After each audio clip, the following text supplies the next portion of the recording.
Monday.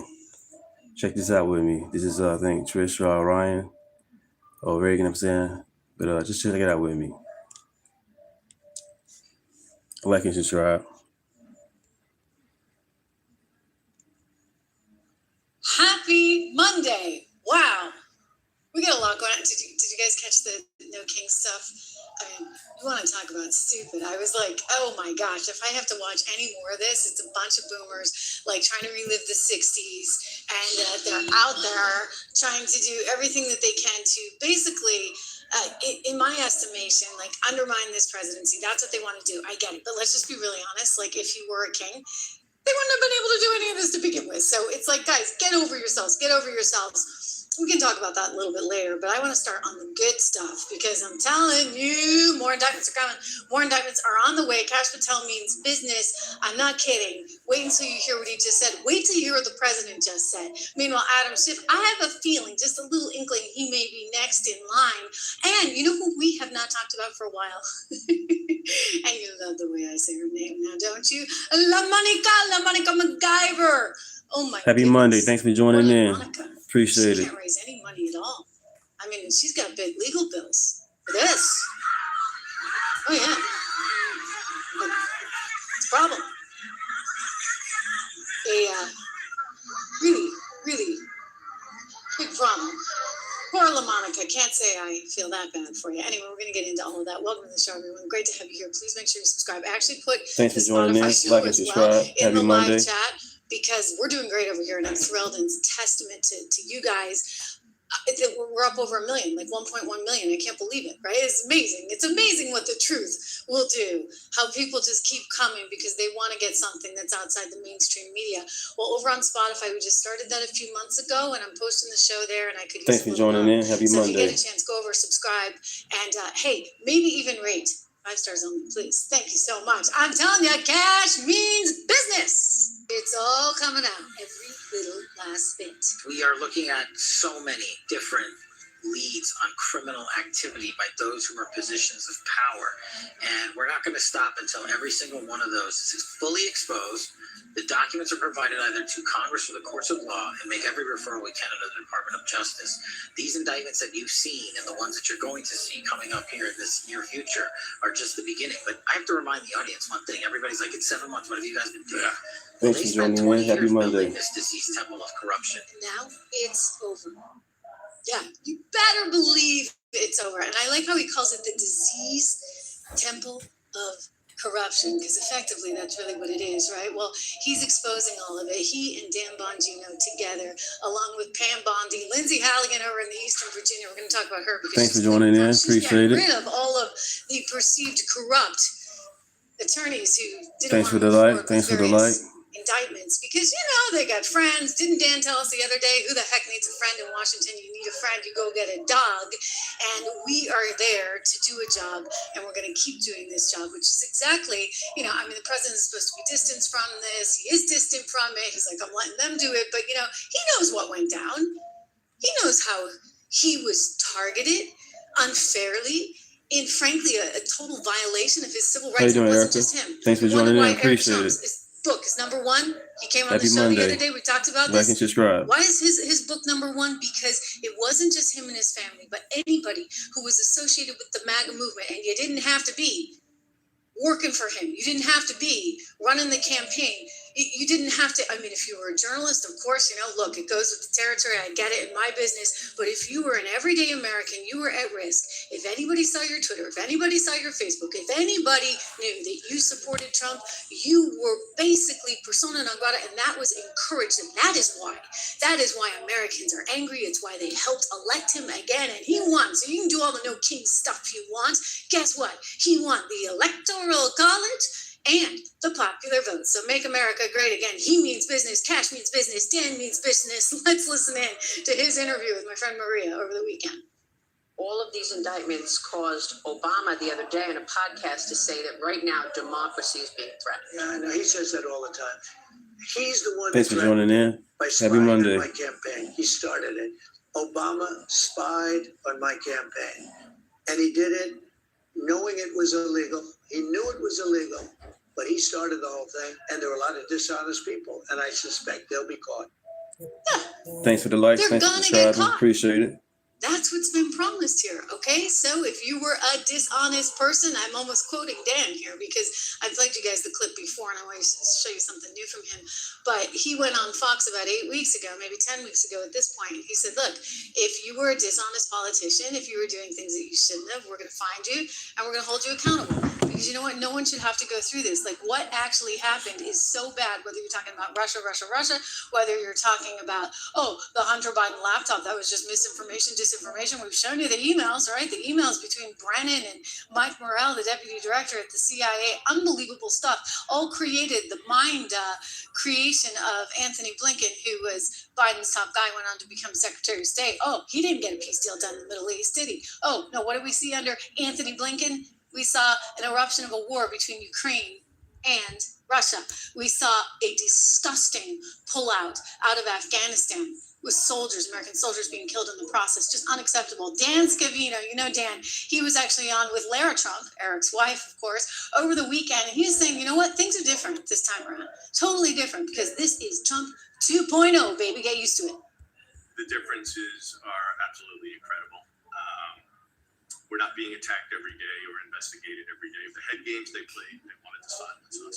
They ultimately wanted to put us all away from life. Then when he announced the presidency, and we went full steam ahead, we worked in courtrooms behind the scenes, putting out Truth Social posts. We're campaigning. We're turning his press conferences in at the conclusion of a court here in Butler, Pennsylvania. Thanks for joining in. Like and subscribe. Happy Monday. Literally changed everything. It was from that point forward where I knew that he would be the 47th president of the United States. And then he just brought on a great team of people when we won the presidency. I mean, it is all surreal. I don't have time to even sit back and think about it and think about what we've been through and what we've done and what we've achieved. There will never be a President Trump ever, ever, ever again. He's changing history. Trump all day, baby. MAGA. He's fighting every day for your children, your grandchildren, your great-grandchildren. Happy Monday, MAGA. We could go out tomorrow and make millions of dollars. I instead take a government salary to fight for the American people every day. And that's everybody in this administration. All for President Trump because they adore and they love the guy. And they love the American people. They're patriots. And that's why we're here. We're on a mission. We're on a mission to deliver for everybody out there. And we're going to continue this mission. And we're going to fight hard each and every day, no matter what hit pieces come our way. Thanks for joining in. Like and subscribe. Happy Monday. Fight. Right? Wasn't that what the president said way back when? Remember when they tried to take him down and he was shot in Butler, Pennsylvania, and what did he say? But fight? I mean, even Mark Zuckerberg, right, saying that was a moment of truth. That was a moment where he just was blown away because who in that kind of situation, I mean, most of us would be, at least I would be, very scared, running for cover. And what did President Trump do but stand up and say, fight, fight, fight? In other words, there's something pretty magical about everything that's happening. And I think this is what Americans are responding to. And we've had enough of all the craziness that went down and went on. And so now as we look at Kash Patel exposing, quote, the temple of corruption, as we look at Dan Bongino saying no one is safe. If you are a corrupt politician, we're coming for you. As Scavino says, hey, and he's a deputy chief of staff now in the Trump administration. Look, this is a whole different administration, and we're here to do Thanks for the like and subscribe. Thanks for joining in. Happy Monday. They're changing fast. So if you're Adam Schiff, you're getting a little bit nervous right about now. I mean, you know that, there's some concern about his mortgages, as the president has articulated before. You see, he had 2 primary residence, which you can't actually have in the banking world, okay? That would mean that you lied on one of your financial documents. You're a developer, very successful developer. How's a family of 4 live in a 1-bedroom apartment? It looks like Adam Schiff really did a bad thing. They have him. Now, let's see what happens. It's not up to me. I stay out of it purposely. But it's mortgage loan fraud. It's a big deal. He defrauded banks, insurance companies, and the federal government. But it's very simple. It's mortgage loan fraud. And you're right.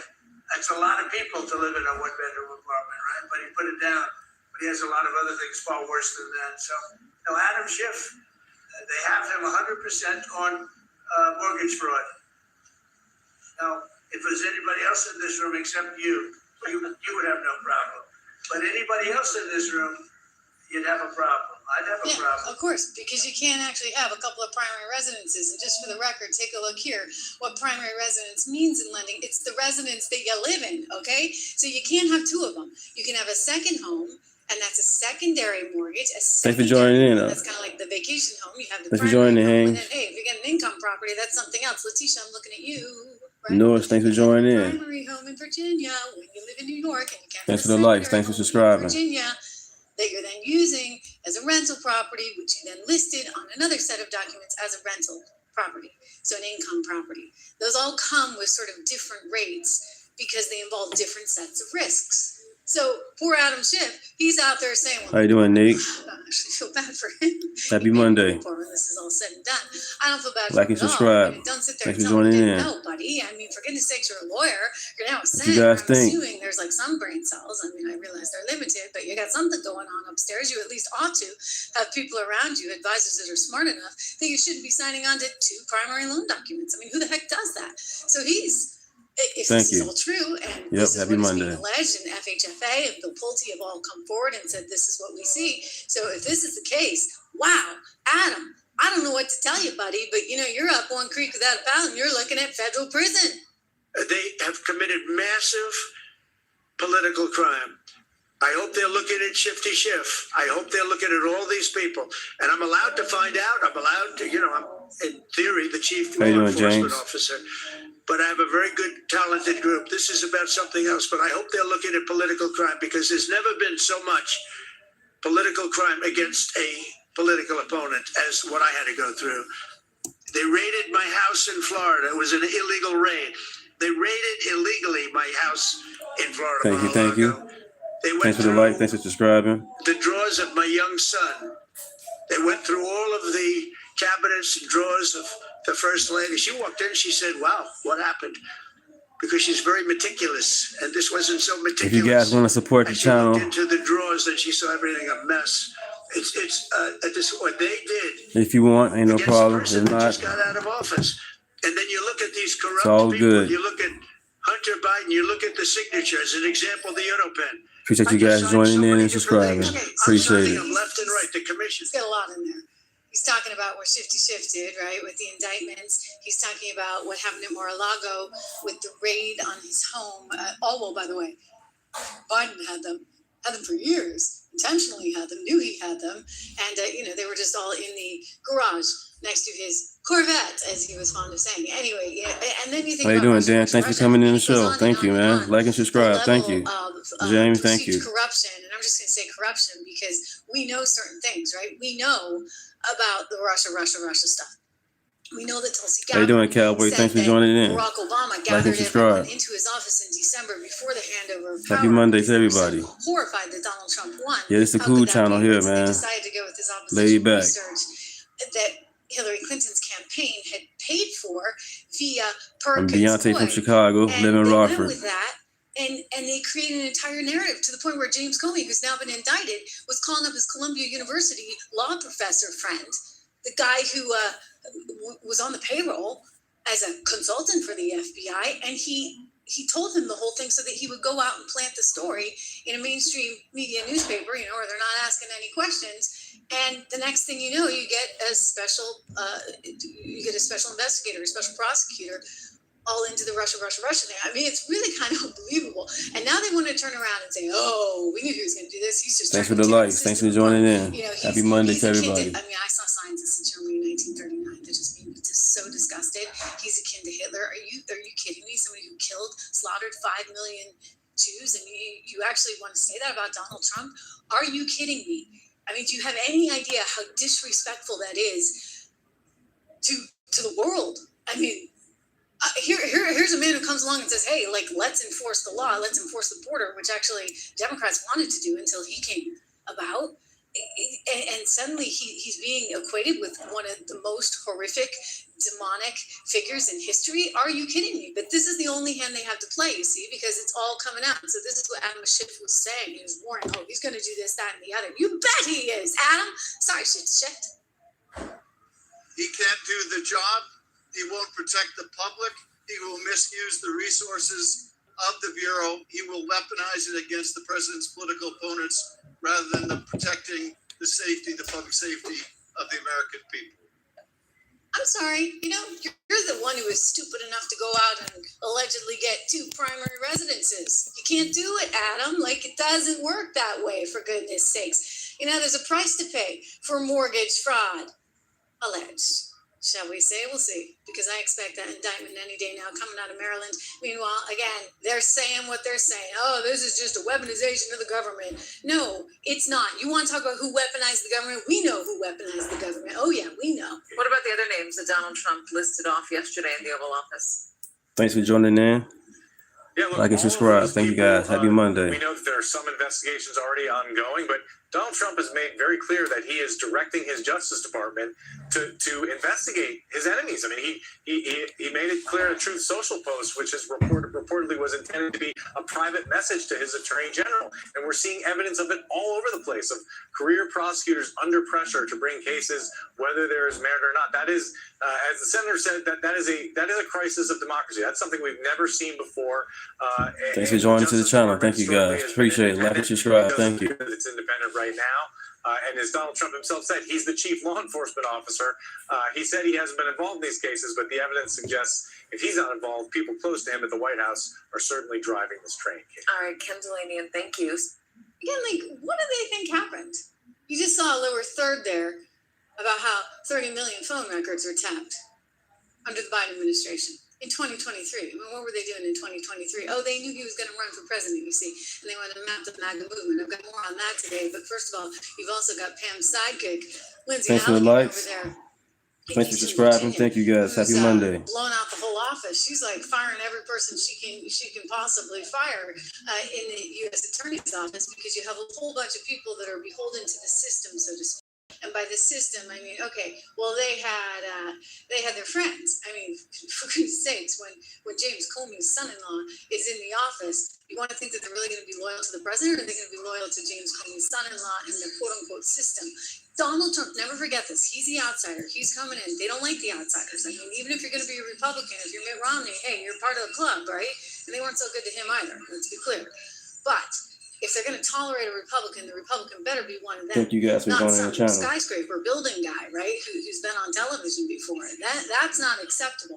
So here's Lindsay Halligan, another outsider, by the way, who they're saying doesn't have the experience to do this, but he brought her in anyway. And you've got her firing a couple of women here over the weekend. Beth Yusi, Kristen Bird, they're no longer with the office. Apparently, this is as of Friday. She had been with the department, Yusi, they say, over at CNN since 2007. Now, one source saying the reason that this happened is because Halligan believed them to be leaking unauthorized information. They were not on her side. They were not on the side of the president, and they were out there leaking like sieves to the press. You got to button down the hatches. You know what? Any CEO that comes into a new organization, if they have people that are not on board and are out there leaking, then guess what you do? You get rid of them, right? Because you're the chief executive. You're responsible, and you got to make sure everybody's on the same team. So they're criticizing her for this. Anyway, she's been firing a lot of people, and she's probably going to continue firing a lot. Happy Monday. Thanks for joining the channel. Thank you guys. Appreciate it. And by some of them, I'm including the son-in-law of one, James Comey, who recently stepped down just as his father-in-law was indicted. That might do it.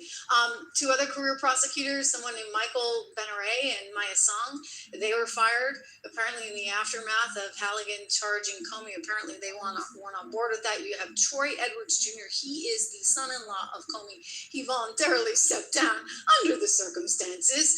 And you have people complaining, like I believe this Benaray, who wrote in a note, thanks for the light. To the door of his office after Lindsay came in saying, quote, Justice Department leadership is more concerned with punishing the president's perceived enemies than they were with protecting our national security. I find that sort of amazing, because it seemed to me that for the last 4 years, we had a Justice Department that was truly obsessed. And by the way, even before that, right, you go back to what we were dealing with, Comey, et cetera, we had Democrats that were obsessed with taking Trump down at all costs, and that's all they devoted themselves to. That and DEI, and that was like all that mattered in the world. world. Now Comey's trying to say, oh, Lindsay Halligan, she can't come after me because you see, Lindsay is not really in the rightful position. She shouldn't have that position because she hasn't worked in the Justice Department before, so she doesn't have the right qualifications, et cetera, et cetera. And this is his legal theory. This is what he's trying to like get off. He's like, you can't indict me because you're not one of us. Now, I mean, there are certain rules and protocol, just to be clear. She's been sort of temporarily put into that position. She does need to get confirmed by the Senate, this, that, and the other. But hey, she's got the ball and she's running with it. And so even if she hasn't been quote unquote confirmed yet, and she's not like officially there, she's there right now. So she can get the ball rolling. So tough luck, Comey. I mean, you're just going to have to deal, right? Adam Schiff, tough luck over in Maryland. You're just going to have to deal, right? And you know what? I'll tell you this. As Adam Schiff prepares for possible indictment, I really don't have a whole lot of sympathy. Thanks for the likes. Thanks for subscribing. Happy Monday. It really had a hand in trying to choke the MAGA movement in more ways than one. One of the ways they did this, okay, was through financial means. Meaning, if you were somebody who was somehow associated with Donald Trump, Eric Trump told us this on the show last Thursday. He said, I was the most debanked person in America. They called me up one night, Capital One, and they had shut down 200 accounts. I'm like, whoa, Eric, you had 200 accounts, but there were business accounts too. Anyway, this is why I'm so happy with what Americans for Free Markets is doing, because they are commending, they were partnering with me, and we are commending together the president for taking decisive action to stop this so-called debanking. You can't have that, right? You cannot be in the business of debanking Americans, everyday Americans, based on their politics. It's simply unacceptable. So thankfully, the president is taking decisive action. He's getting an executive order calling out regulators who abuse their power, makes clear that the debanking has got to stop, and it once and for all. But for lasting reform to really happen, we need a little bit more here. It requires Congress to act. We need actual rules. Thanks for joining in. Like and subscribe. Happy Monday to everybody. Thanking President Trump for standing up for freedom, urging Congress to follow his lead together. The idea is that we can establish a national fair access standard to prevent services from being denied based on political, on social, or religious views. And this would bring clarity, consistency, and long overdue accountability. We need accountability, right, to financial regulation. So this is important to protect the financial freedom of every American. Congress has got to build on what President Trump is doing, build on his leadership, update these outdated laws, and codify his executive order. Americans for Free Market is calling on Congress to ensure that the abuse of power can never happen again. I want you to go to forfreemarkets.com to learn more. It's serious stuff. Serious, right? And in the meantime, we'll sit here and we'll wait and watch. Get your popcorn ready for Adam Schiff. I think it's going to be a very big week. I mean, we're only on Monday here. And as we said, the temple of corruption is coming down and being destroyed. And that means anybody who's involved in this, Jack Smith, I'm looking at you. Letitia James, I'm definitely looking at you. There's a lot going on there. And many others. Okay, there's a guy named Timothy. Thanks for joining in. Like and subscribe. Happy Monday. Acquisition of all of this data, trying to map the MAGA movement, allegedly. I think he's going to have a price to pay. Wow. All of it happening in real time. Gosh, guys, I mean, so much winning. So this is a blockbuster reveal. They've told us about 30 million phone records that were obtained. You know the drill. We've talked about this at length, but I'm not gonna stop, because to me, this is the biggest breach of civil liberties that I actually, as a reporter, and I've been in this business as a professional journalist since the year 2000. So 25 years. I've never seen anything like this. Never seen. How you doing, TJ? Thanks for joining in. I was a student of history.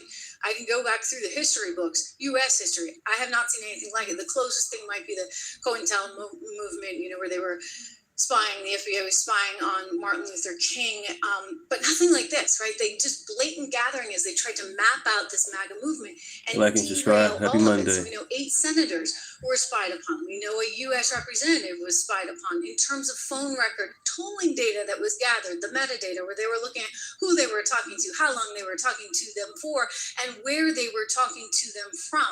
That's pretty significant. Jack Smith, he took all this data. He was using it for his J6 case, right? That never went anywhere. Why? Because the American people smartened up. And you had the Republicans take the House. But Tim Tebow, he was the one who initiated it all over at the FBI. He eventually resigned under pressure. This is worse than Watergate. I'm telling you, like, this is bad, bad stuff. I thought that John Solomon really articulated it well when he said exactly what they were up to. It was basically an effort to map MAGA. The committee gets up and running in 2022. They go out and get this massive dragnet of phone records, 30 million. You don't need 30 million phone calls to figure out what was going on January 6th. What were they doing? They were mapping the MAGA movement with every piece of data they could. It was basically thanks for your like, thanks for subscribing. Thank you. Happy Monday. J6 committee was doing in this project. And think about the scope and scale of what they've now done. 30 million lines of phone records trying to figure out everybody who talked to the Trump White House. 92 groups, including Charlie Kirk's TPUSA and everybody else in the conservative movement. 8 members of Congress in the Senate, 1 member of the Congress in the House. They were mapping an enemies list. This was an investigation purportedly to solve what happened at the Capitol that instead was trying to figure out who are the movers and shakers in the MAGA movement that we can stop in 2024. And that's what they were trying to do, right? And by the way, they couldn't do this. So Tim Tebow, he's the one that like authored and approved it. And I'm just going to say you can't do it. That's not how the rules work.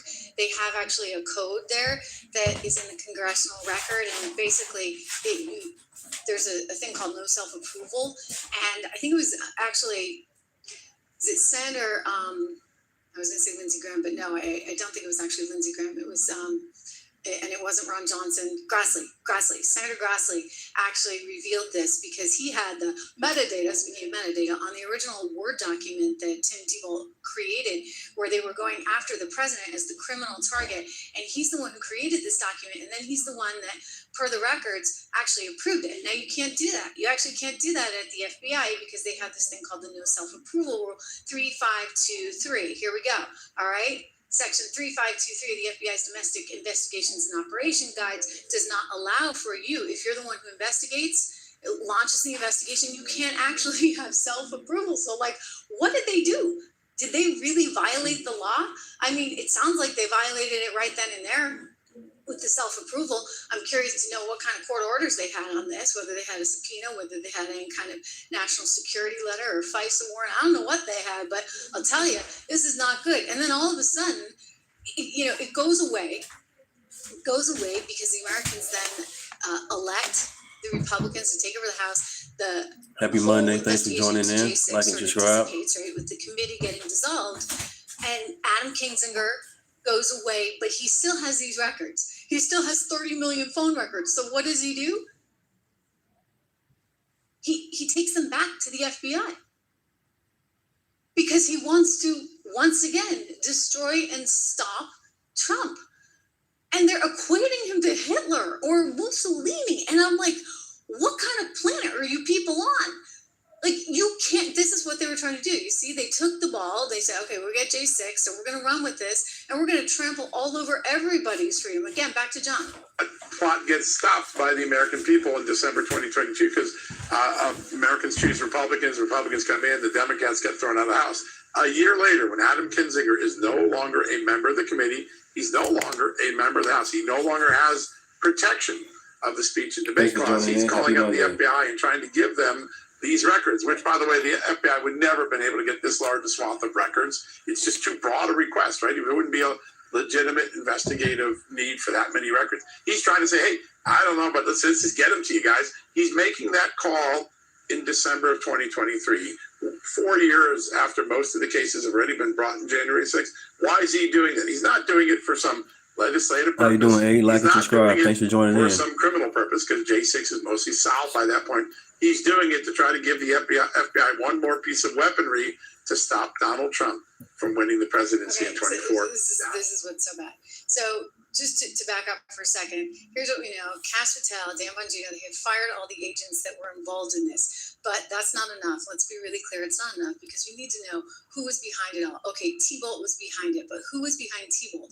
Was this an order that was coming from Christopher Wray? Was this an order that was coming from Joe Biden? Was it coming from Antony Blinken? That wouldn't surprise me, given that Antony Blinken was the one who came up with the grand idea to have the 51X spooks sign on to that couldn't possibly be Hunter Biden's laptop. That's nothing but Russian misinformation fed to you courtesy of Rudy Giuliani. I mean, they were lying. They were lying through their teeth. Okay, so now we need to know. This is what we need to know.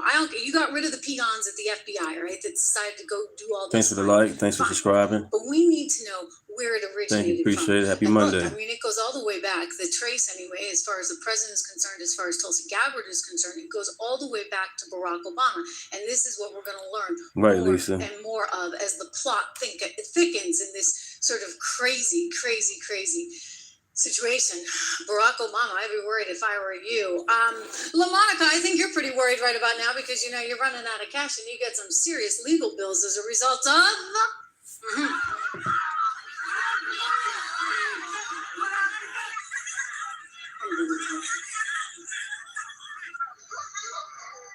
Here she goes. Woo! Woo, woo, woo!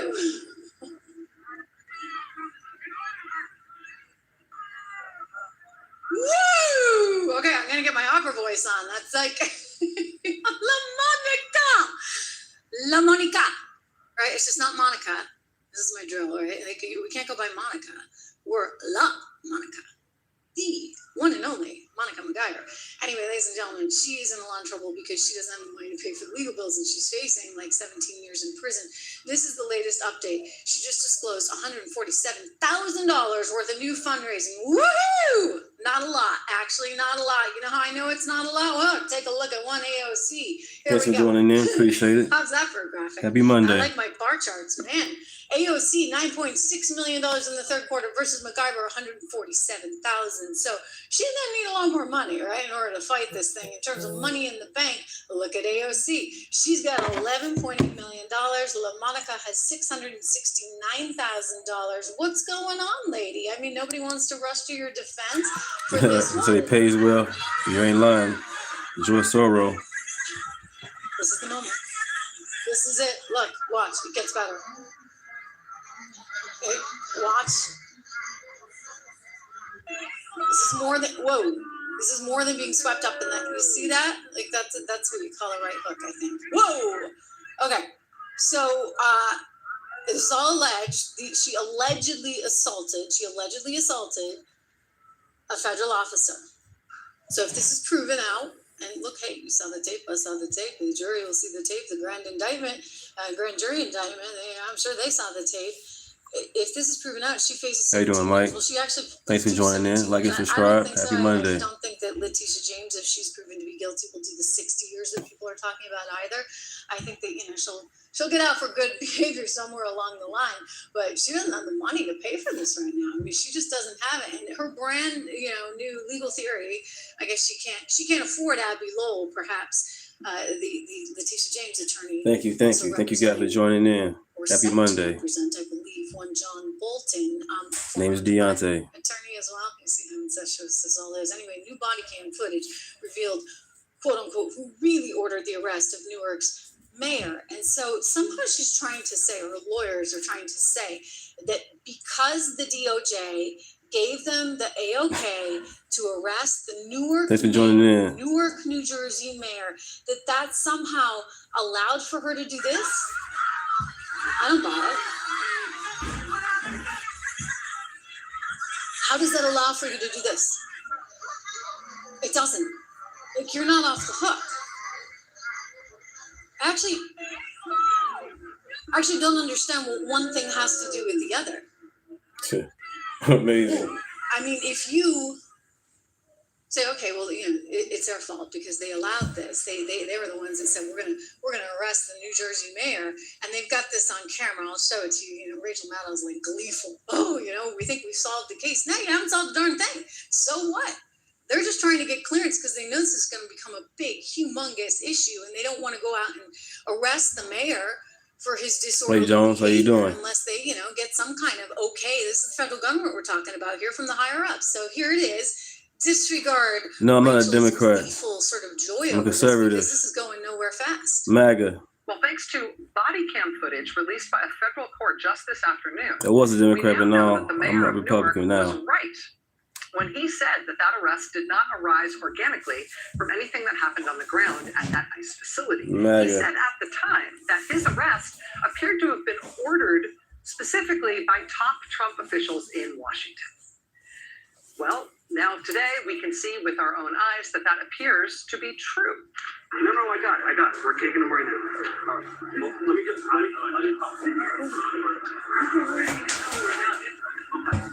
I'm gonna take them right now. Okay. Praise the Lord. Yep. Of course, no kings. He was voted, not selected like Kamala was. And Hillary. Poor Bernie. Anyone that comes your way, I need you guys to give me a perimeter so I can couple and get them on this. If you have body cams, turn them on.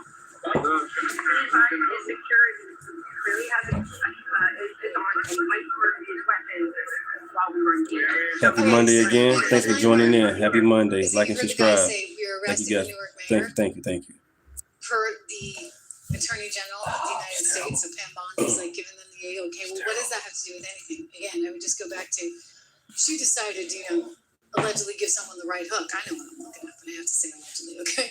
Like, so she's out there powwow. And somehow, because Pam Bondi said, yes, you guys can arrest the mayor of Newark, New Jersey, because he's continuing to be out there protesting at the Delancey Hall Center because they're so concerned about making sure that illegal criminals are getting all the, 3 squares a day, I guess, and, comfortable mattresses to sleep on. They're just doing their job. Well, they didn't ask to go in and see. They just set up protest. And they're like, no, you can't protest there anymore. We've warned you. And by the way, that Newark mayor, he actually cooperated with authorities, including Alina Habba there in New Jersey, and they dropped the charges. But la monica, she somehow thought that she was totally justified in all of this. She thought this behavior was okay. And it's never okay.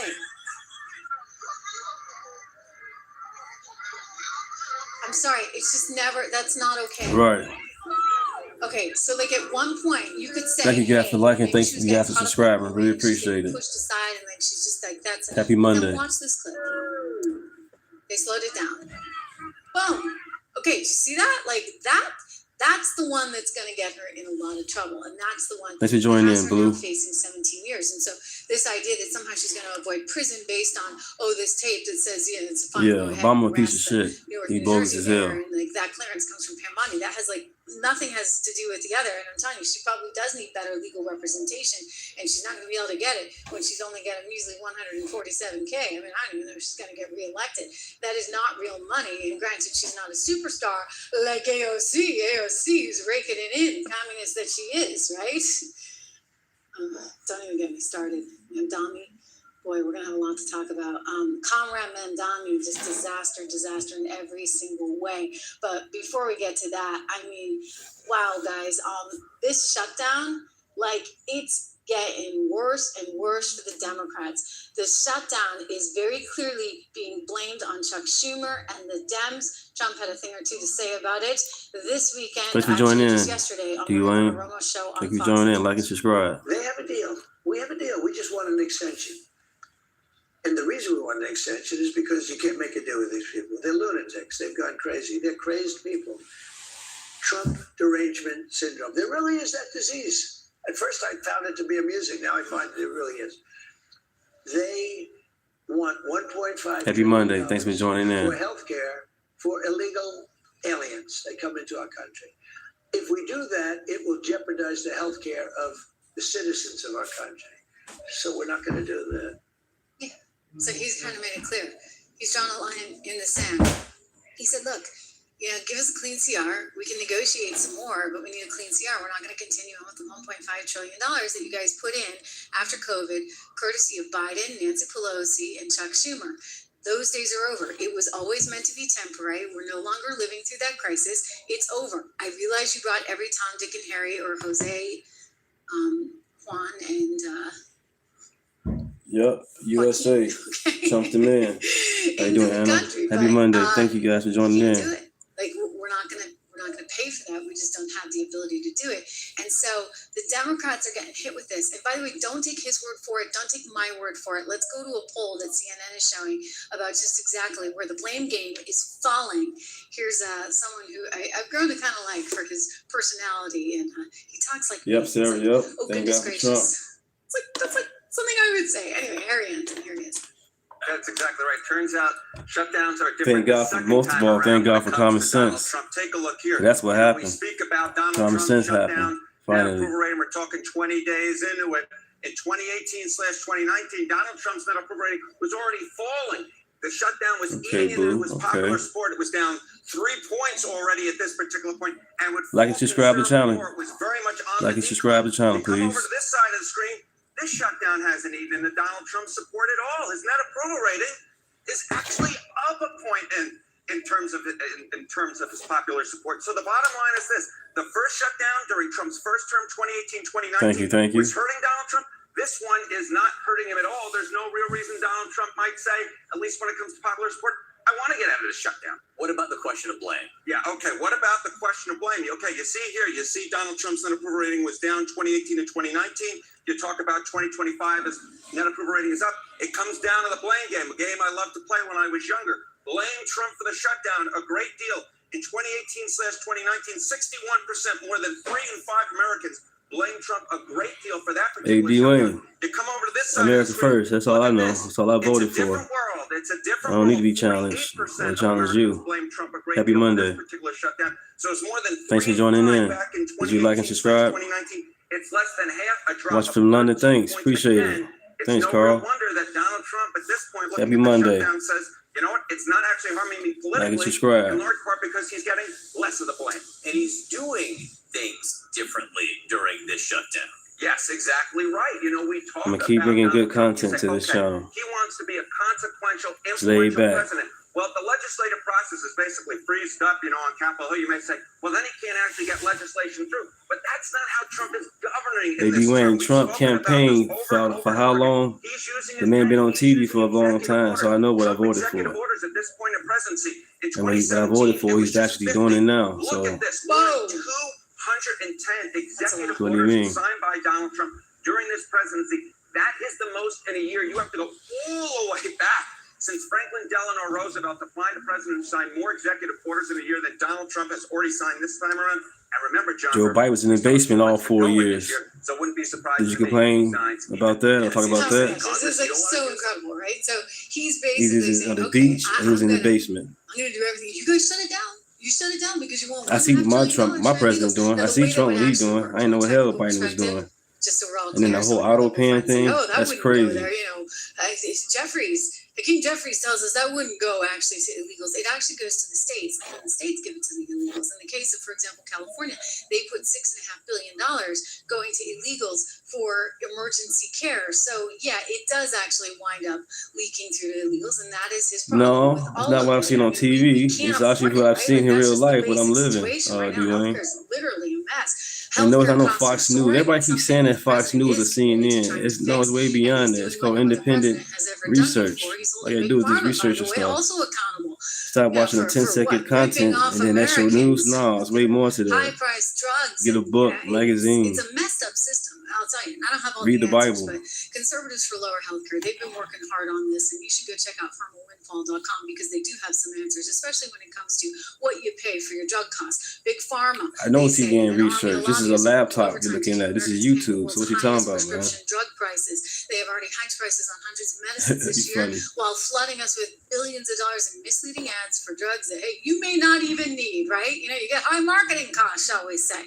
Worse yet, Big Pharma pushes government mandates designed to stack the deck in their favor. You probably watched The View as well. What do they want to do? They want to escape his points from Whoopi Goldberg. Jack up outrageous prices, which means more government. She was best friends with Trump back in the day. For them, higher costs for families and for businesses. So conservatives. A lot of people that was Democrats, they all flipped to become MAGA, or just became more conservative. Dollars in higher premiums and higher drug costs. President Trump isn't backing down. His administration's cracking down on drug companies that Oprah was with best friends with Trump. obnoxious Al Sharpton's best friend with Trump. You know those ads. We've all seen them. Trump paid for Jesse Jackson's campaign for presidency, I think, twice. To stop big pharma's gains that block generics and keep prices high. So go check it out. Join us right now and reject That's real facts. agenda. Visit pharmawindfall.com today to help lower drug prices. I will say this. You heard what Harry Hansen said about how he's doing things, all kinds of things during this government shutdown. He's actually really taking advantage of it. He's slashing jobs, right? In the big bloated federal government. 7 different agencies have been affected, including HUD, including the IRS, including the EPA. I mean, he's just having at it, or rather Russ Vought is having at it, right? Who came from Project 2025 and always wanted to reduce the amount of money that government was spending. So this is like manna from heaven. They've been given an order. They've been given a directive by none Happy Monday. Thanks for joining in. Like and subscribe. Appreciate it. They are taking the ball and they're running with it. So lots of executive orders. Some of them are being challenged, including what they're trying to do from sort of a cleaning up of America's worst cities standpoint. So this is interesting. We've been following everything out of Illinois, as you well know, and the chaos there and the frustration from Brendan Johnson, the mayor of Chicago, and Pritzker, the Illinois governor, who does not want the National Guard doing a darn thing, right, at all. And Trump is sort of saying, hey, you know what? No, it was just random. We get all this stuff it's done, not planned. and he's not backing down. I think this nickname will stick. How about this? Gavin Newsom, he's the governor of California. Newsom. He signed Newsom, I call him. New scum, you got that? Important to remember because California is next. First Illinois, California, San Francisco, New scum, as he calls them. That's funny, right? I do think that will stick. He used to be the mayor of San Francisco, now governor of California, and he's going to have to get used to what Trump is trying to do because he's coming now for San Francisco next. This is after we just got word today, breaking within the last hour, that the Ninth Circuit Court of Appeals has decided that Trump can send the National Guard to Portland, Oregon to try and clean up that place. Well, he's not just doing Portland, Oregon, he's doing it all. So yes, Illinois and San Francisco, watch out. They have a deal. We have a deal. We just want an extension. And the reason we want an extension is because you can't make a deal with these people. They're lunatics. Right. America first. Keep our money here. That was not the soundbite I wanted to play. I got a better one. Let's go back to San Francisco because reportedly San Francisco is next. I can tell you. Thanks for joining in. Like and subscribe. Thank you guys. Happy Monday. Moments ago, the appeals court is lifting the block on Trump's Oregon troop deployment. We can tell you this, just breaking within the last hour or so, Ninth Circuit Court of Appeals saying, yep, you can send the National Guard in to Oregon. This is a big deal. It'll likely get appealed again, but it's a pretty monumental decision. And I think it suggests that as we watch Illinois advance to the Supreme Court, as we watch California advance to the Supreme Court, then you might have a lot of justices making the decision that we need as a nation to ensure that we have a way to keep people safe. And if a city or community is not willing to do it, then maybe you need the National Guard there. I want to go to Dave Bongino because he was talking about the importance of this morning on Fox, and he gives us sort of a behind the scenes look. It actually makes me miss his podcast, but he gives us a behind the scenes look at all that's happening. And Dan is saying, like, look, this president's committed to just making sure that people are safe. Like, we shouldn't have cities like this. Watch. With regards to this crush and violent crime, whether it's in San Francisco, Chicago, any other major city, early on, this is kind of the untold story of this op. I get appointed, announced in February, committed in March, cashes there a little bit earlier. President brings us in early, and in essence, this is kind of the behind the scenes, guys. He says to us, you know, listen, I'm a builder. I'm in a lot of these big cities. He has just zero tolerance for violent crime. He just does. He drives around Washington, D.C. on these OTRs, off the record movements. He sees homelessness, crime. He can't stand it. He says, what do we got to do to fix this? And we basically lay out. Happy Monday. Thanks for joining in. Like and subscribe. President's like, go get him, boys. Go get him. That was it. Like, you do what you have to do. So we got in there, Cash and we brought in the best SAC special agents in charge across the country, guys who had forgotten more about crime and enforcing than most people ever know. They've done this their whole life. One of them we pulled in from Phoenix. He did an amazing job out there. We said, hey, it's Joe. I said, Joe, you tell me what we need to do to go get these demon savages off the street. Tell me what we need to do. We brought in a violent crime roundtable of the best crim agents in the country. We figured out a battle plan, how to kind of water balloon. You know, when you squeeze a water balloon, you get a bulge. How do we bulge agents here and then bulge agents there? And we cleaned up at the president's direction, the director and I, with the SACs and the agents in the field, we water ballooned around the country and made, get a load of this, guys. This is going to trip you out. 28,000 violent crime arrests in 2025, and the year's not even over. You say, well, what does that mean? Put it in comparison. Prior 3-4 years, the FBI under prior leadership had averaged about 15,000, 16,000. We're at 28,000. 28,000. We're not even done with the year. We haven't even hit Thanksgiving or Christmas yet. Shows you when you get a president, an attorney general, a deputy attorney general, and an FBI leadership team that lets the FBI do FBI work instead of getting into other nonsense in the past. Look what happens. Your cities get cleaner. Dan, the governor's going to push back. You know, that's like basically they're doing double the arrests of criminals. And you know that this is because exactly what Dan said. You know, if you get an FBI in there and you unleash them and say, hey, you guys go do your job. And if you're here to keep America safe, let's keep America safe.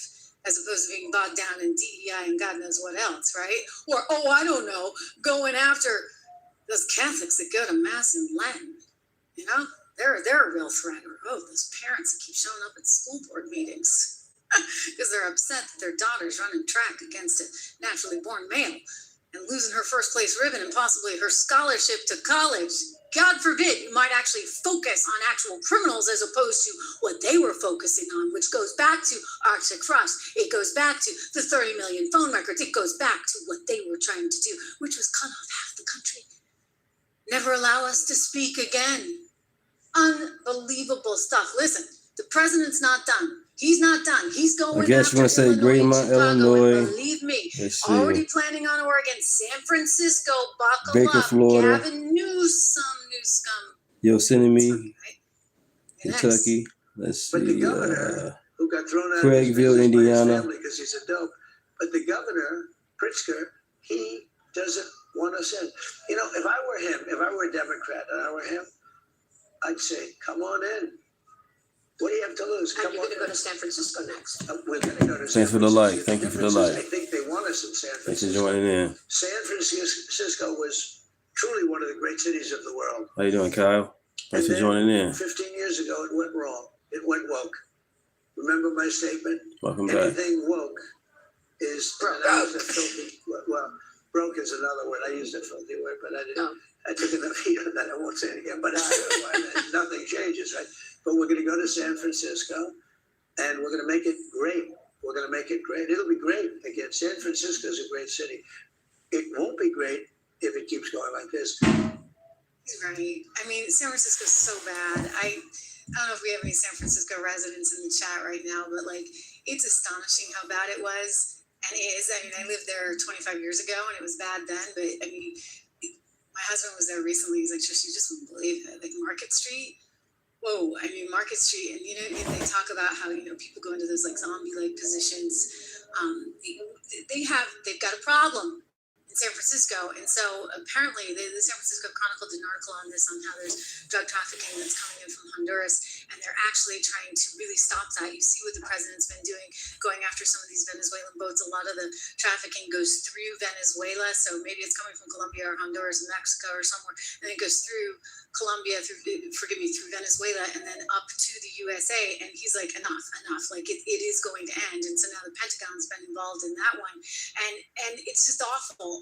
Alphonse, good to see you here in the chat today. Alphonse is a fan who and viewer who reaches out a lot on Twitter, and I always appreciate hearing from him, and thank you again for your generosity. He's after me to get a regular time slot. Which is hard. What can I say? I got 3 kids, and I'm like it. Like we have like 2 part-time producers here, but like it's amazing what you can do in a show like this. It's just amazing to me, because when I think back about the staff of like 40 to put on my show at Fox. And then I look at this.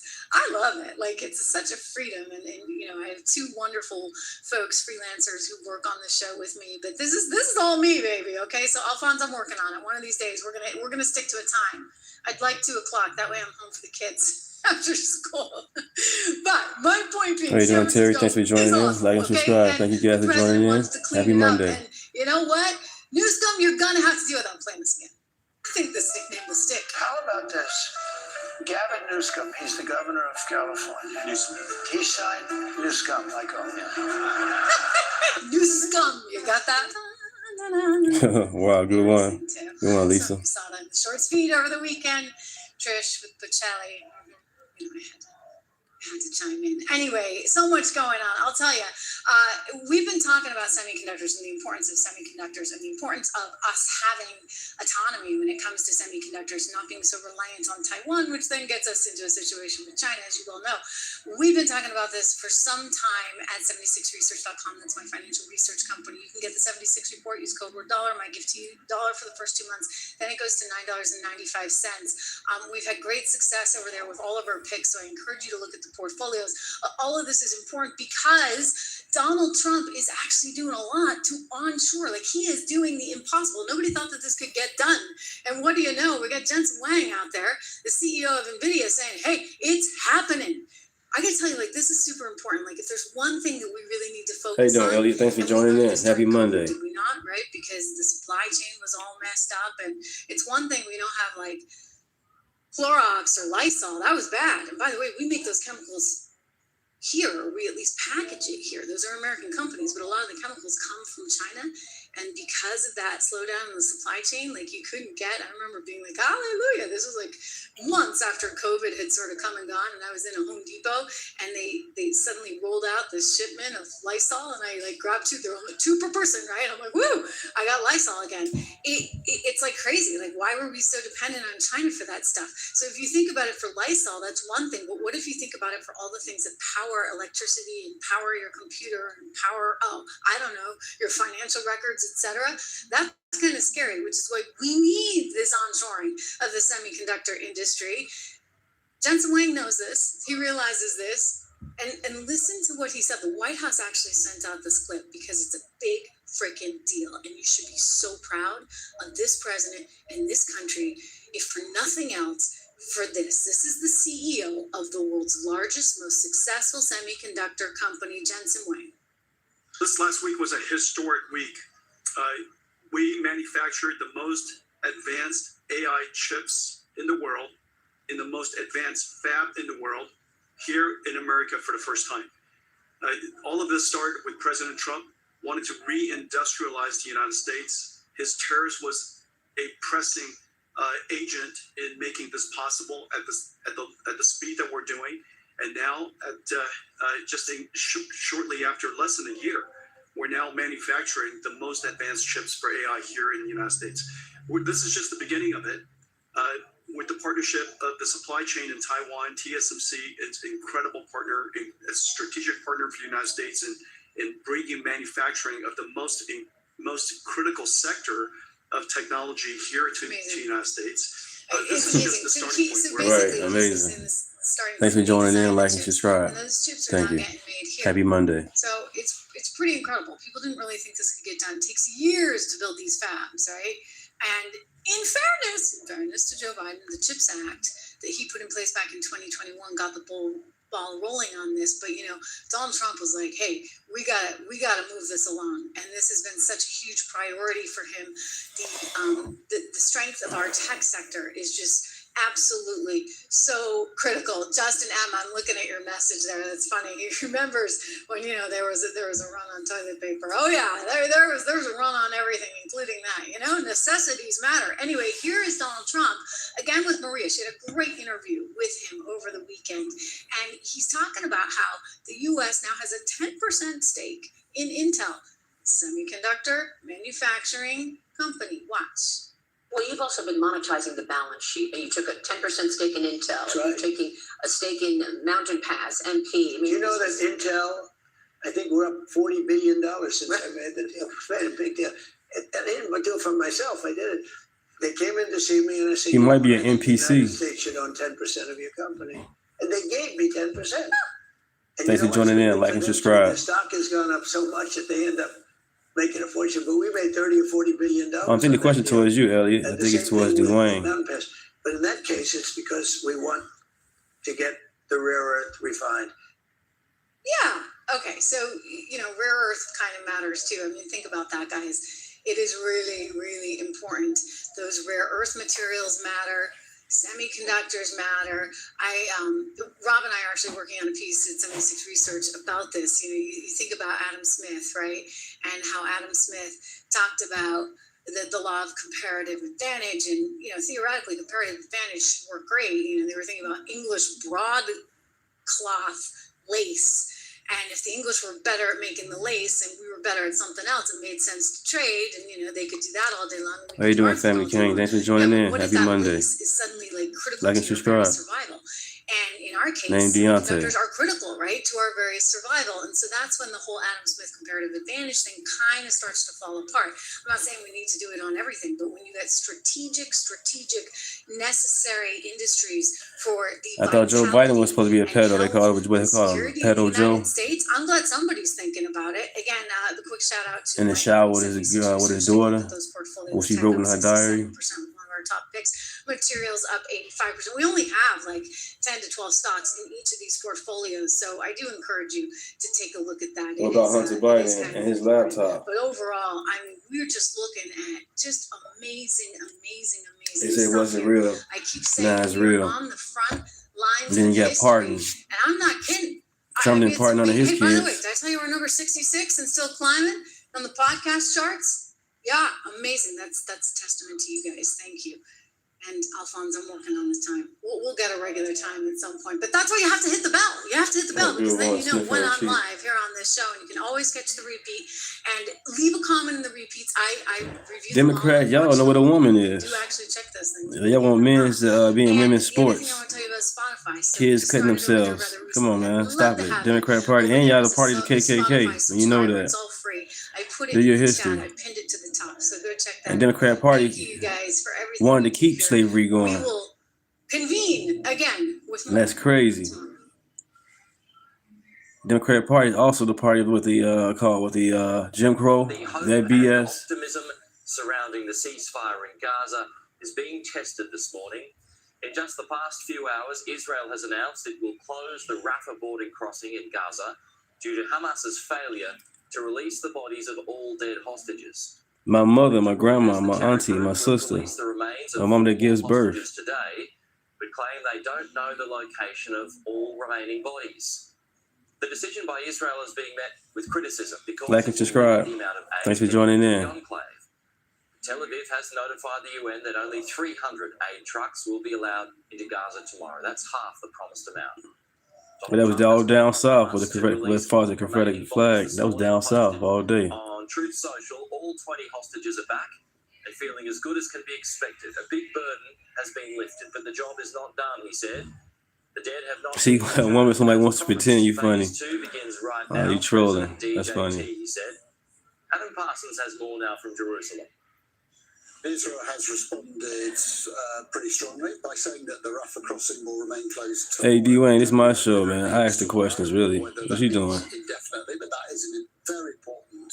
If you know everything, what is it then? They've also said they're going to reduce by half the number of aid trucks coming in, and also say that no fuel What's their is going traits? to be allowed in unless it's for humanitarian specific purposes.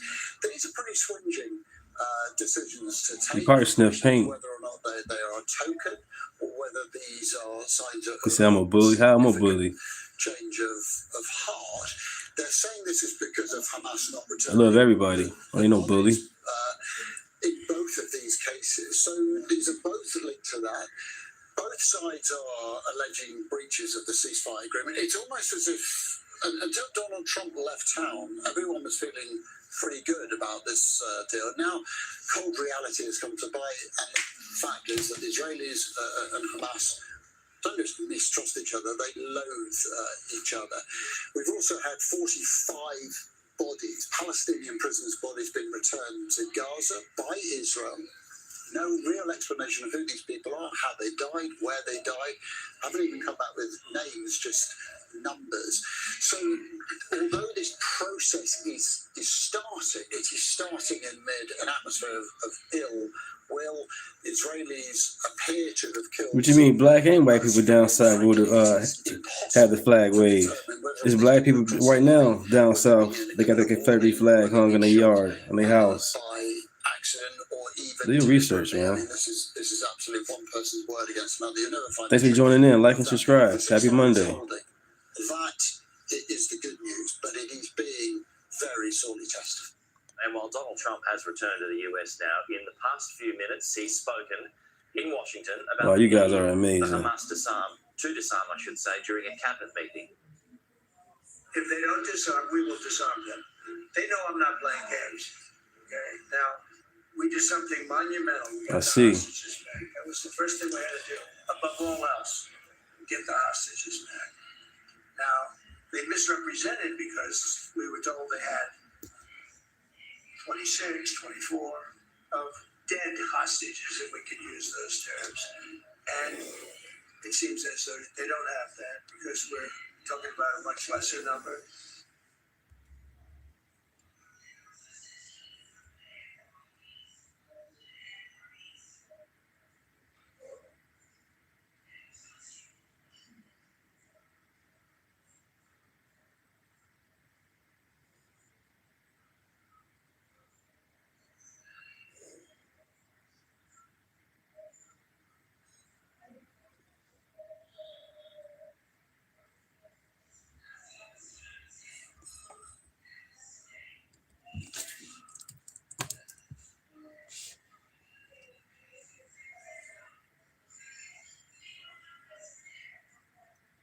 Portland mobs just stormed their local ICE jail, and here come the troops. Oh, they're running.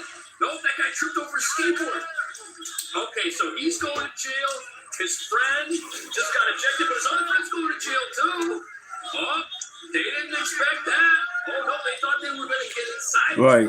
Pure blood here. No vaccine here. Pure blood. Happy Monday. Thanks for joining in. Like and subscribe.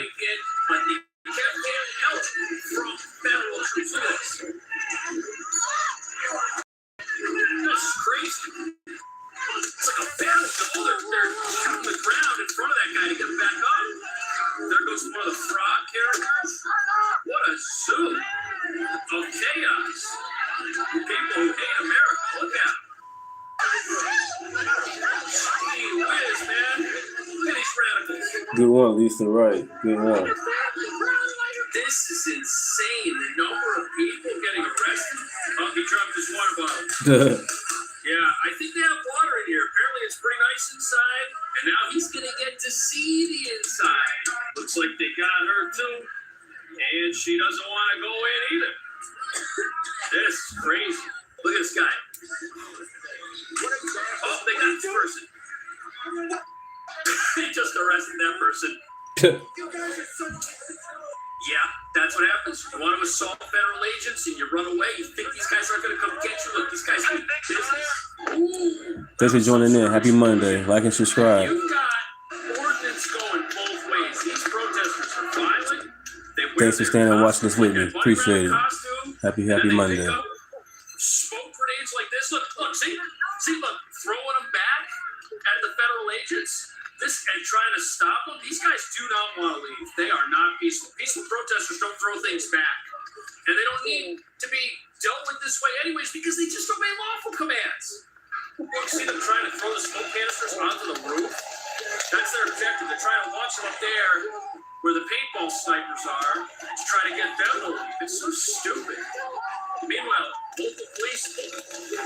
I don't think local police are ready for any of this. They've been so defunded. They can't deal with these people. Not at all. This is wild. I can't even believe this is happening somewhere in America. Whoa!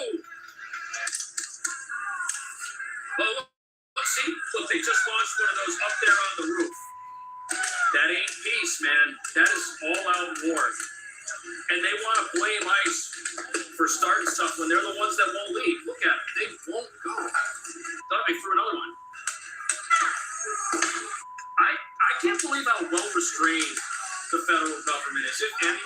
be arresting more people. Ooh. Look, you see all the costume frogs? There's a pink frog. Haven't seen that one before. This is terrible. Y'all crazy. Every 2 seconds, another bomb blows up.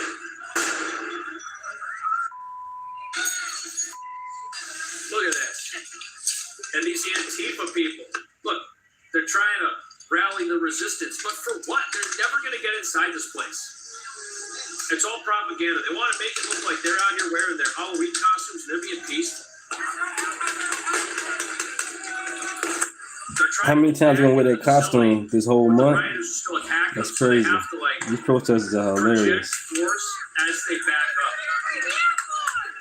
up. Unbelievable.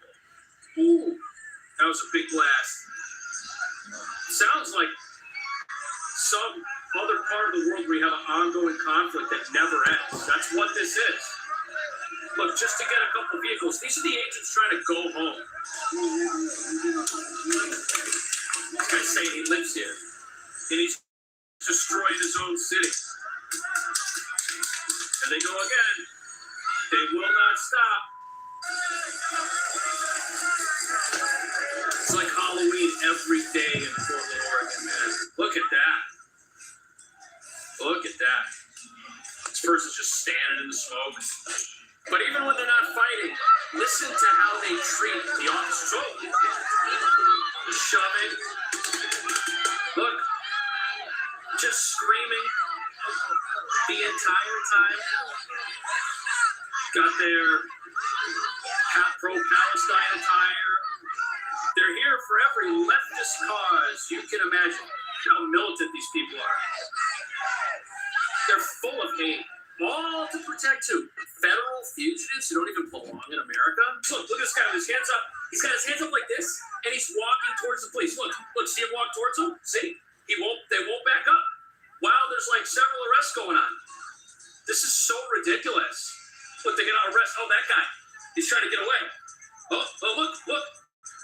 Right here. This guy right here, he goes like this, and he pushes the agents and goes like this. It's all fake peaceful protesting. Watch, you'll see him do it again right here. Look, see, he put his hands on that officer and then put his hands up like, I'm peaceful.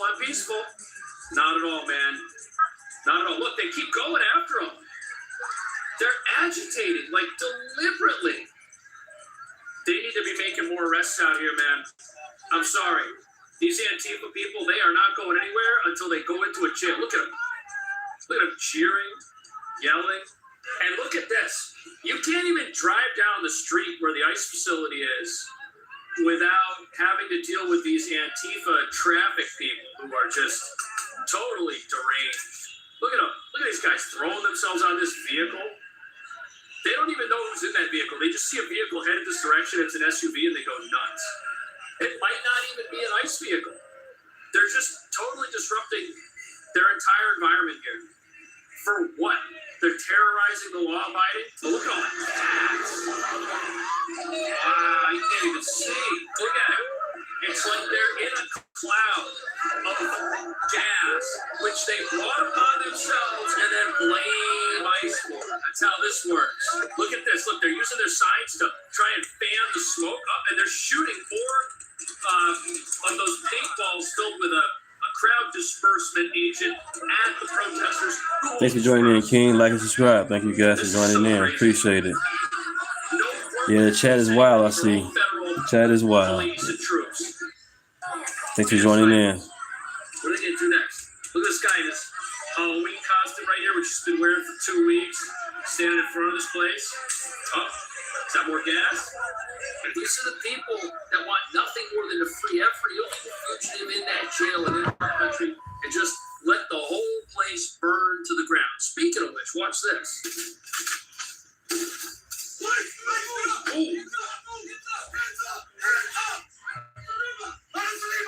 Wow.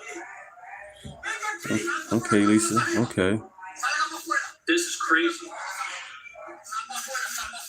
These people are in the country. When all the blue cities and states decide to become sanctuary, this is what happens.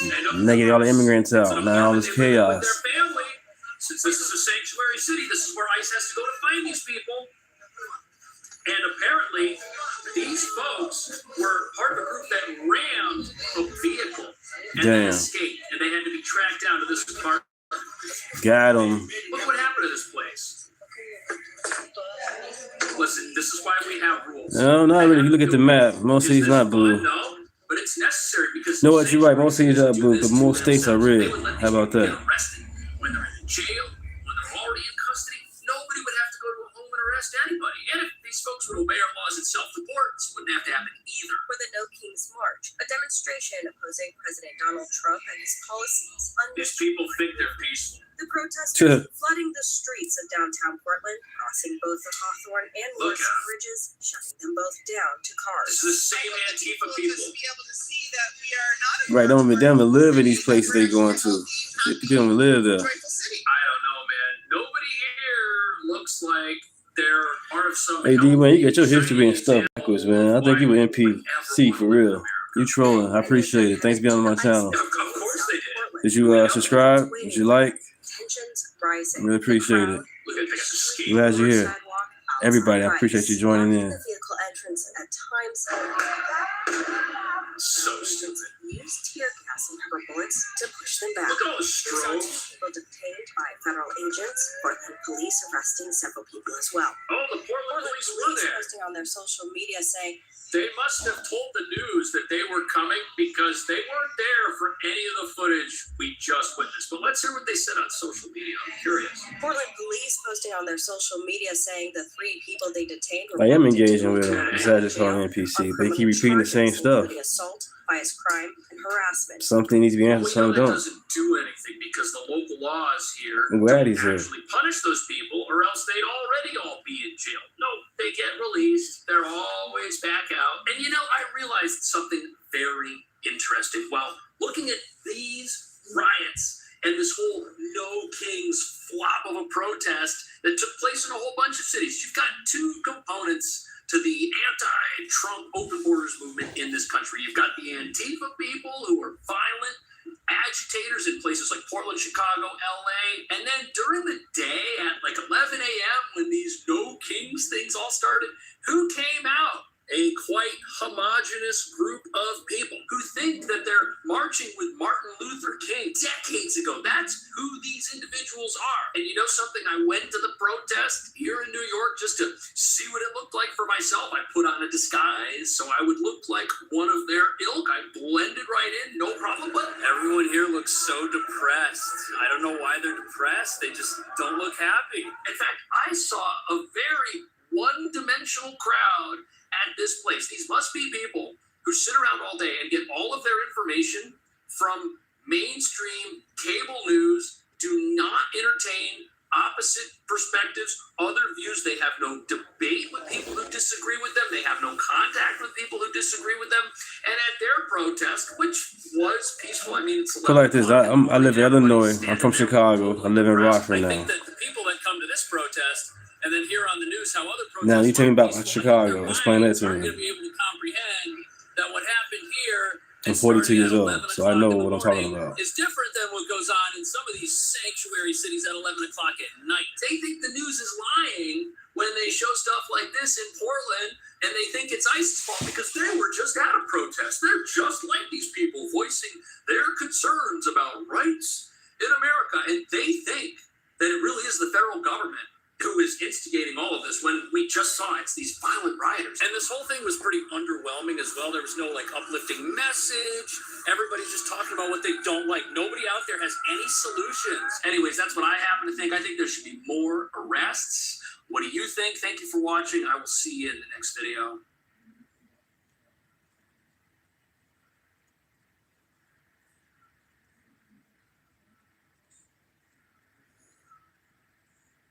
It was ruined to sunlight and something about mold. Instead of throwing that experiment away, he looked into it further and he came up with penicillin. There's something here, and we have to learn that we could choose discovery versus destruction. And we need to really fight for science versus speculation, because right now the Canadian government is willing to throw away the potential of something so amazing that the world could use. We are losing the genetic diversity, biodiversity, at a very alarming rate across the world by using that stamping out policy. And we really need to protect our farmers. And so why do you think, so to me it never made sense why they were coming after your ostriches in the first place, because there's birds in every tree in Canada, there's birds everywhere, there's ducks everywhere, but they're just going to kill the ones on your farm. Doesn't Thanks for the make any likes. sense to me at all. Thanks for subscribing. Appreciate it. Happy Why Monday. do you think they're targeting you? Thank you, everybody. Absolutely. You know why? And I'm gonna. It's our speculation. But is that we have something that is at odds with big pharma. We have something here that has the potential to actually help us become less vaccination reliant and absolutely be supported by natural antibodies of an animal that's prehistoric and survived on our earth for millions of years because of their amazing immune system. So we have something natural here, and big pharma doesn't want that. So and that is fair. Again, and we saw what the Canadian government is willing to do to the civil rights of its own people. They're ready. Yeah. They're willing to break their own constitution and illegally employ the Emergency Powers Act. Ice Gestapo. What the hell? Bank accounts. Oh wow. It's like some kind of Chinese nightmare, but it's happening in Canada. It is, and they went after the truckers. They did it to the healthcare workers, and now they're coming after our agricultural sector. With Canada already pre-purchasing 550,000 doses of H5N1 vaccinations in February, and we're sitting on those. And so, there's a lot of speculation as well, just to do with Mark Carney and his involvement with the company that made the vaccinations. And the ties that he has and the kickbacks. And I think this is way more political than we could have ever imagined, obviously. And where we're just being in the crosshairs is that this is a punishment for speaking up with something that could actually help humanity. And this is far from justice, but we're not giving up. And we're fighting the whole way, because the world deserves this opportunity. I never thought about that this was another, because it doesn't make any sense. And now when you give that explanation of probably why they are doing this, because most likely they're doing it at the behest of big pharma, just like they did all that other stuff. Because they didn't do the lockdowns, they didn't do the mandating vaccine, they didn't do that to help you, because they were lying about the science at every turn, right? So we now know that about COVID, that they lied about masks, they lied about herd immunity, natural immunity, they lied about the vaccine stopping transmission and contraction, they lied about how deadly the virus was in the first place. It had a low infection fatality rate, and it affected mostly elderly people like the flu, but they made babies get the COVID vaccine. So this was just like that, it was a giveaway. They're doing all that authoritarian nightmare stuff to their own citizens at the behest of big pharma, and they're doing this most likely at the behest of big pharma too, because those ostriches have antibodies. They've got natural immunity against this bird flu, and that's the last thing they want, is to figure that out. Right. Because then if they figure that out, then there's no need for the vaccines anymore. Yeah, we're a living vault of natural immunity. And we have a natural resource, a renewable resource of antibodies to help humanity. And I think that scares the heck out of big pharma. I said, you want to scare the Canadian government? Live longer, be healthier, take care of yourself and look for an alternative, healthy alternatives. Because they found out, the tests that they ran too on our animals, the two that they did take in December 2024, was your PCR test. So we're not even doing gold standard sampling to research H5N1, like a serological test or blood testing or a tissue sample. Oh, and the guy who invented that test, the PCR test, said it shouldn't be used for this. That's right, Kerry Mullis. That's right. He came out and said that, and unfortunately, Kerry Mullis isn't here with us anymore. Yep. And he said it was not to be used as a diagnostic tool. So here is Ezra Levant. He asked a very respectful question of is he talking to a health minister? I think. Let's listen to his question. Marjorie Michael. Okay. Thank you for watching this with me. Thank you. Like and subscribe. Happy Monday. I very much appreciate your dedication to freedom of the press.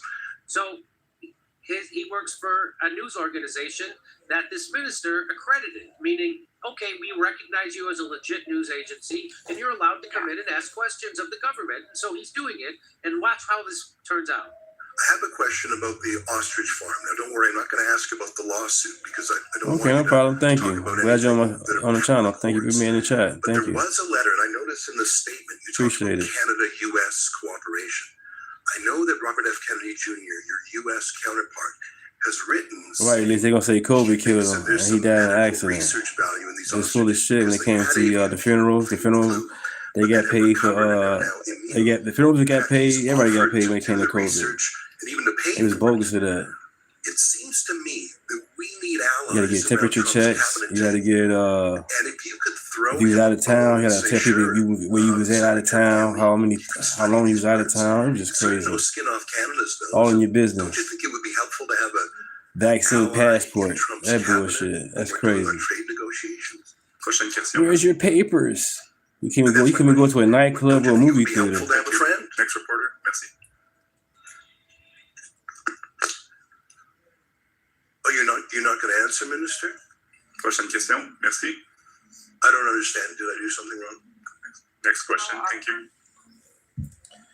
All right, the vaccine came from a lab anyway, from Wuhan. It was bogus as hell what they did. Okay, I'll sit down. That's the. I guess it's question period, not answer period. Merci beaucoup.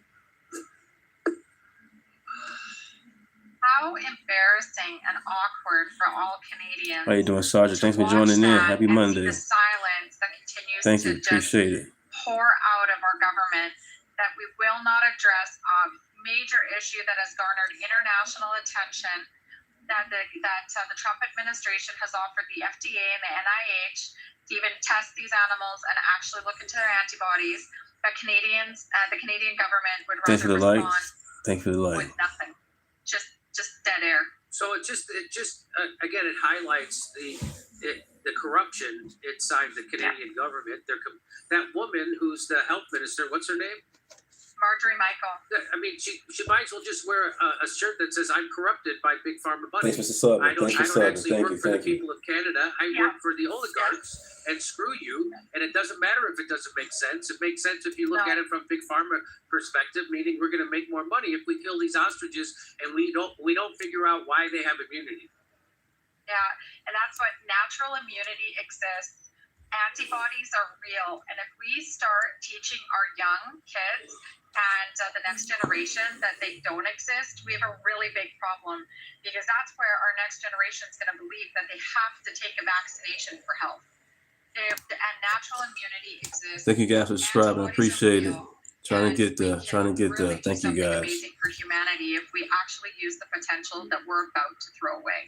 Yeah, and that's what we're fighting for. I mean, if they would have taken RFK's offer, if they would be interested in studying these ostriches, then maybe you would think, well, maybe they actually do have a good intention, the government. Maybe they do. They just are misguided. But since they have completely refused, they won't even answer a question about it. A most respectful question I've ever heard asked of a government official. The fact that they won't even take a question or answer a question, that just shows that this isn't about helping people of Canada or the animals of Canada or anything. This is corruption. This is anti-democracy, and this is corporatism in action. That's what this is, and you got to just shut up and take it. And are the people in Canada? How much more have they rallied around your case since the last time we talked? Honestly, a lot more. The longer this goes, the bigger it gets, because more people that weren't even on board back then are really starting to see that this is over punishment and control, and that this doesn't make sense now that we're almost approaching a year. And these animals were thriving and happy, and we were doing videos with them every day, showing their personalities and how loved they are. And, it's pretty hard. The world has fell in love with them, and the world has seen them now as beacons of hope for change. And our voice, we're all being suppressed or being detained and held back. And now our animals are seized from us, even with an interim stay order. We can't treat them. We can't beat them. We can't go touch them. And we can't even talk to the Canadian Food Inspection Agency face to face. This is an organization that prides itself. They put out a new mandate or their new platform for framework. And it says it ensures that CFIA is open, transparent, and accountable for their scientific work. Bringing new science and innovation to the table, and here they're trying to murder it. They are an agency that kills. Thanks for joining in. Happy Monday. An agency that is prepared for new science, innovation, or protecting anything. And I think we need a reform of this whole agency. They've lost, the trust is gone between Canadians and the Canadian Food Inspection Agency. We're going to have to see something big happen here. Some people say want to support my channel, so if you want to support, here you go. Because this is an agency. Other than that, I'm not here for that. I'm here to just share information with you guys, watch some videos, chat, learn from you guys. I'm here to learn. I'm here to share. So we are more at risk than ever because we want to do the shoot, shovel, shut up rather than report something. If you want to support, you can. If not, I understand. Now we're supposed to get a final ruling October 30th from the court. Is that true? Yeah, they keep putting dates out there, but there's nothing on the Supreme Court of Canada docket yet. So we're not too sure, but we should hear the Thursday before which would be for the following Thursday. So we'll hear this Thursday or Friday, or if we're next week's decision. Well, it's really interesting because this is the first time I've ever seen a government not jump at the chance to do medical experimenting on animals. So this is really different. Yeah. It really goes against everything, which just shows you that this is not a legitimate thing that the government's doing, that the CFIA is corrupted, and this is not about your health. This is about corruption. This is about control. This is about oligarchy. And keep fighting. Go ahead. Yeah, sorry, this is a display of punishment. You should see it here. It's your theatrical display of complete punishment for using your voice and standing up for what you believe in, and your property and your animal. There is so much force here. You would think that we are the biggest drug lab in Canada. Nothing makes sense. We're the most friendliest group of supporters out here, and we are a dedicated family to protecting our animals and trying to make change for Canadians. And we have all of this police force, all of this money being spent from the Canadian taxpayers, that we could definitely use this money to do something way better for Canadians to make change. Is there anything people can do who are watching to help you? Yeah, absolutely. You can follow us on saveourostriches.com. You can email us at saveourostriches@gmail.com. And I ask everybody to pray. Prayer has got us a long way, and it's united a lot of people from around the world. These crazy ostriches became the perfect catalyst in a journey to create change, but also bridge borders and create a really good topic of conversation about freedom and our rights. And so prayers, please. Just send in prayers and love. Okay. Katie Pasidney, I really appreciate you coming on and making time for us today. Good luck in your fight, your struggle to save your ostriches and to expose the corruption inside the Canadian government. Cheers to you, and please keep us posted. I will. Thank you so much, Jimmy. Thanks for everything and all of your listeners. You're amazing. Okay, thank you. Over to Steph. Okay, thank you so much. All right, I put it in the chats, saveourostriches.com, so hopefully that'll help everybody out. Thank you so much. All right, saveourostriches.com. Got it. Here we go. So Kirk needs a powdered wig. Thank you for that. Because everything's a scam, everything's a lie, everything's hypocrisy, and so I don't comply. Love it. A crown this time. We learned from the kente cloth, so you can't say we didn't learn something. Pelosi, Walker. If a political party does not have its foundation in the determination to advance a cause that is right and that is moral, then it's not a political party. It's merely a conspiracy to seize power. Ike. Savage. No kings is to divert energy from anti-Israel. Yes, absolutely. Yes, big time. Port Film Co-op. You know, I was really troubled today. I was watching, I don't know if it was Trump today or Trump this weekend, but he was talking about what happened with Hamas and that Israel had retaliated. And he's in a press conference in, the White House, and he's saying, we will make sure to handle Hamas. We will intervene. And I was like, wow. When did America declare war on Hamas? Why is my president saying we? That suddenly it's our war. It's our country that we're defending. I found that horrifying. This whole thing is horrifying. And that he continues to say we for this war. I'm not a part of this. Are you a part of this ugliness? Mel Brooks, say the bad news in a good way, Savage. Thank you for that. Port Film Co-op, Jews control the media, banks, and government. Okay. Syllabrax. Hello, Syllabrax. Thanks for joining in. Like and subscribe. Thank you. Syllabrax. I watch Jimmy Dore for a happy times, and I want a happy times, Syllabrax. I don't want to have an unhappy experience with you. Is that the chick from The Office? Is that who she is, Katie Porter? Phyllis from The Office? You know, Katie Porter, she just wants a happy experience, you know. I'm surprised she doesn't do this with her little board all the time. It's like, I just want a happy experience. Can't see that very much. There you go. Why do you, that's a, you're drawing a picture of her and it looks. Hey. No. You know how she always uses her dry erase board. You're making it look like she's chubby. That she's fat. I know. She just wants I won't cotton to that. You don't like that? Hold on. That's fat shaming. I don't want to fat shame her, but I'm adding a little bit of curl to her hair. Why are you making her look so swollen? She looks swole, Jimmy. Yeah. I just texted all you guys. I've been playing with Sora 2, and I've been awarding a Jeffy. That's a Jeffrey Epstein doing a little shimmy to people. A Jeffy. Happy Monday. Thanks for joining in. Lindsay, the most amazing, the coiner of the phrase woke right. You know that great phrase that works? He said, like it or not, Israel is at the foundation of America. And so I awarded him a Jeffy for that great point. Check out the Jeffy. Hey, Democrats knew they had to tap into society's angst and anger towards them, so they made up a BS protest away from taking the blame and cultivate votes. Duly noted. I had a friend turn to me and say, "Yeah, I went to No King's rally," and I was like, and I changed the subject immediately because I was thinking to myself, yeah, I should just engage and say, well, what policies did you talk about? Did you rally around a certain, like healthcare? Is that the policy that you all rallied around? You're all old. Is that the one you rallied around? I just didn't. I couldn't. Okay. Back to Jim.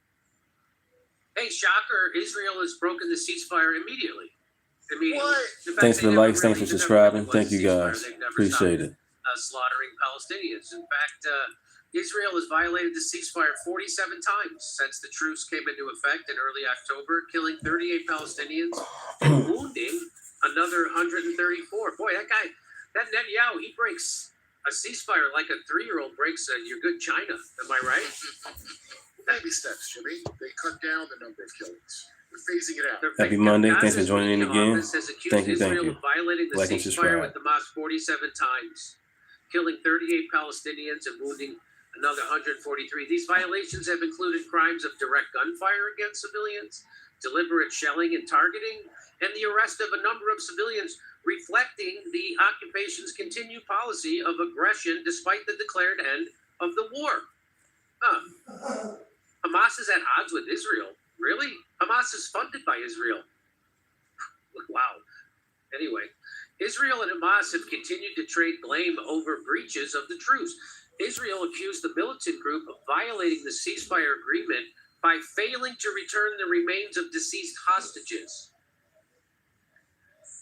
But Hamas returned 20 of the surviving hostages, and as of Saturday evening had handed back 12 of the 28 deceased captives, saying it would need specialists to recover and recovery equipment to retrieve the rest of them. So the people, the hostages that Israel is claiming Hamas is not returning. They're not returning them because they're under rubble from the bombing of Israel and they can't get them. So this is almost like perfect. It's like, well, if Hamas doesn't return all the hostages, even though they can't because we bombed them, then we could just say right now they're bringing another ceasefire in Lebanon. In a separate development on Saturday, an Israeli strike on a construction vehicle in southern Lebanon killed a man. Israel has reportedly bombed Lebanon despite a November ceasefire that brought to an end more than a year of hostilities with the militant group Hezbollah that culminated in 2 months of open war. So they're continuously bombing Lebanon, even though there's supposed to be a ceasefire. That's what they do. Oh, by the way, a lot of the hostages, they're just saying hostage, but many of them are POWs. That's right. So if you're in the military and you were taken captive, that means that you're a prisoner of war. You're not a hostage. And here's what Caitlin Johnstone says. She says, killing Palestinians is so normalized and accepted at a baseline expectation in the Western press that CNN calls this the first major test of the ceasefire after Israel killed people in Gaza every single day since the ceasefire agreement was signed. Here's what CNN says. Israel's military accused Hamas of multiple attacks against its forces in Gaza, marking the first major test of the U.S. brokered ceasefire. A major test. A major test. Some leakage. You mean the test that Israel has never ceased firing and has continued to slaughter Palestinians? That's the test? Yes. In retail, it's called shrinkage. So Dave DeCamp retweets that and says, apparently Israel killing 7 children on Friday was not a test. Just 7? What are they, anti-Semitic? That was not a test of the ceasefire. Here's what Israel... So I want to give you... This might be the craziest thing. So I just want to tell you quickly what happened. Israel drops a bomb. It doesn't blow up. Then a tractor is there trying to clear out the rubble. It rolls over a bomb. The bomb blows up. Israel then uses that and says, look, Hamas has bombed us. They're attacking us again, so we now can go kill them, slaughter them more, even though they know it's not true. So here it is. I'll show you. This is how it got reported. In accordance with the directive of the political echelon and following a series of significant strikes in response to Hamas's violations, the IDF has begun the renewed enforcement of the ceasefire in line with the terms of the agreement. The IDF will continue to uphold the ceasefire agreement and will respond firmly to any violation of it. So Dave DeCamp says only Israel can launch over 100 airstrikes and kill 40 people, then say it's committed to upholding the ceasefire. Just keep that in mind. Okay, so here's what I was telling you about. So Israel says that Hamas attacked it. So here's what they said. 2 Israel soldiers were killed and 3 were wounded in the attack by Palestinian terror operatives in southern Gaza's Rafah this morning. The slain soldiers, that's their names, both served in blah blah. The incident took place at around 10:30 a.m. in southeastern Rafah, close to the Salah Din Road. The area east of the so-called Yellow Line is under IDF control and part of the ceasefire deal with Hamas. According to the initial IDF probe, a cell of terror operatives emerged from a tunnel in the area and fired RPGs at an excavator, killing the 2 troops. Okay, that didn't happen. That was all made up. That didn't happen. In fact, here they are reporting more of it. But guess what? And then Netanyahu used this as a speech. During his speech to the Knesset, Netanyahu bragged. Thanks for subscribing. Thanks for the likes. Thank you guys. Happy Monday. Happy Monday. Tons of explosives in retaliation to the alleged Hamas breach in the ceasefire in Rafah that killed 2 Israeli soldiers and wounded 2 more. Netanyahu bragged that he was the reason for the victory, not for not stopping the war.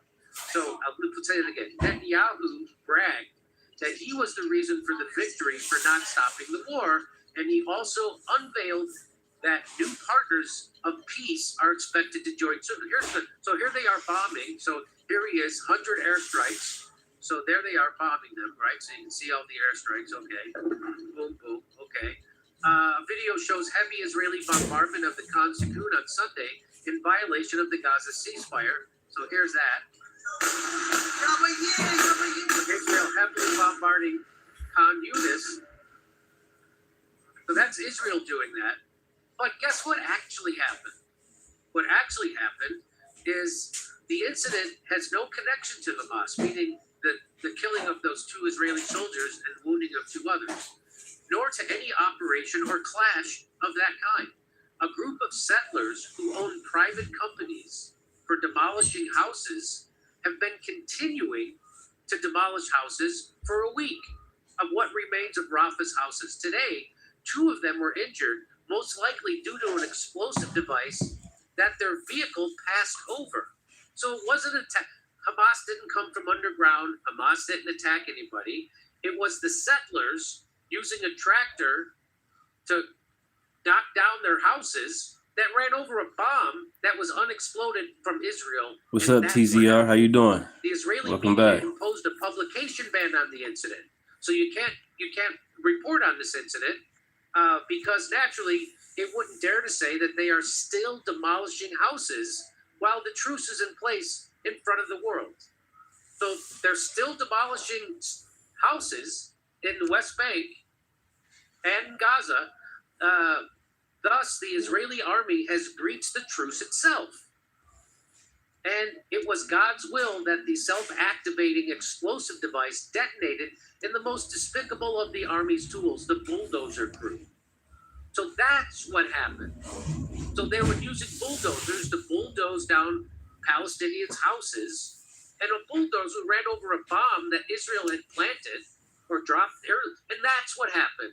And now Netanyahu is using that as a bullshit reason to go in and do 100 airstrikes. A friend of the show, Ryan Grimm, says, according to reporter, the incident in Rafah was not a Hamas attack, but rather a bulldozer. Okay. By dropping countless megatons of bombs on Gaza, Israel has rendered it very dangerous terrain for the demolition crews. To accuse Hamas every time their demolition crew blows itself up, if a ceasefire violation, it's the height of irony.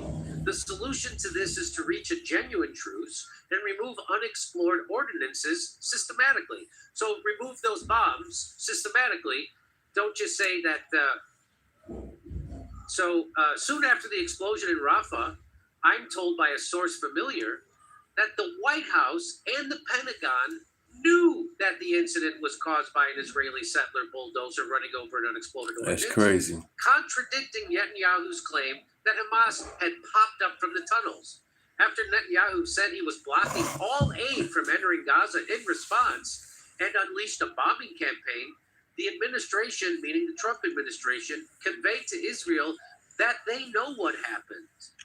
Netanyahu then announced he would reopen the crossings in a few hours. So did they do that because Trump said, hey, we know you're lying about this? So then they How you doing, Sam? Thanks for joining in. Happy Monday. Is that what is happening? I don't know. But senior administration official, this is from Kurt Mills. Senior Trump administration official tells me Hamas did nothing. Israel tank hit an unexploded IED, and that has probably been there for months. Didn't we just watch an ex-Mossad guy openly brag about how they were going to false flag a missile from Hamas? Yes. Hopes they do soon. Yes, that's exactly what we saw. Soon was really soon. So we just showed you a video. I'm sorry we don't have it loaded in today, but we showed you a video of Hamas, not Hamas guy, but a Mossad guy, saying that we're just waiting to get the hostages back, and then we're going to continue this. We're going to do a false flag. We're going to say that a rocket came from Gaza, and then we're going to use that. And he admitted what they're doing, but they don't say it in English. Okay, so that's what's happening. Now you know the rest of the story. It turns out Israel are the terrorists. Once again, they're the genociders. They're the ethnic cleansers. They're the modern-day Nazis. Hope you enjoy it. Over to Steph. This is how, Jimmy, we know the Holocaust happened because what else would make people this vicious and vengeance-filled? Right. You know? Yeah. Okay, over to Steph. All right. Sherelle, hello, girl. New boss, same as the old boss, because they have the same boss. That's right, Sherelle. Thank you. Big gong here. Where's my stick? Where did I put it? Holding, found it. Nisha, I wish people could have heard your dirty mouth. All right. The fact that the sign saying, if Kamala were president, I'd be at brunch right now, was seen at some of these rallies tells me all I need to know about these rallies, which were nothing more than a nationwide CNN and MSNBC shit-lib fan fest. Yeah, I don't. You know what? I guess, Randy, I'm going to have to go to one of these rallies and ask them the question, well, what's the policy that you really want that you're not getting from your government? I wonder what their answer would be. Or is it just, I don't like Trump? The king stripped Prince Andrew of his royal title. That's right, Savage. Okay. We should make signs, release Epstein files, stop endless wars, investigate 9/11 so people can take them to rallies. We did it when anti-Iraq war protest organizers refused questioning 9/11. Nice work there, Bill. No King's Rally is nothing more than 1984's 2 minutes of hate. Wow. You are so right about that, vegan Zorabian. Hold on. Canadians are some of the nicest people. Your parliament gave a standing ovation to a true Nazi, supports self-terminating, now exterminating farm animals out of fear instead of science. Make a stand.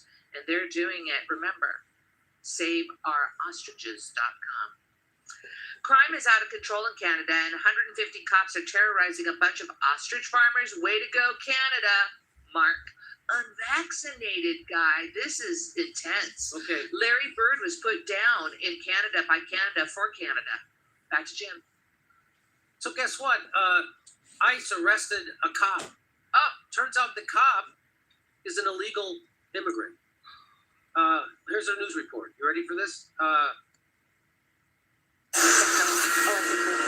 Let's do breaking news now. Immigration Customs and Enforcement has just revealed in the last short time a police officer working in Illinois is an illegal immigrant.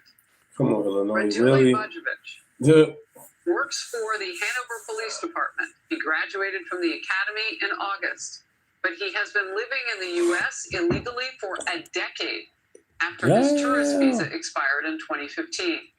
His illegal status was discovered as part of Operation Midway. So we wanted to bring you the very latest on that. His name is Brockovic. So, I don't know. I say we ship him home so he can help out Ukraine. How you doing, Sharon? Thanks for joining in. Thanks for joining in. Happy Monday. But he's allowed to be a cop. You think that the cops did a background check, right? And they would have figured that out? Well, they did. They did know he was. Well, here's him being arrested. So how long have you been a police officer? January.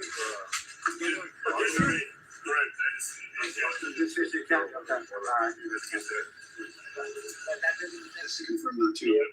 So they hired you on work authorization, and you were able to carry a firearm. So on duty, you can carry a firearm. But on duty, you could. Correct. Wow. It's crazy. Amazing. I don't know anything about him other than he says he loves America. The problem is, he's not even a citizen. So he can't own a firearm legally in our country, but he's being given a firearm by the state of Illinois as a police officer in the state. And apparently all you have to have is work authorization in this state. That is insane. You haven't even sworn allegiance to our country yet. And yet we're giving you a firearm. Now, this guy may be a great guy, but how many others are working in our country as police officers who aren't great guys? So just keep this in mind. A guy who's not a citizen is given a badge and a gun that he's not legally allowed to bring to his house because that's against the law, but he can have it on duty. So a guy who's not a citizen is given a badge and a gun to go arrest people who are citizens. That's got to be the craziest thing I've heard yet. Wow. Dick Durbin's prophecy has come to pass. He said, we need them to be our cops and our soldiers and our Purdue workers. So here, this is from the Center for Immigration Studies. They say, so this is the law.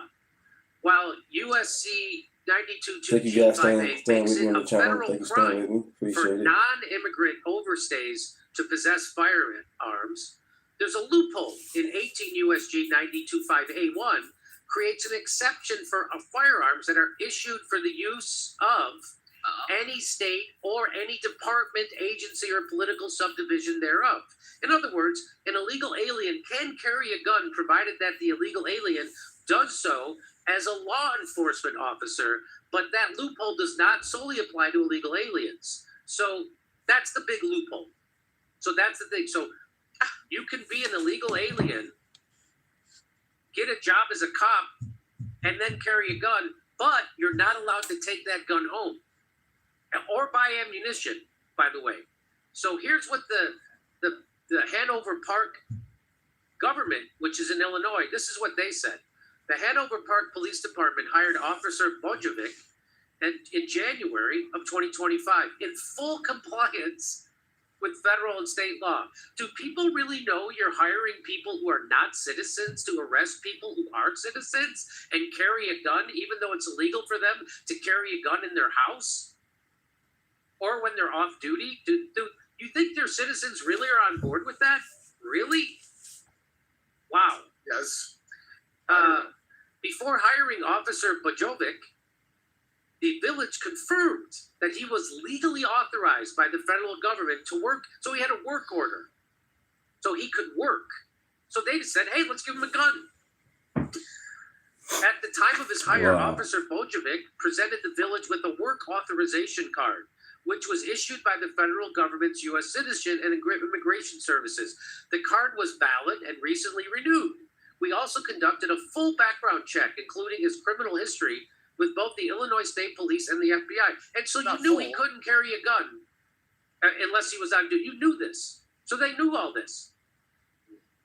He sounds like a character. This guy, Officer Bojovic, sounds like a character from a Tom Cruise would play in a movie. And then he pulls off his rubber mask.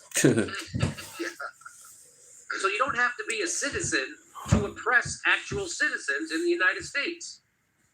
And I don't blame this guy. I don't blame the Bolshevik. I blame the government. So I'm just happy that his ID didn't say no name given. Officer No Name given. Officer No Name.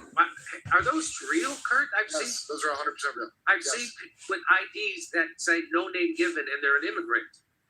You would think that it would be a made-up thing by some kind of crazy right-winger, but no, that's a real thing they did. So that's because they did want them to vote. That's right. Here's more from the Hanover Park. The bottom line is that all information we received from the federal government indicated that Officer Bojovic is legally authorized to work in the United States. Clearly, without that authorization, the village would not have hired him. Additionally, the village has not received any notice from any federal or state agency that his work authorization status has been revoked. So they gave him you're able to work in the United States, and then the government of Hanover Park goes, well, let's make him a cop and give him a gun and have him arrest people who aren't citizens. Is this more or less incompetent than the superintendent, the fake superintendent, the fake doctor that the Obama assistant hired? You know, the guy from Guyana? Yes, that's right. This is on the heels of the superintendent of schools in Des Moines, Iowa, was found out to be here illegally for decades. And he had and armed. Hey, you have to be a cop, an illegal citizen, a cop, if you want to have a gun, pal. So this is the rest of their statement from Hanover Park. Thanks for joining in. Like and subscribe. Happy Monday. Based on a memorandum issued, blah, blah, blah, blah, blah, blah, that this immigration status allowed him to carry a firearm while on duty, but not status of illegal. But he can't bring it in. He can't put it in his car when he drives home. He can't have it at his house. He can't have it anywhere else. He can only have it when he's on duty arresting citizens. That's fair. Officer Bojovic has been placed on administrative leave pending the outcome of the immigration proceedings he's now facing. if he is permitted to remain in the United States and remains legally authorized to work in this country, he will be returned to full duty status. So that's them flipping you off right in your face. Right in your face. You know what would make a great buddy, a cop movie? Team this guy up with that illegal superintendent of Des Moines. That's exactly what I was thinking. They got to solve a crime while we're running from the law. Call it 21 Jump the Fence. Or how about lethal paperwork? How about no green card for old men? I'm working on this. Wow. Just so you know, it's not just in Illinois. Here's a problem that they had in Los Angeles, right here in California. Watch this. Crazy. When they hired them, they should have known that this was going to happen. The LAPD finds itself in a conundrum. Two of their newest recruit officers are DACA recipients, also known as Dreamers. California passed a law allowing non-citizens to become police officers. But as retired LAPD background investigator That's Ken crazy. explains, there is a You had to go to significant college, federal problem with military to Kind of become a cop. corner because federal law dictates that Wow. the DACA recipients, although eligible to work in the United States legally, or in California, they can't take their guns home, they can't possess guns, they can't buy ammo, and so they're not police officers, technically armed police officers when they go home. Our inside sources say the department is working to fix this problem, but they confirm the new DACA hires will only be able to have their LAPD-issued guns while at work, and they will not be able to purchase any ammunition. If a police officer cannot take his gun home, isn't that problematic? I mean, it could be a safety issue. Right. It's an officer safety issue. It's a big officer safety issue because when an officer goes home, they leave the station, you drive out of the station with the identities of police officers getting out nowadays. They aren't armed and they will not be able to Like and protect subscribe. themselves. Thank you for joining the channel. Happy Monday. We contacted LAPD Chief Michael Moore for comment, and while he initially said he would address this issue with us, Chief Moore did not get back to us in time for the story. The LA Police Protective League chose not to comment, but LAPD Detective Jamie McBride, also an LAPPL director, issued a personal statement that says in part, "I would be very concerned with allowing non-citizens to have the ability to arrest U.S. citizens. That doesn't even sound right. And the LAPD also wants to provide firearms to these non-citizens in violation of federal law." How do you think this is going to be resolved? There's absolutely no way to resolve it because they're not going to change the federal laws. So there you have it. So apparently there's not enough U.S. citizens that want to go into law enforcement in the United States. Really? So we have to get people who are not even citizens, give them a gun and a badge, and tell them to go arrest citizens. That there couldn't be anything more screwy that I've heard in a long time. They're good if the guys who arrested that guy from ICE turn out to be illegal as well. I wouldn't doubt it that there's at least a few. I'm sure they didn't do great vetting with the $50,000 signing bonus and anyone can apply thing.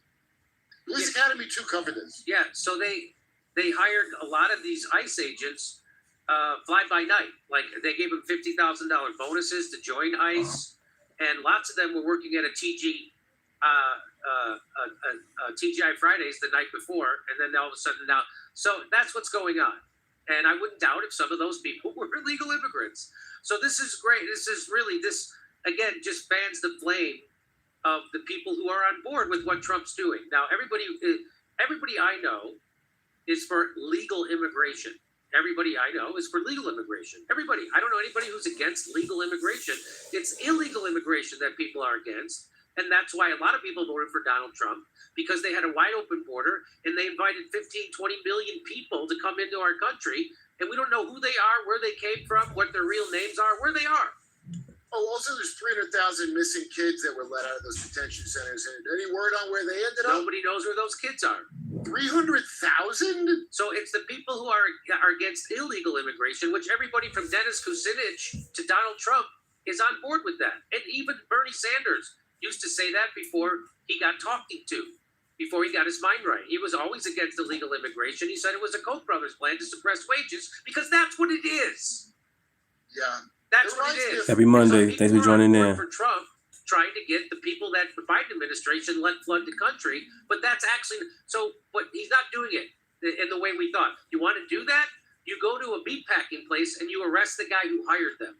You go to a farm and you arrest the guy who hired the illegal immigrants. You go to a construction site and but that's not what they want. They want to have cheap labor here to suppress the wages of Americans and undermine and keep people fighting against each other, poor people fighting even more desperate poor people. And they do it in such an overly aggressive way, which is what Trump and ICE are doing, to create a backlash so they can have an excuse to expand the surveillance state and build more prisons. That's what this is about, because they've deported maybe a little over 100,000 people so far. There's 20 million people were let in. So this is all just for show, and it's for show so they can ramp up their surveillance state. That's my theory, and that's why they're going to Home Depots, and that's why they're trying to grab food delivery guys on a bike. That's what this is about.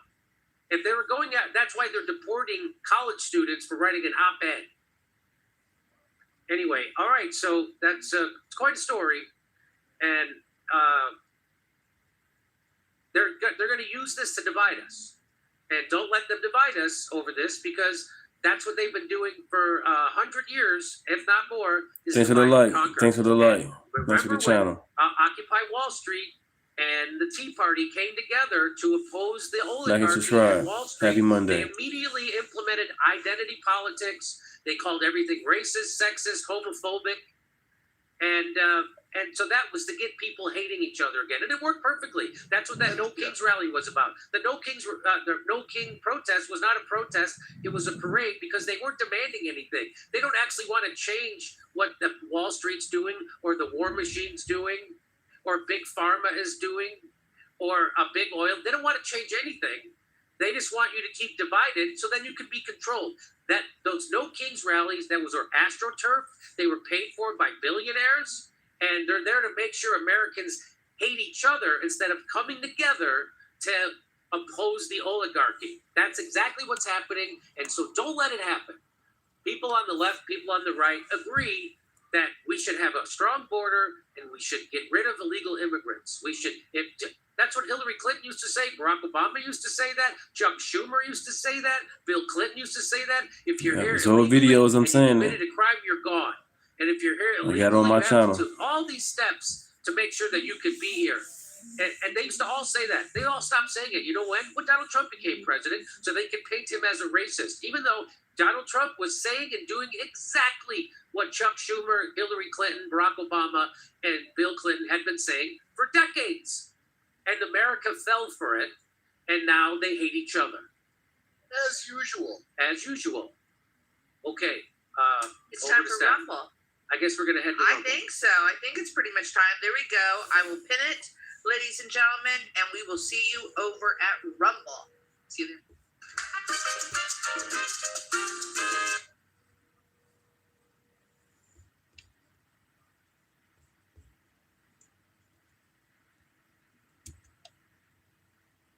Happy Monday. Thanks for joining in.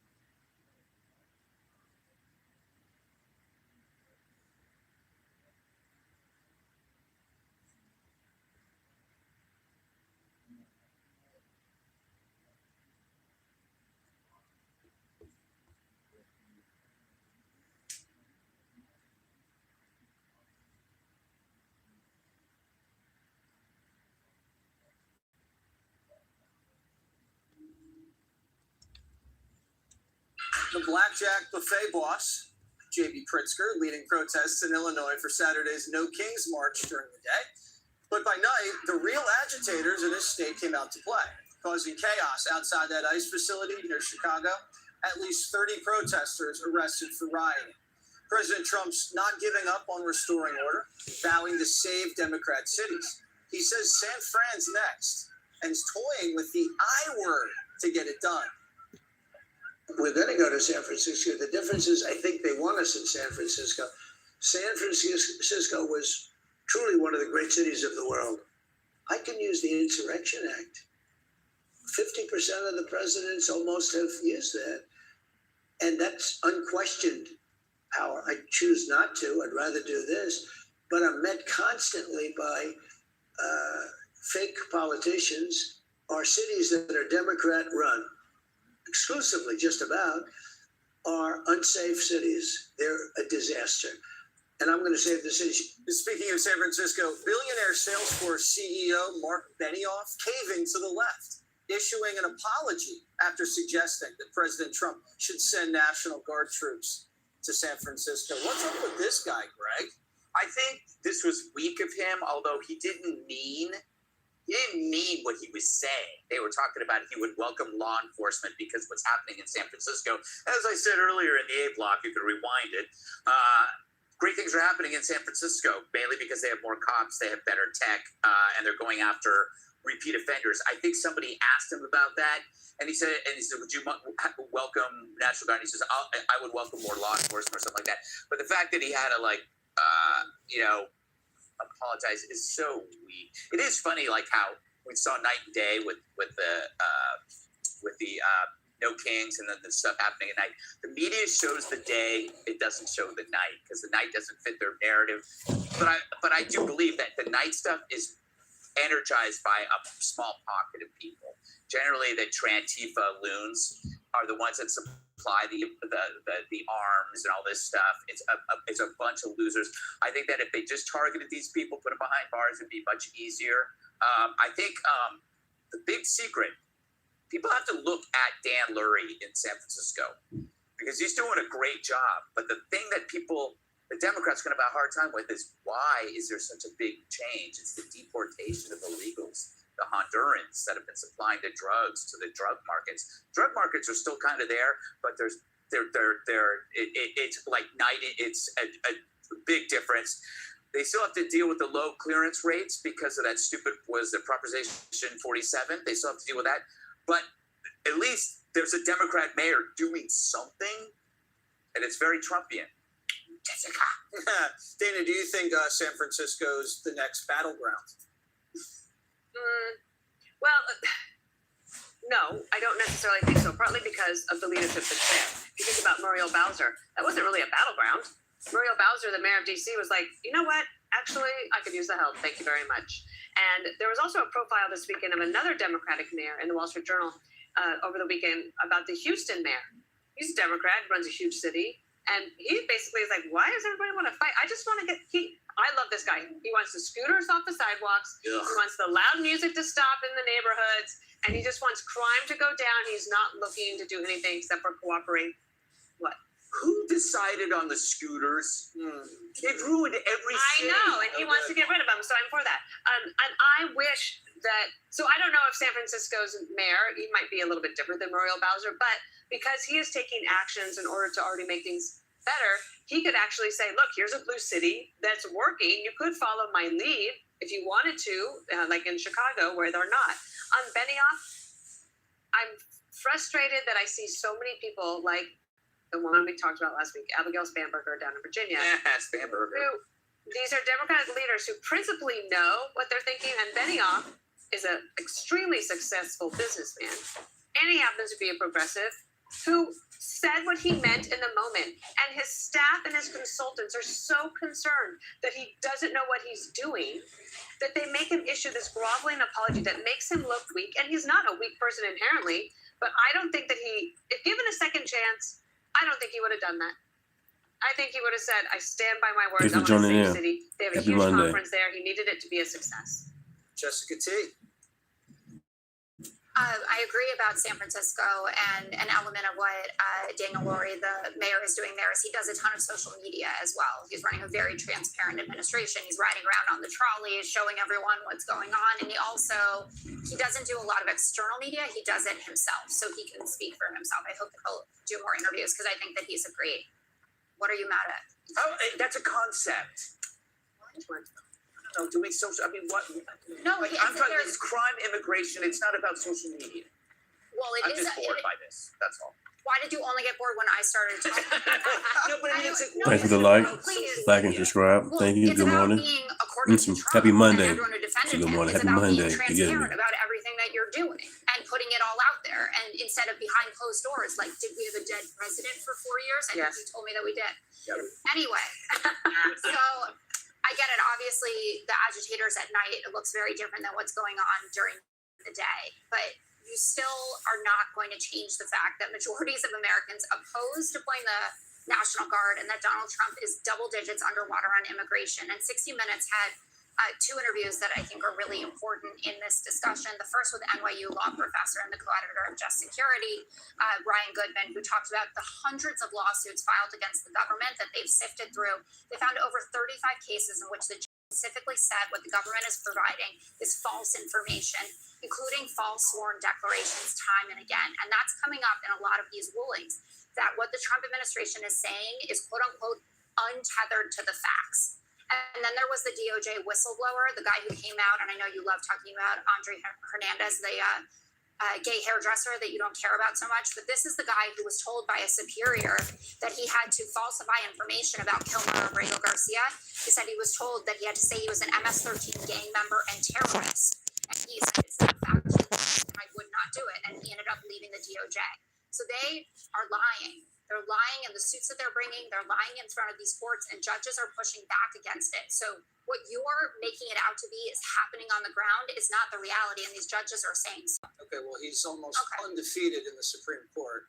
Well, the handpicked court that will do anything. Well, but the non-Trump appointed judge on the ninth said, you mean handpicked? You mean they nominated them and then they were affirmed? The National Guard is allowed to go to Portland. When a Democrat appoints you. Yeah, the National Guard is allowed to go into Portland, which is what to protect federal buildings or federal review of it. That's another win for the president on the law and order. But I've been saying for months that the Democrats should work with Trump on this issue of crime and neutralize it as a political issue. People don't want their streets to be running with criminals. They want safety. It's clear from the people at these No Kings protests that they like to live in safe neighborhoods. They don't ever venture into the same places that they claim they're standing up for. On the issue of illegal immigration and how it's related to crime, Kristi Noem, DHS Secretary, announced today they've arrested 480,000 criminal aliens just since the beginning of the year. That's like a small city of criminals. So it really proves the point that for years we've been told that illegal immigration has nothing to do with crime, when in fact we are finding out that it's actually the undercurrent of a lot of this violence that is happening in New York and Chicago. We've actually known this dirty secret for a long time, but Democrat politicians were willing to say, it's okay, nobody really cares about the inner city. We're just going to allow this crime to happen. Someone's getting a kickback. There's a lot of corruption happening. And they've allowed it to go on and on. Now the administration is taking care of it. On Benioff saying, maybe the National Guard should come into San Francisco, that's great. He's standing up for his business and the people who work for him. And they have a stake in the city being safe because they want talented, qualified people to come work for them. How you doing, Gary? How you doing, Steve? Happy Monday. Left, thanks for joining Trump in. is saying we're not only going to protect people who work in high tech and who are making a lot of money and who are participating in commerce in the country, we're going to protect everybody. Whether you're rich and you have a good job, or whether you're poor and you're living on a street where the criminal has been running the show for decades. We are standing up for everybody. We want to make everyone safe, and that's why he's taking on all these big city Democrats who just seem to want to protect certain people in their cities, but not everybody. Well said, Katie. Click here to subscribe to the Fox News YouTube page to catch our hottest interviews and most compelling analysis. You won't get it anywhere else.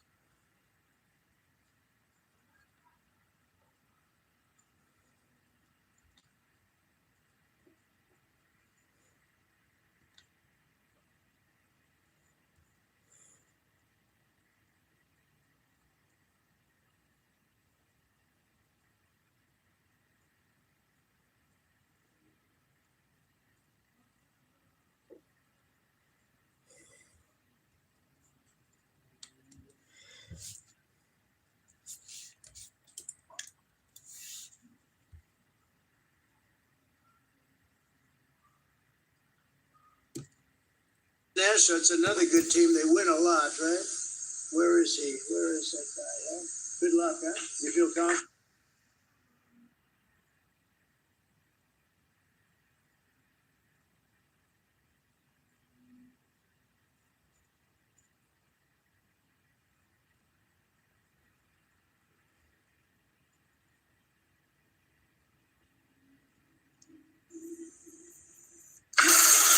This is Fanfare with Barry Cunningham. What's up, everybody? Thanks for subscribing. Thanks for the likes. Thank you, guys. Happy Monday. Appreciate it. And I put a show together, and then all kinds of hell breaks loose, and there's all kinds of news. Today's one of those days. There is so much news this evening and throughout the afternoon. Not sure if you saw much of it, because a lot of it, the media didn't even bother talking about. But one of the big things that happening, I don't know if you would call it big, but it involves President Trump. So to me, that's big. Since I put this entire channel about President Trump, I figured we would talk about what he did first, and then we would go from there. But one of the things he did, I guess we can call that, is he went ahead and showed everybody that he has begun doing redevelopment on the White House. And this is the picture that they put up. I wrote, libtards who have no clue about real estate development are losing their friggin' minds that President Trump has broken ground on the new White House ballroom. They are complete losers. They are melting down all over the place. Here is the picture. Thanks for the like. Thanks for subbing. Thanks for subbing. Appreciate it. And it caused their heads to absolutely explode. Just went nuts over it. And all it is basically a bulldozer or a crane ripping out the back end so that they could put the ballroom in. And they're actually looking for a congressional hearing on it.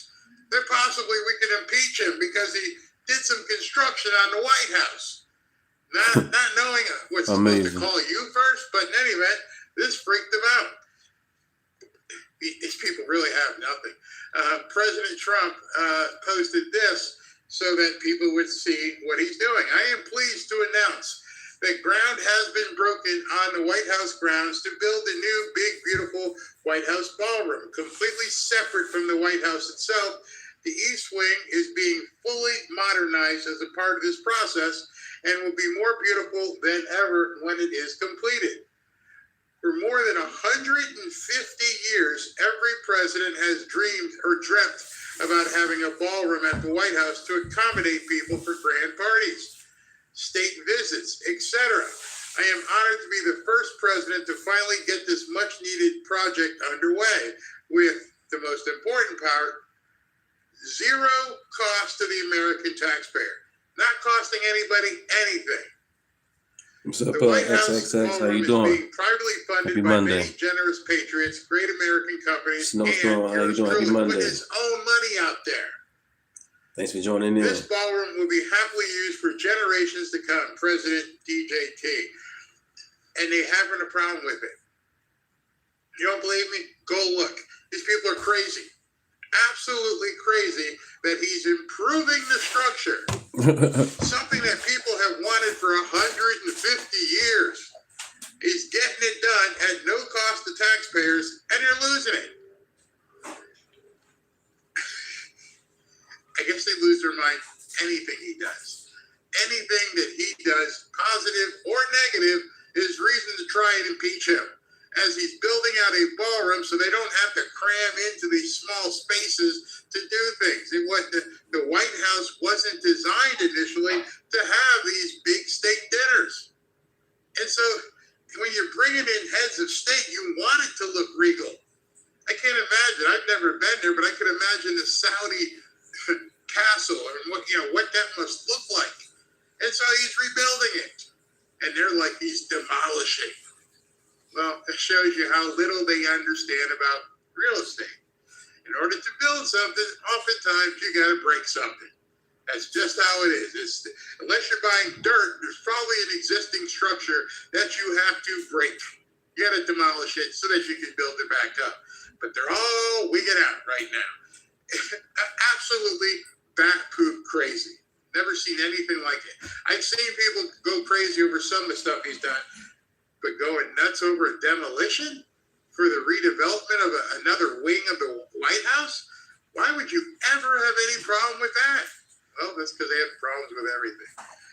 And as if he didn't need something. Thanks for the like. Today, after we got Thanks done for the with our sub. earlier show, President Happy Trump Monday. welcomed the Louisiana State Right, Storm. University baseball team that won the national championship and the LSU Shreveport team that I believe did it in the lower division of the college baseball. But he wasn't just honoring the baseball Scott knows what's players. up, He what's made up. some statements which I want to point out to MAGA. you. And as you're looking at this video, Common sense, you know? this would be probably in the new Grand Ballroom once it gets built. They probably don't even want the baseball team there. And one of the things you notice, and I've pointed it out before, President Trump loves champions. He loves sports. He's probably a closeted athlete. He probably wishes he was a championship athlete. He loves football. He loves baseball. He loves all kinds of sports. And so having these players at the White House is a big deal for him. He took the time out to greet these players, their coaches, and basically he was presented with some things as well. So before I get too much into the news, I want to show you this event that took place at the White House. I'm not going to do movie night tonight because, oh my gosh, I have got so much to show you. We are doing a Rumble Jump Over, but I got so much stuff to show you. So let's get into this.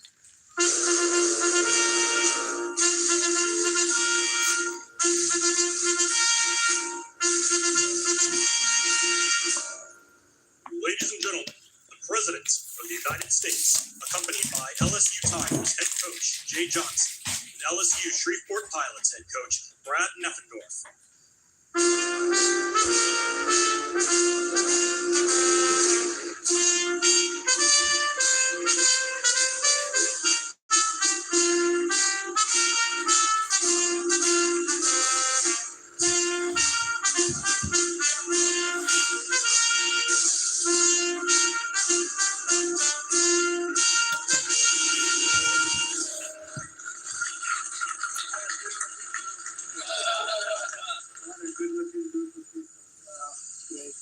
Two pretty good coaches, right? I'd say it's a lot of good coaches up here. Well, I want to thank you. It's a special place to me, a special state. As you know, we won it by 36 points or some ridiculous numbers like that. And so when I was asked to do this, I said, "This is my honor. Please sit down. We'll have a little fun, okay?" Thank you all very much. I just want to stop and jump in there. That's something Democrats can't do. They can't have a little fun. Do you realize Jake Tapper tonight was having a hissy fit because of the meme video that President Trump did where he's flying over with the jet fighter and dropping dump on people's heads? And one of the panelists, finally I saw a panelist just sit back and cook. Dude, can you not just laugh? Why do you have to pretend like everything upsets you? The fact that this president just said, we're going to have some fun here. Have some fun. Follow his lead. Have fun. Great group of people. This place is crowded. You got a lot of fans. Who do you think is going to make it into the major leagues? Raise your hand if you think that. I guarantee a lot of them, when you hear about their records and their conquests. I want to just begin by saying that we're joined today two collegiate championship baseball teams from the great state of Louisiana, two teams that were absolutely the top. Both of these teams brought incredible pride and grit and glory to their schools, to the state, and today they're bringing that same Louisiana spirit to a place called the White House. Has anyone heard of it, huh?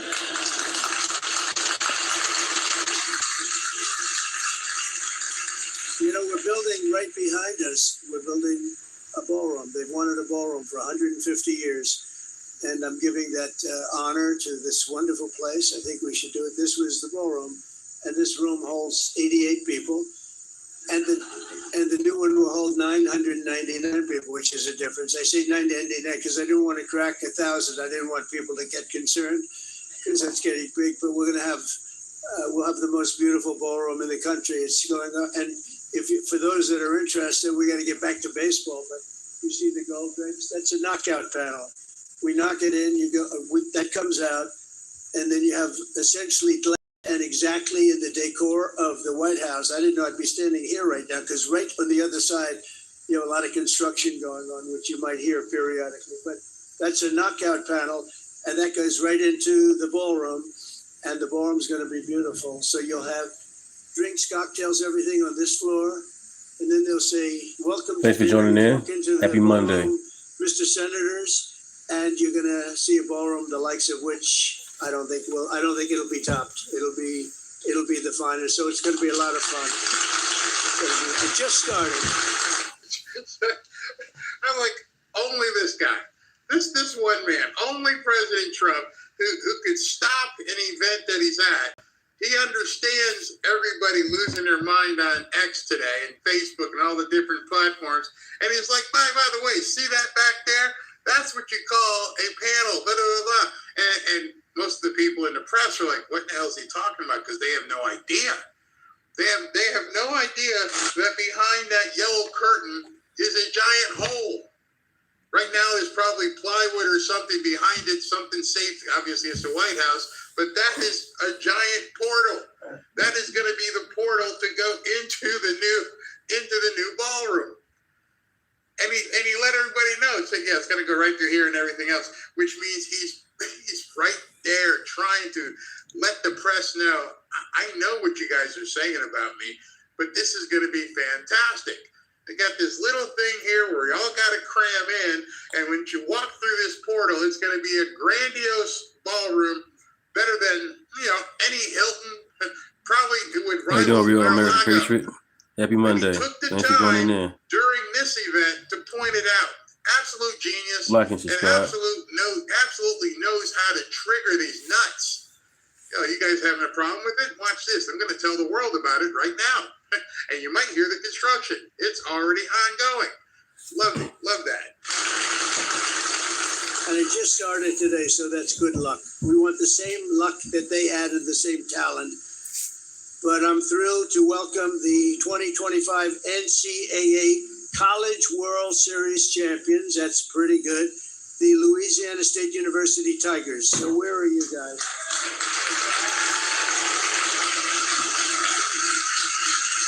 Thanks for joining in. Appreciate it. Happy Monday. And of course, we Like have and subscribe. the 2025 NAIA Baseball National Champions, the LSU Shreveport Pilots. So those two teams, you'll hear about them in a second.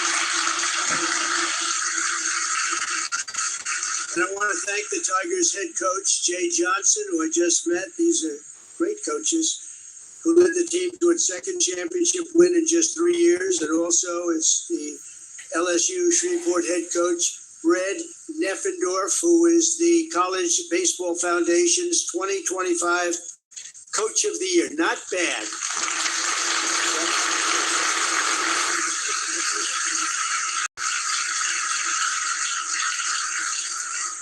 I think we should bring them into government. So they don't need the baseball. We can bring them into government. We could definitely use it. And we're also honored to be joined by the incredible duo from Louisiana, Speaker Mike Johnson. As you know, Mike is phenomenal. The job he's doing is phenomenal. And House Majority Leader Steve Scalise, a very brave man, very brave man. Hi, Steve. Great guys. Steve is very brave, though. He was badly hurt, and they put him at second base. Did you ever hear Bobby Richardson? He had great depth. He had great range. He could go all over. He was with the Yankees for many years, and I don't know, he came from around your area, I think, Bobby Richardson, a second baseman for the Yankees for many years. So he was known for unbelievable. He'd field balls at shortstop when they were hit. He was great. And when Steve was so badly injured, you know about that. Nobody ever really suffered like that. And we thought he was a goner. Actually, I went to the hospital that Happy night. Monday. He came back, and a few months later, he's standing at second base. He was having a hard time moving. I wouldn't say he had Bobby Richardson's range. Do you agree with that? And he was having a little bit of a hard time. He was coming out. It was really a very bad experience for him. So he's standing in the stadium over here, the Washington Stadium, and a ball is smashed to him. The first pitch of the game, he's at second base, and he wasn't looking to be How you doing, Tim? a hero. and he dropped to his knees and he stopped it, and that was a hard hit. This happened from God. The first pitch of the game, it's ripped. You know what I'm talking about, Mr. Governor. The ball is ripped to him, hard ground ball. He falls to his knees, he blocks it. He grabs it, he throws it to first. They got him out. Nobody could believe it. Nobody could believe it. And they immediately took him out of the game because there was going to be no way, right? There was no way you were going to stop it. It could only go down from there, right, Steve? And I said, this is amazing, but it was really something. We're also pleased to be joined by two wonderful people, senators, your senators, Bill Cassidy and John Kennedy. Thank you both for being here. Appreciate it very much. Very, very much. A lot of good political people in that state. It's been known for politics. I think I would say politics. I wish all the presidents don't send no money to other countries. How much did Biden send? $1 billion, $2 billion to Ukraine? That was crazy. America first. All the presidents send money to different countries. We had a lot of luck with, right? You won that campaign. It was beautiful. And his wife, Sharon. Thank you very much. Hi, Sharon. Nice to see you, Sharon. And all of the other Louisiana fans and politicians. You have so many political leaders. I want to just thank you all for being here. It's a great tribute to this team, to these two great teams. Very rare that you have two teams in one room. You might have them, but they're not from the same state. What is it with baseball? What is that, Coach? What do you figure that is? Just has it, right? Pretty good. I tell you, it's pretty amazing. Two amazing seasons, two incredible teams to celebrate. So let's start with the Tigers, okay? Throughout their 2025 season, the LSU Tigers delivered some of the most electrifying moments in the history of college baseball and ended with a phenomenal record of 53 wins and just 15 losses. That's pretty good. I'd like to have that in the major leagues. You finished the year with an 8-game win streak and a 2-game series sweep against Coastal Carolina in the College World Series Finals to take the title. That's the 8th national baseball title in LSU history. That's amazing, actually.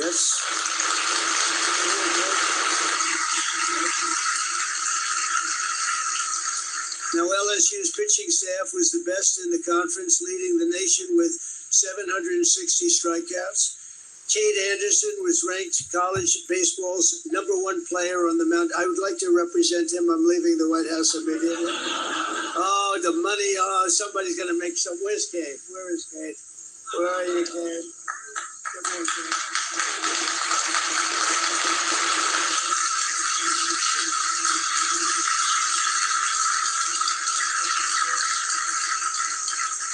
Boy, oh boy, would I like to be doing that, huh? 180 strikeouts, that's a lot. That's almost a record.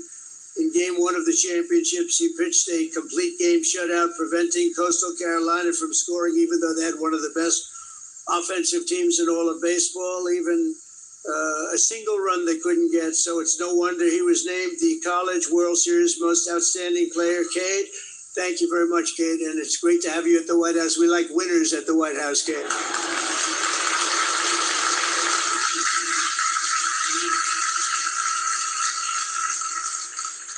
To the regional championship, LSU faced Dallas Baptist, supposed to be a great team. An outfielder, Chris Stanfield, was, they say, unstoppable. He built an early game momentum with a second-inning home run, contributed multiple RBIs, and brought in an additional run with a sacrifice ground out at the end of the game. And you ended up winning the game, so I think your last sacrifice didn't matter too much because they won the game 12-0. That's not too bad. Where are you? Where are you? Well, look at this guy. Huh?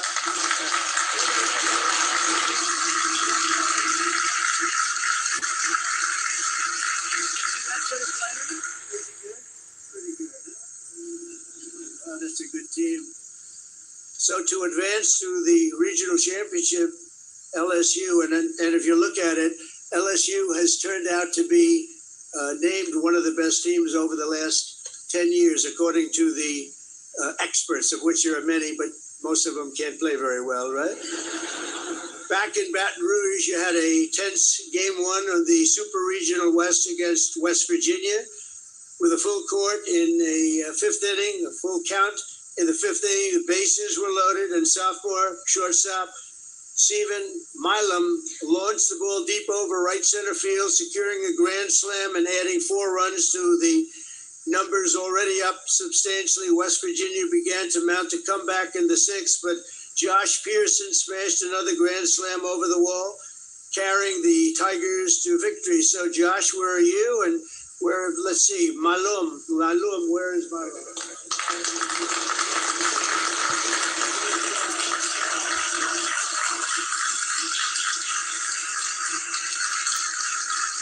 These guys have very strong hands, I'm noticing, They're ripping my head up. These are strong people. You don't hit those home runs without strong, beautiful hands. You agree with that, Mr. Speaker? How was your baseball? Okay, not bad. Not quite as good. First baseman Jared Jones had one of the most iconic outings of the season during the June 14th, my birthday, College World Series. Thank you very much. Thank you. Flag Day. That was Flag Day. You know that, right? Thanks for joining in. Like and subscribe. Happy Monday. After knocking a home run out of the park earlier in the game, Jared walked up to the plate in the bottom of the 9th with 2 outs, and the score was tied, and they looked like he could be in trouble.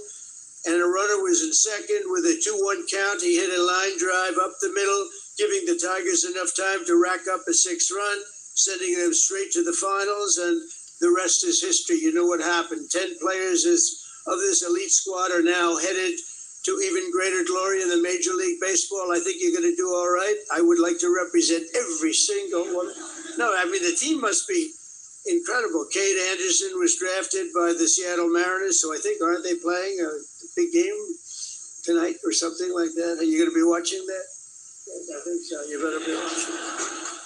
I'm so busy, I don't get to watch baseball too much. I did watch the other night, however. I turned on, and there happened to be a Japanese player who was not bad. He was one of the best pitchers I've ever seen. How you doing? Best hitters I've ever seen. And that all makes for a nice contract. He's pretty good, right? Pretty amazing when you think. They say one of the best games ever played because you had pitching and hitting at this with I post my Cash App link on the description. I'm going to break in for a second. He's talking about Shohei Ohtani, who plays for the Los Angeles Dodgers. I'm doing well. Phenomenal. He's one of the best hitters in the league, and he's one of the best pitchers in the league. So President Trump, if you notice, he was reading the other stuff, the notes that are in front of him. When he started talking about come with some bangers for you, Dave. About Shohei Ohtani, he didn't need any of that. He had Thanks for the like. Definitely watched that game. Subscribing. Some of you guys who don't follow baseball, just to let you know. How you doing, Dave? He hit 3 home runs in the game, and then he had like 9 strikeouts as well. Nobody has ever seen anything like it. This guy is from Japan. He's an incredible player. If you like baseball, you already know who I'm talking about. If you don't like baseball, at least you can applaud the effort of somebody who hit 3 home runs in one game and then struck out a whole bunch of people pitching. Both sides of the game. Amazing. Pretty exciting. Chase Shores was drafted by the Los Angeles Angels. Where's Chase? Good. Wow, nice big tall guy. Very good. Anthony Ianson and Jacob Mayers were drafted by the Boston Red Sox. Boy, you have good. Where is Anthony? Is Anthony here? Anthony right here. Good luck, huh? Good team. Good team.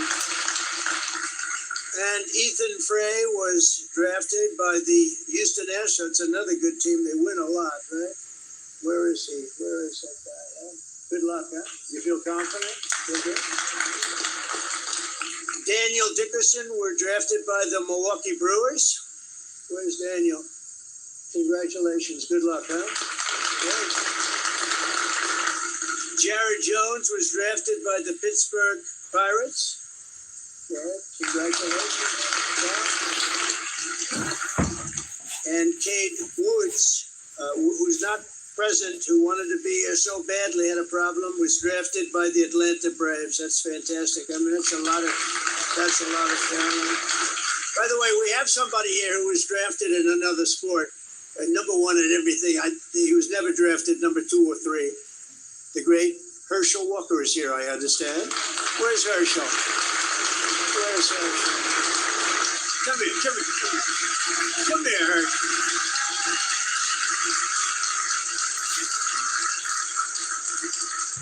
I'm not sure that LSU loves this guy, but they do respect him. There's nobody like. Come here. Just to let you know who Herschel Walker is, he was the all-world amazing running back for the Georgia Bulldogs, which plays in the same conference as LSU. And President Trump has been good friends with Herschel for quite some time, all the way back during the USFL days. So that, it's been amazing that they have kept their friendship the entire time. I believe he was a Heisman Trophy winner, #1 draft pick, just all-world at everything he ever did. About baseball. Oh, and he was also on Olympic bobsled team. I forgot about that. How you doing, Russell? So I'm sitting out there. I said, "Come on, Eric." You know, I absolutely love this president, but I didn't ask the fan to put me on the spot. But anyway, I just want to tell the players. Like and subscribe. Happy Monday. Determination that you had in baseball carried throughout your life.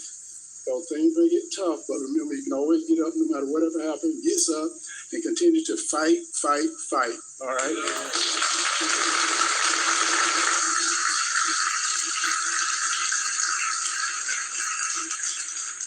So Connor, thanks, Herschel. What a player he was, huh? Oh boy. Thanks for the likes. Thank you. He'd go around you, but if he couldn't go around you, he'd go right through you. And he'd carry 4 guys on his back for as much as he did. Nobody better. I think maybe the best in history in college, and he had a great career in the NFL too. And he's a great person. And now he's going to be the ambassador. Come on, name the country, Herschel. He's going to be the tough job.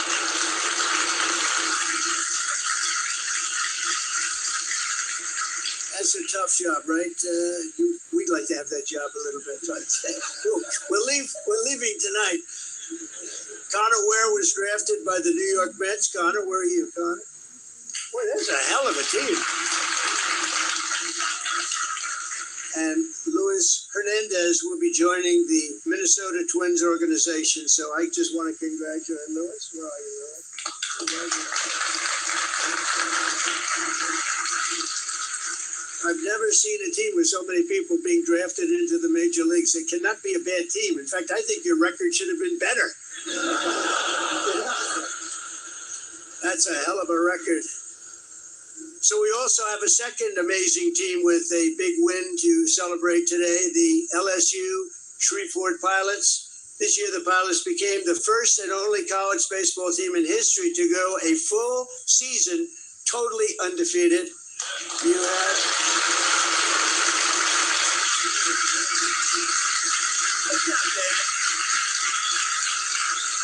well, I want these two teams to play. You want to do it? I'll do it. We'll get the stadium. I'll pay for it. What the hell? But you had an astounding record of 59 Designer Travel, wins thanks for and joining no in. losses. Happy Monday. What the hell is Like with and that? subscribe. Happy Monday. In baseball, normally you have like a little bad luck. Thank you, everybody. Lose a game or two. That's Joining in. pretty Thank good. you. What do you have to say that he did a good job. Name is Deunta. Did a good job. Congratulations. You two great coaches, two great people too. You also became the first team in the history of LSU Shreveport to bring home a national title. Head coach Brad Neffendorf deserves a special recognition. The Pilots have been in every NAIA national tournament over the past 2 decades. That's pretty amazing, but they never brought home the title until Brad came along. And so Coach of the Year and all of that stuff. These two coaches are unbelievable, the top of the line. And I'll be honest, I watch Major League Baseball and other sports, and they keep hiring the same coaches over and over again, right? They get fired, then they hire them again. I'd hire these two guys, but I don't want to take them away from your school, so I'm only kidding. Just pretend. I'll end up, you'll all leave, say, that was terrible. They'll both be hired. I'll tell you what, they do a great job, too. During the Red River Athletic Conference Awards, 14 members of the Pilots team received all conference team honors, and 6 players were selected Gold Glove team for excellent defense. I can imagine Isaac Rodey was named Conference Pitcher of the Year for a crushing league with, think of this, a 12-0 record and 114 strikeouts. How about that? 12-0 is not bad. And Kobe Reeves, a left-handed pitcher, was honored as the conference's newcomer of the year. So where are you two guys?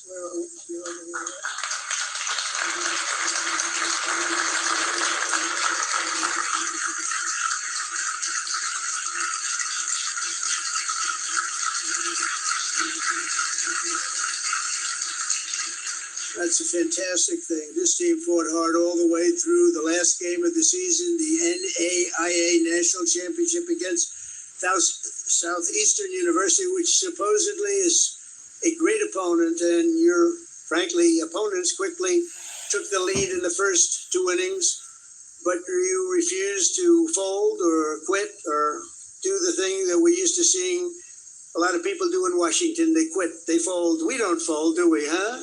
We don't fold. Jose Saloren, who is supposed to be a terrific prospect for the future, drove in 2, and Anthony Swenda scored on a wild pitch in the next inning. The game was tied. Where's Anthony? Is he here? Anthony, good going. Come here, Anthony. Get out here.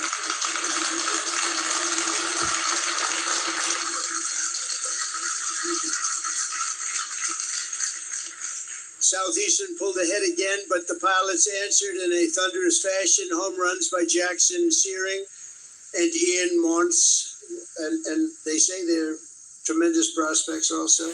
And clutch RBIs from Ryan Davenport and Austin Gome turned the tide very quickly. By the 8th inning, the Pilots were in full command, adding 3 more runs before slamming the door shut.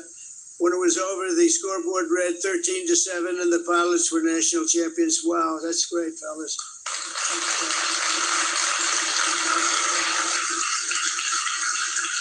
So together, how about the record of these 2 teams together? You know, you put them together, you win. I think you win the World Series, period. And a lot of you are going to be in Major League Baseball. We'll be watching you for a long time to come, and it's amazing. Great athletes, great-looking, young, wonderful people. Together, these teams made history and won Louisiana's. Oh, Glory, how you doing? Thank you for joining in. Like and subscribe. You're right, man, 100%. Dominating not 1 but 2 leagues. Oh, Glory, that's what's up. You dominated each league. You dominated. It's pretty unheard of. But there is something about your state. You're really a special state. And when you look at the kind of love here, you get a lot of the parents here that are so proud of what they've produced. Some of them are thinking about dollar signs. They're saying, others are just saying, how handsome is my son, right? But regardless, I just think it's amazing. It's a great tribute to the state. And I want to introduce now, to say a few words, another winner. He's taken over a situation where we had a majority of 2. Nobody knows what a majority of 2. We actually had a couple of moments where we were a majority of 1 person. And I said, and it was terrible that I said this, but I said it. I said, Speaker, we're 1 heart attack away from losing the majority, right? And the Speaker said, thanks for subbing. Thank you for subbing. Thank you. But we hung in, right, Steve? We hung in, and we got everything we wanted. The great, big, beautiful deal, the biggest ever produced. Think of it, with a majority of, I guess at that time we were like a majority of 4. And I had to make calls at 3 o'clock in the morning, 4 o'clock. You don't want to do this, fellas. Just keep playing baseball. It's more fun. I got a call from the Speaker. Sir, we have 7 hard nose. And I'd say, that's not good. This was at 3 in the morning. We needed the vote by early in the morning. And I had to call people at 3 in the morning, 4 in the morning. I say, Jim, he said, you have my vote, sir. No, I thought he was a hard no. He just wanted me to call him. Then I called another one. Hi, Jack. It's 3:14 in the morning. Hi, Jack. Right, Eddie, right. Sir, you have my vote. Oh, so the hard nose turned out not to be that hard, John. They just wanted me to call them, They couldn't just raise their hand like they're supposed to. They wanted me to call. And we ended up winning, and it's the single biggest bill ever passed in the history of Congress, because we ultimately got the Senate. And what we don't want to say is that it's actually so. Nobody voted for Kamala. No tax on tips, no tax on Social Security, no tax. She first ran as president, and also even now, it is proper up there. She was selected. Producing deductions. $50 billion to rural hospitals. We took care of Medicaid, Medicare. We took care of everything. And we did something that people didn't know. We didn't know where we'd stand in a year or 2 years from now. So we put every single thing that we wanted in that bill for 4 years. So we don't need any more votes. All we want to do is have a vote of continuation. And it's the first time in history that a group has not voted for continuation. So they have what's called a Trump derangement problem. Right, we keep on winning. Because that's the only reason this could be possible.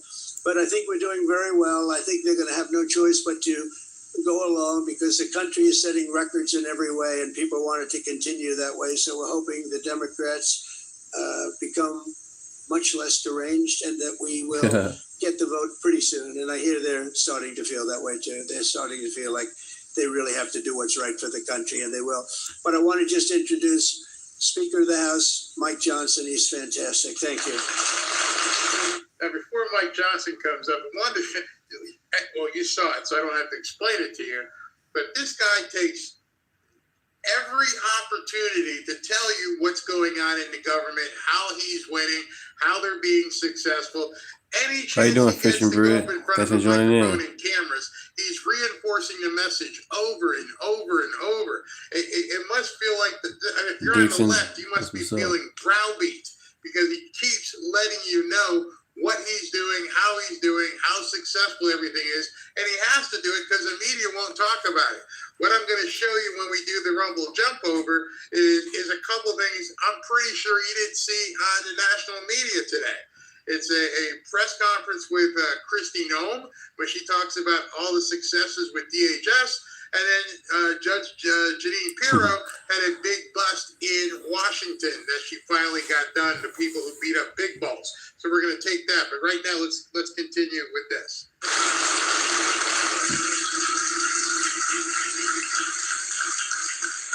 Thank you, Mr. President. I'll be very brief. Thanks for We the want to right. thank you for being such a gracious Happy host Monday. and having us out to recognize this excellence, and it really is. Louisiana's punching way above our weight limit, and this is the pride of the state right now. These guys behind me, they worked so hard, and they did it with class, Mr. President. They had grit and determination and integrity, and it's so good to see that pay off. And Louisiana's, as you said, a special state filled with great people, great fan base. Parents are part of that. You have the Board of Supervisors and the board over the LSU system. And we recognize South and North Louisiana delivering these great titles, great championships. And it's really been something. And we want to thank you for your tremendous record and all you're doing right now. I mean, this president has not only reduced taxes, as we said, we've cut fraud, waste, and abuse out of government. He solved the border crisis. He's solving the crime crisis. Oh, that's right. He's also resolving wars around the world. But he still takes time. That's right.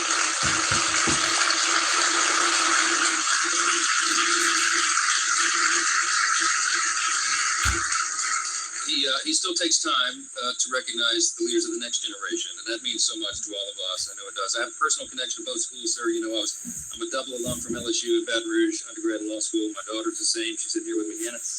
But I grew up in the shadow of LSUS, literally just south of the campus. We lived in a little neighborhood there, and I used to go play baseball on the field over there at the school. So this really runs deep for all of us, and it means so much to us. It means so much to us that you're here to help celebrate. I get the honor of introducing the first of the two coaches to speak, and both of these men are extraordinary. Their records speak for themselves. The way they've led these young guys, the way that they've shown them the way. I love the demeanor of both of these gentlemen and how they do it. They're extraordinary coaches, and they could coach in the majors. You're right, but we hope they stay where they are for just a little while longer. But I'm going to recognize the first one here, and there's a lot of reasons why Coach Jay Johnson is recognized as one of the greatest coaches. Because he does so well. He has all-star recruiting classes because he's able to go out and do that so well. He has elite pitching development. He's had an incredible record of postseason success, as you all know. And as was noted, he's brought home not one, but 2 titles in 3 years to LSU, which is a historic legacy that we have. I was there in the 90s when we were winning these things, and it's great to be doing it again. The 7th and 8th national titles now delivered by one of our favorite people, and we're delighted. I'm delighted to welcome Thanks for joining in. Thanks for joining Coach in. Jay Happy Johnson. Monday. Thank you so much.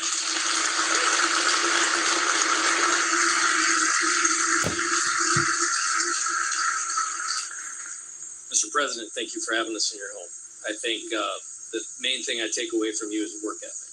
something we preach, and nobody works harder for America than you. So thank you for setting a good example.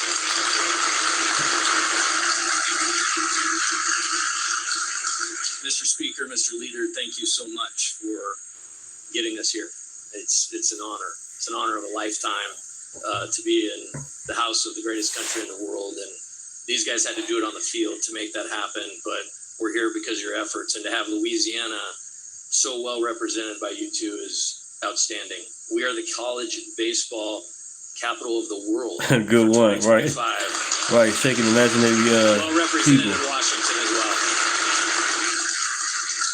Governor Landry, Or walking or wandering off somewhere. we're really fired up about that. So thank you for having us. It's awesome. About 34 games into the year last year, I just started telling these guys I could coach this team forever. And I Thanks could do for it the because sub. they embodied our Thanks for the mission. life. Our mission for the season last year was tough and together. To have the mental toughness to, no matter the circumstances, keep your head, execute your job How you doing, at the highest Craig? level. Happy They were the Monday. best in the country at that. And then the togetherness. You heard about all the draft picks. All these guys have their entire lives and world in front of them, but they made it about winning. They made it about LSU, and they made it about the team. And there's the honor of my lifetime to coach this national championship team and to be the coach at LSU. So I want to thank my team on this national stage, because not only were they the national champions, they're the best baseball team in America last year. So thank you guys.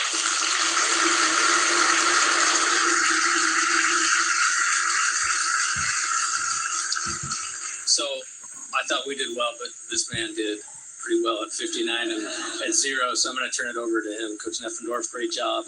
And it's an honor. Thanks for the likes. Thanks for subscribing. Thank you. Your championship team as well.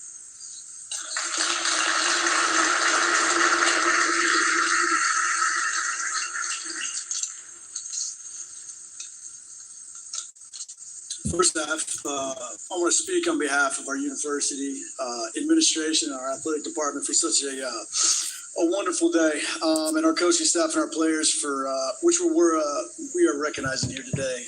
We're extremely honored to be here, excited, and I know our guys have been jacked up about it. Not only for the recognition, but you guys are recognizing the way where they get to be together one more time, and that says that for both teams up here. No better way to do that. I can sit up here and talk to you about our team all day long. What I can't talk to, and it gets tough at times to answer, is how we didn't lose a game. The only thing that I can sit up here and talk to you about is what they did to put themselves in position to, at the end of the year, have not lost a game and won a national title. There was one word with these guys, and it was investment. They were invested in absolutely everything that not only that we asked them to do, but most importantly, they were invested in each other. We always talk every year when we get these guys, we get together in the fall because the roster can turn over and things can reset. Thanks for the subs. About how quick can we become a team?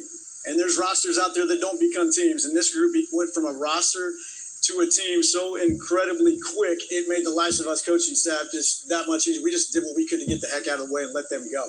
I've never seen a group with the word investment, turn over to a word called impact. With that investment, they impacted so many people from the university to the city, and I can truthfully sit up here and tell you they impacted myself and our coaching staff more than anybody else. Just like Jay, I want to thank our guys for what they did. I can't thank them enough. Just the impact that they had on everybody around them was truly unbelievable, and I can speak to that's why they put themselves in position to play for a national title. The one thing that I'm going to, Jay said it and others have said, this isn't about just one program though today. Obviously LSU, if you think about baseball in the state of Louisiana, and I have for years, you think about LSU. Very historic program, built out a lot of success. And what they've been able to do twice in the last 3 years. You can take what Jay said, you can add on a lot, I'm sure, what I've said about the word investment and impact and whatnot. To be able to win 2 in the last 3 years of Division I baseball in the landscape that we have right now is incredible to me. But I can also say when you added what LSU Shreveport has now done, my point with this whole thing, and it goes back to what Jay said as well, baseball and college baseball right now is in the state of Louisiana. I don't think there's any better place for what's going on and how it's going on. So that's how I'll end with what I've got today. I want to personally thank President Trump, Speaker Johnson, everybody involved. We can't thank you enough for having us here. It's one of the greatest things that these guys are ever going to be able to be a part of. And with that said, we have some gifts that we would like to present over.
Sometimes you buy a watch just to tell time, but this one tells a story. This Trump wristwatch, it's black steel band, bold, solid red face. It's sharp, it's strong, and it stands out.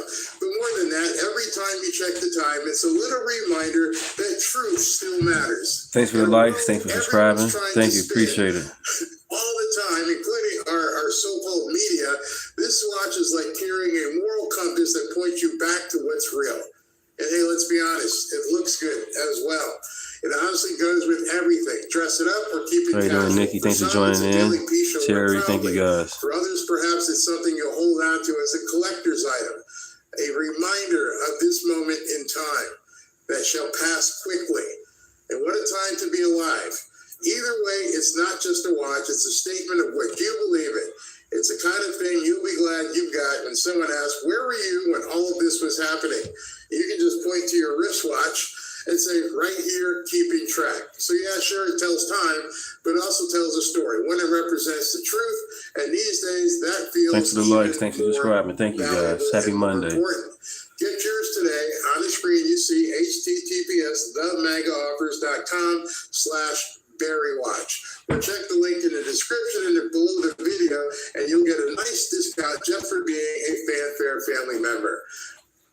Get it. I know some people might think it's a little bit expensive. I'm not trying to tell you to overextend yourself, but go to themagaaffers.com/BarryWatch. Today's show is brought to you by Juvenon. Are you feeling tired, sluggish, or foggy? It could be poor blood flow. Blood Flow 7 by Juvenon is scientifically designed to support healthy circulation, so you'll feel energized, clear-headed, and vibrant again. It's packed with natural ingredients like nitrocyanine, I hope I said that correctly, S7, and trans-resveratrol. Blood Flow 7 works by boosting nitric oxide levels, a molecule that relaxes blood vessels, helping your blood flow freely to every corner of your body. And that means more oxygen and nutrients to your brain, heart, muscles, and even those places that might need a little extra help as you age. They call it a lifting. They also use another word, but I'm not going to use that word. You know what that is? The word, it starts with an E. You know what the word is? If I ever used it, I'd be run out of town by you people. Yeah. Well, you shouldn't follow nobody blindly. Do research. Let's talk about the fact that President Trump incited an erection. Explanation was not they didn't like Donald Trump. They said he participated in an erection. With just one dose a day, you can reclaim your stamina, support heart health, and improve overall vitality, all without any caffeine or stimulants. Try Blood Flow 7 today and feel the difference where it matters most, inside your veins. All right, so President Trump with the two colleges from Louisiana. I can't believe that one team went 59-0. I can't even imagine winning 59 straight games. How good you have to be to win 59 games in a row. And you can just tell by the way he talked that he always does. He loves being around athletes, and he can go off script because he knows about the sport. And he talked about the playoffs that are going on right now and Shohei Ohtani from the Dodgers. And it was so funny at the end they gave him a bat. I'm like, please, don't give him a bat. Don't encourage him to act out the scene with in the Untouchables, which I don't think he will. Thanks for the likes. Thanks for subscribing. Thank you guys. Happy Monday. All right, so speaking of funny visions, let me go before we do the jump over. Let me show you something that happened this afternoon. This afternoon, the Court of Appeals. The Court of Appeals says that President Trump can indeed go into the cities with the National Guard. Oh, this is big. This is really big. So let's take a listen. Something and then explain why functionally it is the same. This is a stay of Judge Irrigat's opinion, and that's why it reached the Ninth Circuit as soon as it did, because this is an emergency motion to essentially pause her order. But as a functional matter, you are absolutely correct. It has the function of overturning her order and thereby allowing the president to send the National Guard back onto the streets of Portland. And Katie, I want to read, if I can, just from a little bit of the beginning of this 93-page opinion. It says, after considering the record, and by the record they mean all the factual evidence at this preliminary stage, we conclude that it is likely that the president lawfully exercised his statutory authority under 10 U.S.C. section 12406. That's the statute we've been referring to as Title 10 when we have conversations about the National Guard deployments, which authorizes the federalization of the National Guard when the president is unable with the regular forces to execute the laws of the United States. And this is the important part. The evidence the president relied on reflects, quote, a colorable assessment of the facts and law within a range of honest judgment. We thus conclude that defendants are likely to succeed on the merits of their appeal. Basically saying that when and if a court considers all of the record in this matter is tried and it gets back to an appellate court through an ordinary process where they have full briefing and full evidence, that they still think Donald Trump is likely to prevail there because he has the discretion to determine as the president within a range of honest judgment when it is reasonable. This is what you and I were talking about last week. When you get into the slippery slope of discretion, when you start ruling when a president can do something that he has the power to do, then you start potentially handcuffing a president. All right, so the timing of all this happened at 4:00 this afternoon. Yeehaw. All right, now he can go in and he can do what he needs to do with the National Guard. The Democrats are fighting so hard to keep crime going in these cities. Very quickly thereafter, where is it here? I want to show this to you. All right, watch this. So very quickly thereafter, the Democrats didn't even wait 2 hours. Not even 2 hours. Never mind the next day. They couldn't wait 2 hours before calling for a vote on whether to take today's ruling on the Oregon National Guard, making it on-bank ruling. So if you're not sure what an on-bank ruling is, the initial ruling was basically a 3-judge panel. It got voted 2-1 that the president has the power. The Democrats would not sit for that. They would not sit for that, and they're going to push this all the way to the Supreme Court. So right away, this was at 5:45. Not even 2 hours later, they're like, no, you can't let them do it. And so we want the entirety of the appellate court to rule on this. And the appellate court hears this means that full-time active judges will now vote whether the court, sitting through 11 members out of the 29, should rehear the case. This is noteworthy because some judge, maybe the same one who called for the same vote back in July, after a different panel decided it. I have not found any information as to whether the outcome of that vote has been ever made public. It is possible, maybe likely, that the full court voted en banc against the review, and whoever called for it is writing some long dissent that hasn't been finished yet. But in my opinion, this only increases the chance that SCOTUS will eventually take up this motion by the DOJ with regard to the Chicago case and put some of these issues to rest, blah, blah, blah. What's that mean? Democrats are doing somersaults. They're absolutely going bat-poop crazy to get this thing stopped. They do not want to see the National Guard in these cities. As of right now, as of today, President Trump can do it.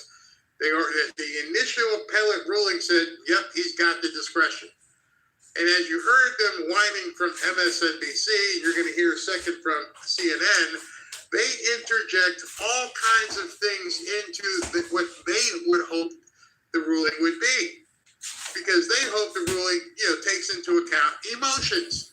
And the initial review by the appellate court said, don't really care what you think. Don't care how you feel about Trump. This is the law. And that's all that should be taken into account. But you've got these district court judges bending over backwards because their fees are hurt. And it's absolutely insane. And so, who put this up here? Let me find the other one. So Pam Bondi came out, and she said today the Ninth Circuit found that POTUS has a right to deploy the National Guard to Portland, Oregon, where local leaders have failed to keep their citizens safe. This follows hard work by the Justice Department attorneys and helps reaffirm a simple truth. President Trump is the commander-in-chief. Duh. I don't know how you argue that. We will continue fighting and winning in court to defend President Trump's agenda. Again, to the naysayers about Pam Bondi, sticking. Don't want to hear it.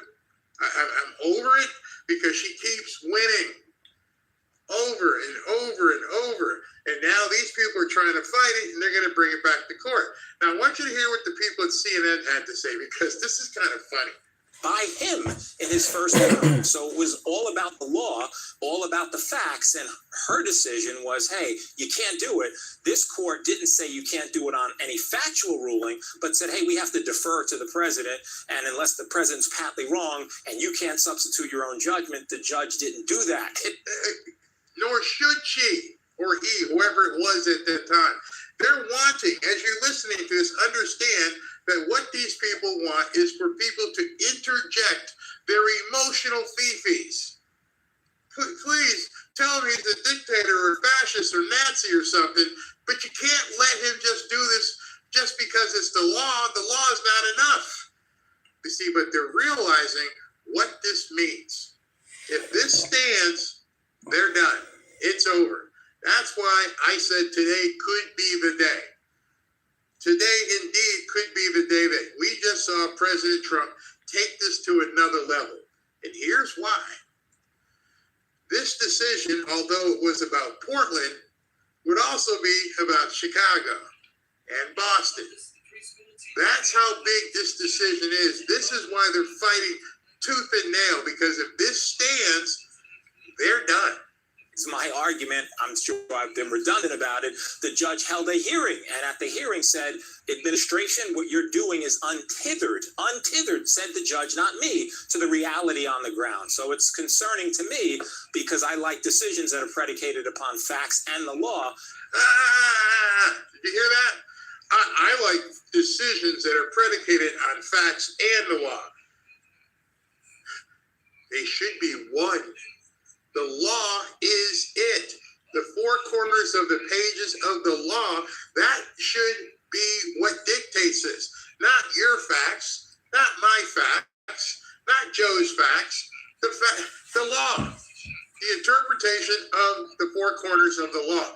They don't want that because they know what this means. And not predicated upon procedural issues that, certainly in this instance, give the president. Those pesky procedural issues, those things that they shouldn't get in the way.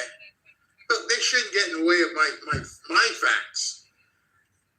Yeah, unfortunately, that's not how it works. And broad discretionary authority.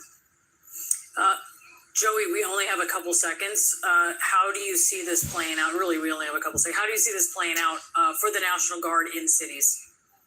I think that what we're going to see is National Guard everywhere and anywhere that the administration, in its discretion, believes that they should go, whether or not the facts justify it. That's, to me, what this decision says. That's going to get a lot of attention. Yeah, it's going to get a lot of attention. And again, he goes, they're going to have broad discretion to go anywhere in the country they want to, despite what the facts may say. Whose facts? This is it. This is why I put up that picture. Today is the day. Because now we're at that point where now they're trying to get a full en banc, meaning the full court to take a look at this. If the full court says yes, game over. If the full court says no, then it's going to drop right into the Supreme Court. And then once it gets to the Supreme Court, it's pretty much cut and dry. We're almost, if we're not there right now, we are almost at the 12th hour for the Democrats.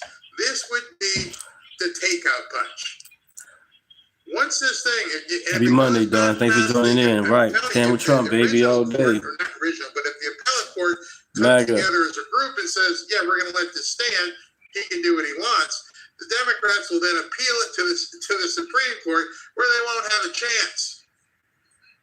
And so today, which probably not a lot of people are talking about, that puts a nail How you doing, Rihanna? Thanks for joining in. Like and subscribe. Happy Monday. Name's Deunta. Thanks for joining. Because, and you notice what President Trump said earlier. Yeah, it's a laptop for right now. What did he know? Thanks for joining in, Joey. He knew, hey, the law stands firm. I have the authority. I'm going. These district court judges are trying to get in the way. They're trying to be midges and no see-ums right now. But in the end, there is no way for them to stop him. He truly has become unstoppable. Now, watch what they do. As the lady from CNN just said, oh, that's going to be pretty bad. Yeah. Be ready, because it's about to get crazy. Right now, they're probably tamping the brakes on crazy because they're taking another shot to try to get the entirety of the court to rule. And there might be enough people in that 11 group of judges to push it back into the Supreme Court. But if they rule against them too, game, set. Thanks for the like. Thanks for the subs. Thank you, guys. Happy Monday. And let me be the first person to tell you and congratulate you on that, because I'm sure not a lot of people are talking about it. This would be the end for them. President Trump could roll in troops whenever he wants, as you heard the word, at his discretion. I don't even have to check with you anymore. We're rolling into Boston. Hey, what do you think? Let's roll into Denver. Oh, hey, what are they doing over there? Let's roll in here. And the worst part about it is it doesn't have to stop with the National Guard. Understand, this is the precursor for the Insurrection Act. This thing, and whether we like it or not, they have played it perfectly. They've only waited 9 months to get here. He has let the things just happen with the judges. They felt confident. They felt confident that Bondi would be able to push through, even though many of us, including myself, said, do the Insurrection Act now. Go full Andrew Jackson. President Trump's like, nah, I think we got this. We'll take our time. We got plenty of time. Oh, we got lots of time. And now we're right there. We are on the precipice of choking the life out of the Democrat Party. Even after they spent $1 gazillion on this rally, it didn't help them. This is where they are. So no wonder President Trump wants to have like a party tomorrow and celebrate keeping this government closed. He doesn't care. I don't care, and you shouldn't care. They got themselves into this predicament, and I don't think they can get out of it. I want you to listen to something, see if you've heard this before. Here is our Speaker of the House on Friday. Listen. They're going to descend on our Capitol for their much anticipated so-called No Kings rally. We refer to it by its more accurate description, the Hate America rally, okay? And I'm not sure how anybody can refute that.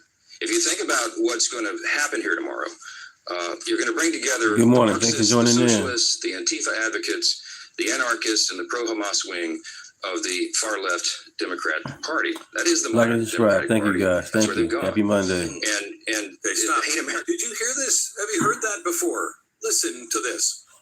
I put this up and said, radicals, Islamists, communists, and socialists will work together against Israel, against capitalism, and work together to overturn stability. They're a radical. It's finally the government has caught up. I have to give Glenn Beck. Let me just do it. Let's just go ahead and give. If you ever watched Glenn Beck, if you ever watched him put up his boards and how he explained things years ago and came out very definitively and said, this is going to happen, watch for this, watch for that. Damn if we aren't seeing it happen right now. They just had this huge rally that was funded by communists. They list all their partners on their website. Most of them were Marxist, socialist, or communist entities. It's everything that Glenn Beck said years ago. But notice what he said. I was saying they're going to work together. He is saying they have become the Democratic Party. And I believe that is true. What the people had a problem with back then. Thanks for joining in, Ryan. Like and anarchists. subscribe. I mean, they don't want a state government. They don't want hierarchies or centralized authority. How could they possibly? Communists, they're going to work with the anarchists. They want absolute state control over every aspect of life. Islamists, you throw them in, they want theocratic rule. They want Sharia law. Yeah. I know it was for the simple-minded back then, couldn't understand it, but I think you do. Why do they work together?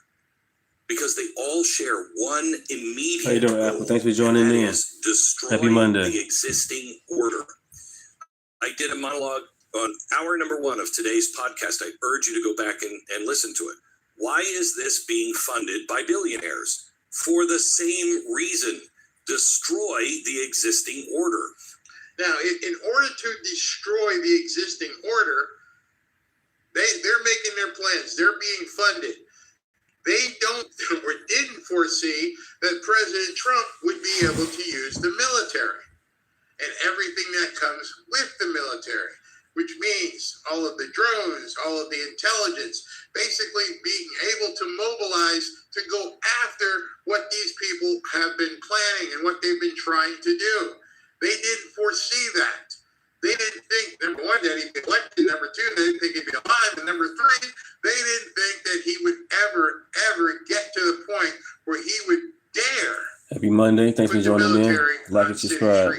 Appreciate you guys. You know why the Appreciate Democrats it. are fighting so hard. They realize they're at the end of their party. They are completely on life support. They don't even have any way back. There's nobody on their benches. If you're looking at, what's her name? Presley, the bald-headed chick, and Rashida Tlaib, and PayPal, and AOC, and all the what's the guy's name for him? Maxwell Frost, and they're all nuts. I would challenge you to find someone on the Democrat side of the aisle that's got some idea as to what are you going to do about America? No, all they want to do is destroy America. John Fetterman spoke up and said, I don't think we should be doing this. They want to get rid of him. They didn't foresee that the checkmate would be coming soon. They also miscalculated people. They thought the people would flip on Trump. Oh, they're going to hate what he's doing. They're going to hate that he's letting the government get Right when it came to the memes, the sombrero memes, they said it's not funny. It's funny. It's hilarious. It's viral. Sombrero memes. It didn't work. You pushed all in with your chips.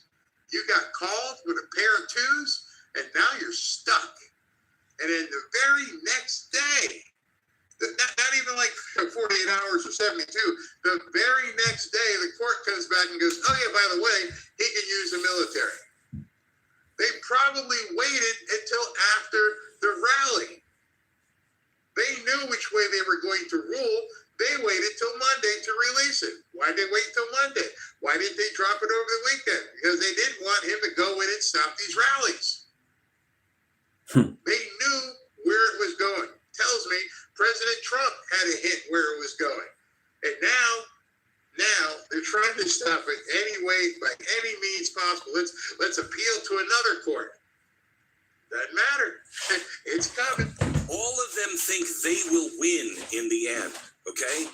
They know they can't achieve their utopia without first tearing down the system that they hate, capitalism, constitution, Western civilization, whatever it is. And once the system is down, that's when real chaos begins. That's when they turn on each other. But in the meantime, the enemy of my enemy is my friend. So how do you measure are we moving towards tyranny or not? Yeah, first thing, forget the labels, okay? Are constitutional norms being eroded or bypassed? Do you even know what those constitutional norms are? Are voices being silenced? Is my side saying, yes, we should silence voices? Is it being done by the state and or by private actors working hand in glove with the state? If so, you have a sign of fascism. Are businesses punished for political beliefs? Is a bank saying you can't do business with us because of your political belief? If so, you're on the road to fascism. Are loans being denied by ideology? Are laws enforced against political enemies but ignored for political allies? That's a big one for both sides.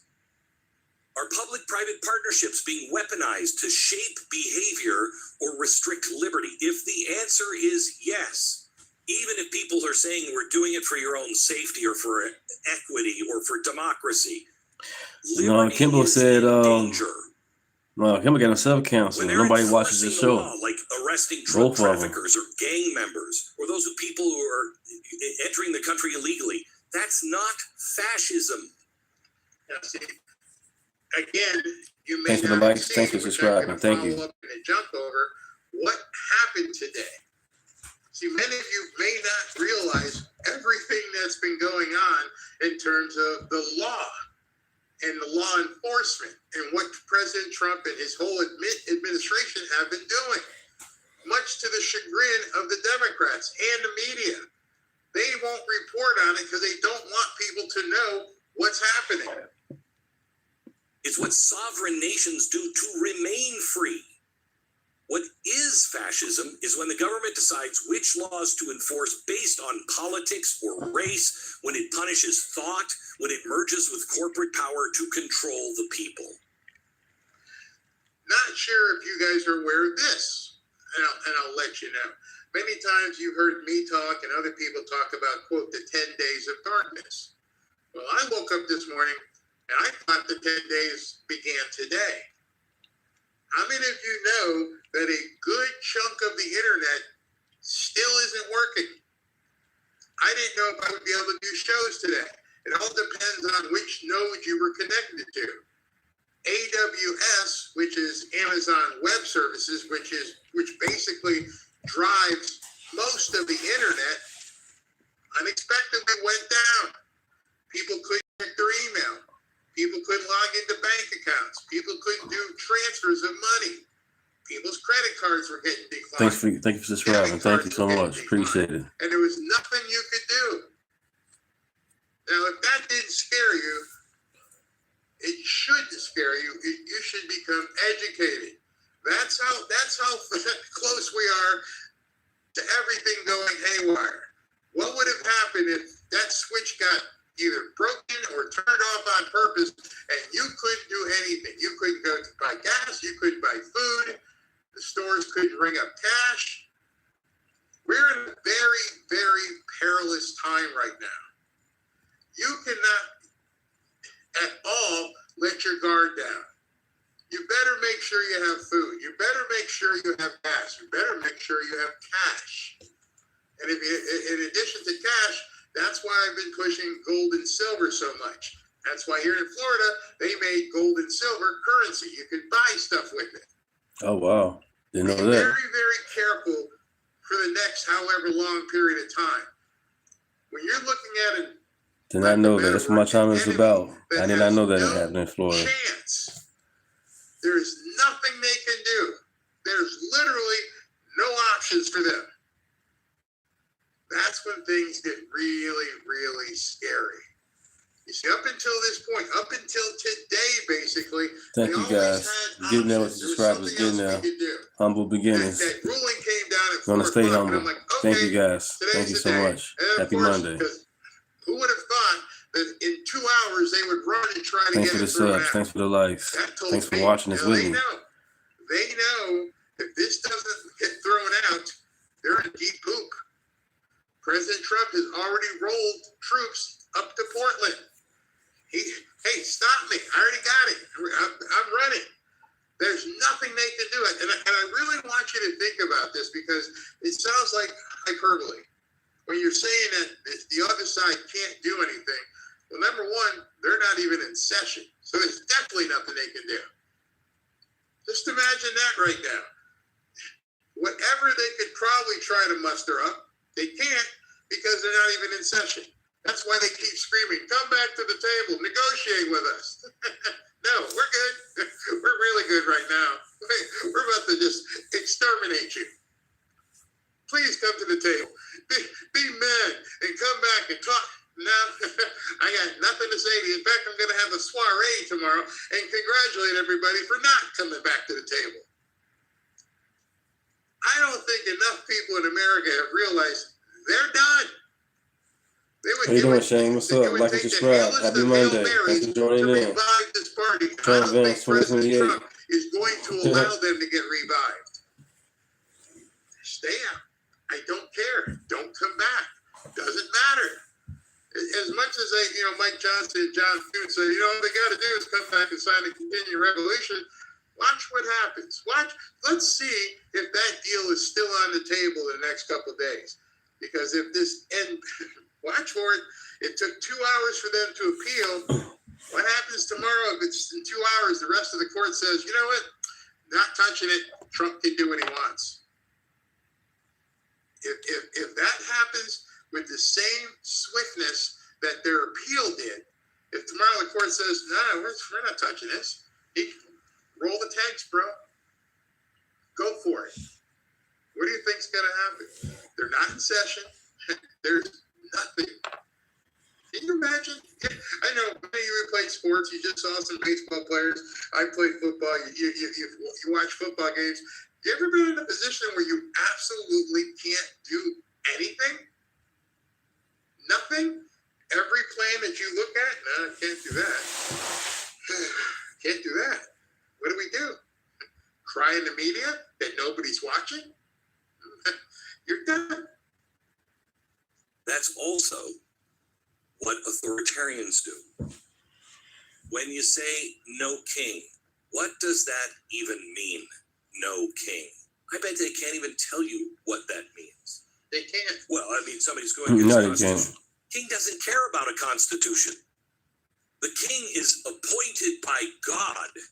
And so he has complete control of the land, of the dukes and the earls. He hands How out you doing there, Tim? favors. Thanks for joining in. Like and subscribe. Happy Monday. All right. That's what a king is. Love everybody. Donald Trump does not fit Yep. authoritarian.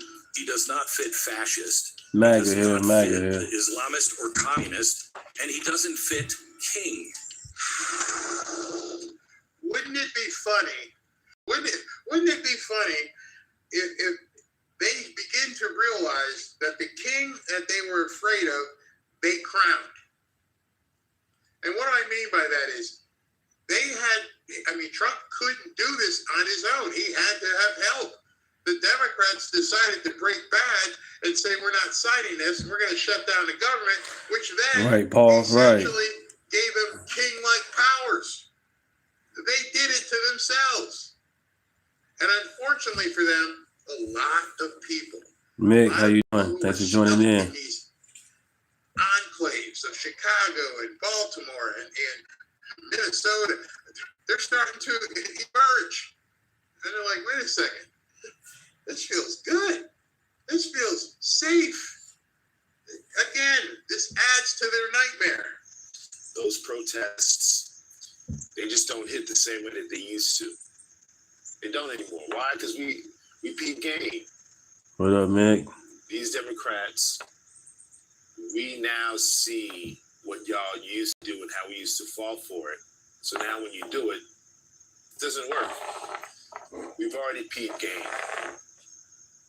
National Guards ain't doing nothing wrong. Ain't nobody coming out really complaining about the National Guard. What citizen in D.C. really has a problem with that? All I've been seeing actually are people in D.C. talking about how much they love the change. No crime. Who doesn't want crime to stop?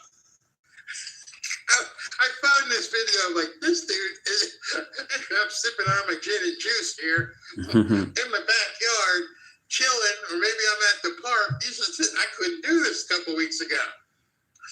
I don't know who you guys are talking to, but I'm gonna let you know we're all about this. Notice they don't do men on the street stuff. They don't go in and talk to the people who actually live in these neighborhoods. Even Don Lemon tried to go talk to some people. He was brave enough to try, and they're like, no, it's fine. We like this. All of their pillars are falling and collapsing at the same time.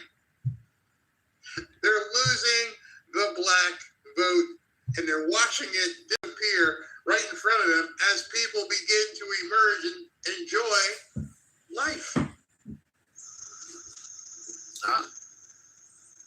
Come on, man. Y'all want some other shit. Seriously. How you doing, Lewis? At this point, if you can't see the clear difference between who's for you and who isn't, I don't know what to tell you. Maybe you don't want to see. Maybe you don't want to see. That's how I'm seeing it at this point. I mean, what happened to... Thanks for the subs. Going back to slavery, y'all? Thanks for liking. Thank you. What happened to that? Appreciate you guys. Weren't we all going to be shackled up? Weren't we supposed to be in war? What happened to all this? They make these false claims that are based off of fear that never ever show up. And those of you who are supporting the Democrats, at what point are you going to start questioning these things that they said was going to happen? Now. Right now. Just as people around the internet are watching him sip his gin and juice and look like he's half-baked right there after a couple blunts. Like, dude, life is good. I'm liking life. I'm sitting here out on this porch, and I don't have to worry about ducking bullets. Life is good. When are people going to start realizing it? Now, as they collectively are out on porches and barbecues and saying, "Hey man, hey, where are you at? I'm in Chicago. I'm ducking bullets. Hey, you should see what it's like here in Washington. Down here in D.C., we're partying, man. Y'all can go outside at night. Yeah, we go outside, walk around, go to the park, go play basketball again, and there ain't no craziness going on. Nope. Amen. I said it this afternoon. I think too many people take for granted the life they live and realize there are entire populations who can't do it. And I'm not even talking financially. If you decide you want to lace on a pair of sneakers and go play basketball at the park, more than likely, I would say you're probably safe doing so. These people can't even go down to the bodega. They can look around and see who's peeping in the alleys. And now they're realizing life for the first time. Like, wait a second. I thought you told me I was going to be in chains. I thought you told me Trump was going to do this. You're going to take my money. None of it has happened. As much as they've been going blah, blah, blah, blah, blah on television and doing all their stump speeches, too many people are emerging and walking out and going, we're not part of this Truman Show anymore. You guys have seen the movie The Truman Show, where everything about this guy's life was choreographed to make him think he was living the life he was living. And then one day he runs into the wall and he realizes everything that he's been living is a complete lie. It's been choreographed. We were made to stay in the hood. Now you ain't got to stay in the hood no more. It never happened. Never happened. Wake up, yo. Seriously, how much more knocking on the head do you need? Just wake up. Wake the hell up. It's not working. They don't like the fact that they're losing control. That's what's going on. They don't like the fact that how they used to move is no longer. Doesn't this sound like a movie to you? A number of different movies, Matrix, Truman Show. Wait a second. What's real life like? I showed you a video earlier where the lady said her entire life she has lived a certain way. And now you're seeing people emerge, almost like they've been in some sort of nuclear shell. It's okay to come out. and they're experiencing life. Like, wait a second, this is pretty cool. You and I take it for granted. I get off of here at 9, 10 o'clock. I can go walk the dogs. I don't have any fear other than that, just walk along. These people could not do that. And so many of you are like, was it really that bad? Yeah, it was really that bad. And now all of a sudden, because of Trump and putting military on the street, they're like, I'm good with this. President Trump is a businessman. If you follow the money, you figure out who's doing what. And that's exactly what he did. They had a problem with Doge. Right, because Joe Biden was at the beach sleeping, in the basement sleeping, falling everywhere, up the stairs, off his bike. Joe Biden just Trump ain't done nothing wrong. a mess. He may have done something wrong in their eyes, and I understand that. Pray for that, You man. got a wrong agenda, and somebody's coming and picking up your plan and how you making your money. I get that, but he ain't done nothing wrong. Y'all just got caught. I absolutely love that. Y'all just got caught. In fact, he told you, we caught them all. Remember him saying that? We caught them all. And now people are realizing this is all about money. Y'all got caught with your hands in the cookie jar, and you've been keeping us a certain way. We're fine. We're emerging. It's you guys who have a problem. Y'all got caught. And now more and more people are beginning to see the reality of it's not Trump. It's y'all. And because they realize now it's the Democrats, that it's going to bounce back even harder. I don't know this gentleman, but I'm sure he knows a lot of people who feel the same way in other cities and telling them, hey man, it's perfect here. I can go out. What do you mean you can go outside at night, walk around? It's unheard of. That will spread very quickly, and that dooms the Democrats. About Donald Trump shutdowns, net approval rating, we're talking 20 into it. In 2018/2019, Donald Trump's net approval rating was already falling. The shutdown was eating into his popular sport. It was down 3 points already at this particular point and would fall considerably more. It was very much on the decline. You come over to this side of the screen, this shutdown hasn't eaten into Donald Trump's support at all. His net approval rating is actually up a point in terms of his popular support. So the bottom Spit it out, Harry.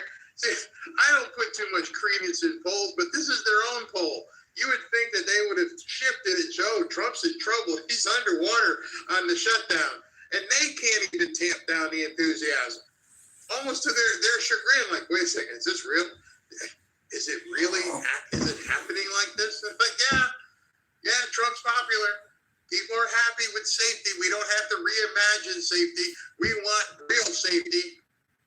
He's stopping the drugs. He's stopping the fentanyl. He's blowing up bad guys. In fact, he's exhibiting a serious testosterone. He's showing men this is what we do to bad guys. We blow them up. We don't negotiate with them. We don't try. No. You mess with America, you get boomed. Hey, I flew a bomber all the way over to Iran, blew it out, and still had time to go to lunch. I'm blowing these boats out of the water. You don't think that appeals to real men who've been told for the last couple of years you get toxic masculinity? Oh no, blow them up. What is this? The first shutdown during Trump's first term, 2018-2019, was hurting Donald Trump. This one is not hurting him at all. There's no real reason Donald Trump might say, at least when it comes to popular support, I want to get out of that. question of blame. Yeah, okay. What about the question of blame? Okay, you see here, you see Donald Trump's net approval rating was down 2018 to 2019. You talk about 2025 as net approval rating is up. It comes down to the blame game, a game I loved to play when I was younger. Blame Trump for the shutdown, a great deal. In 2018/2019, 61%, more than 3 in 5 Americans blame Trump a great deal for that particular shutdown. You come over to this side of the screen, look at this. It's a different world. It's a different world. 48% of Americans blame Trump a great deal for this. I need the Democrats. That's it. That's the only people who are blaming Trump. And so if these numbers are correct, and which I have no idea if they are, but the fact that they're telling their other Democrats, you're in trouble. You're in big, big trouble. Maybe the media is trying to tell Democrats, go in and kiss the ring. Do whatever you need to do. You need to stop this bleeding. You need him, which is probably one of the worst things you can say to like Hakeem Jeffries and Eric Swalwell and AOC. You need Trump. You're dying here. You're circling the bowl. Do something. That's why they're going to cave. Particular shutdown. So it's more than 3 in 5 back in 2018/2019. It's less than half, a drop of 13 points. Again, it's no real wonder that Donald Trump at this point, looking at the shutdown, says, you know what, it's not actually harming me politically, in large part because he's getting less of the blame. And he's doing things differently during this shutdown. Yes, exactly right. You know, we talk about Donald Trump, and you say, okay, he wants to be a consequential, influential president. Well, if the legislative process is basically freezed up, you know, on Capitol Hill, you may say, well, then he can't actually get legislation through. But that's not how Trump is governing in this term. We've spoken about this over and over and over. Look at that chart. Those are real numbers. Thanks for joining in. Happy Monday. Like and subscribe. Thank He you. only did 50 executive orders. The people Name's he had Deunta. surrounding him were Thank you. completely keeping him wrapped up. Whoever they were, the people in the White House were keeping a lid on him. 2025, the asterisk there is because, as you know, it's only October 20th. So in little, I guess today, tomorrow, in 10 months, he has done over 4 times the executive orders that he did back in 2017. This guy came in with a vengeance. And you don't think he's had a plan to really stomp out these people? That pretty much shows you right there. That shows you 210 executive orders.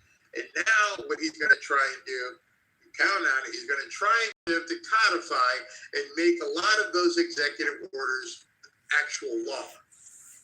The way you do that, they're going to have to go nuclear. Instead of trying to get 60 votes, tell them we're going to go nuclear. Just eliminate the Democratic Party. And this is the time when they can go nuclear. Nuclear meaning only need 51 votes. Plus all the redistricting. They're done. They're absolutely done. And then if he gets voter ID, no wonder these people are absolutely freaking out. They should be.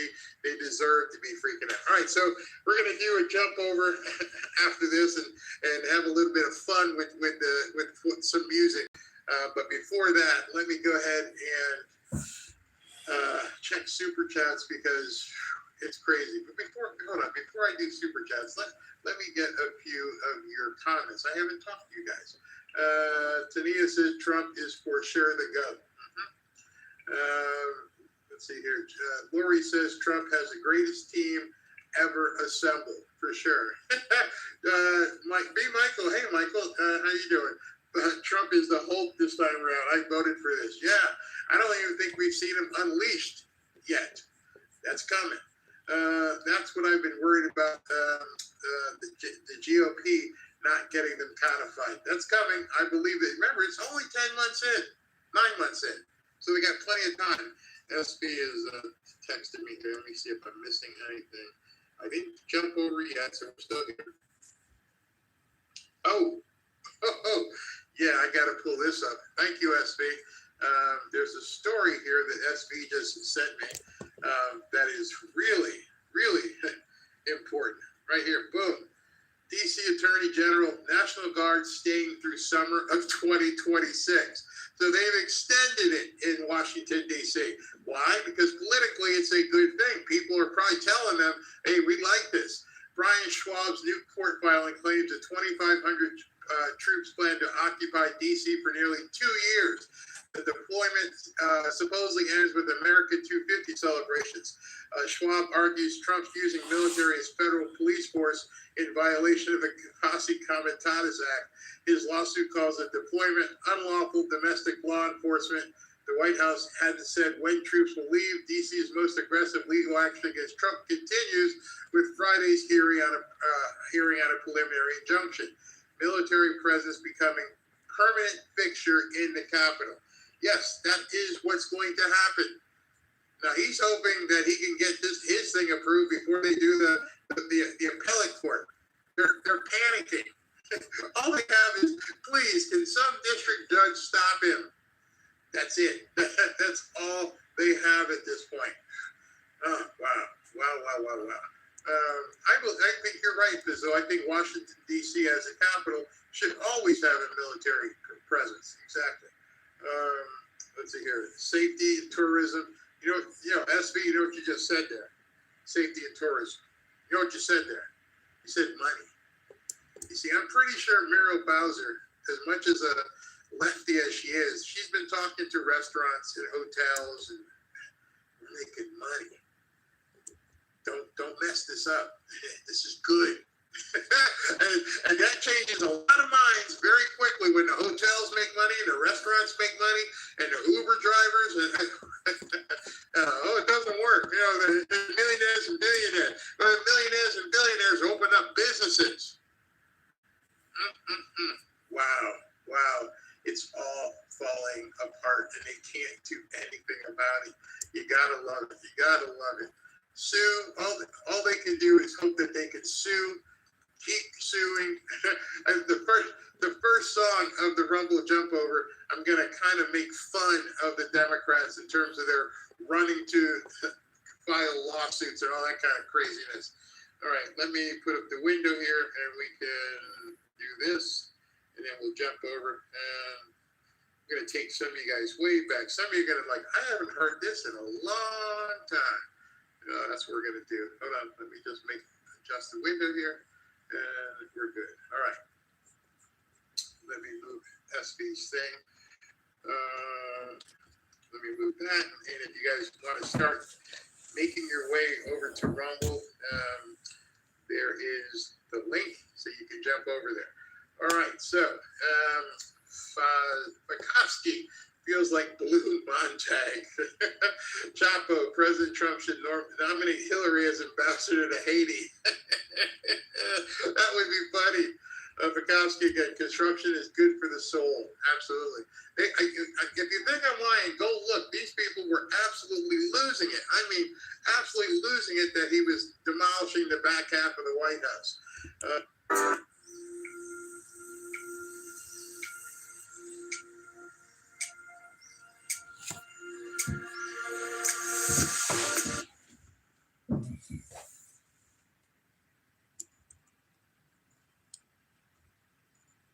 Prime Minister Anthony Albanese has met US President Donald Trump at the White House this morning, where Australia signed an $8.5 billion critical minerals deal with the US.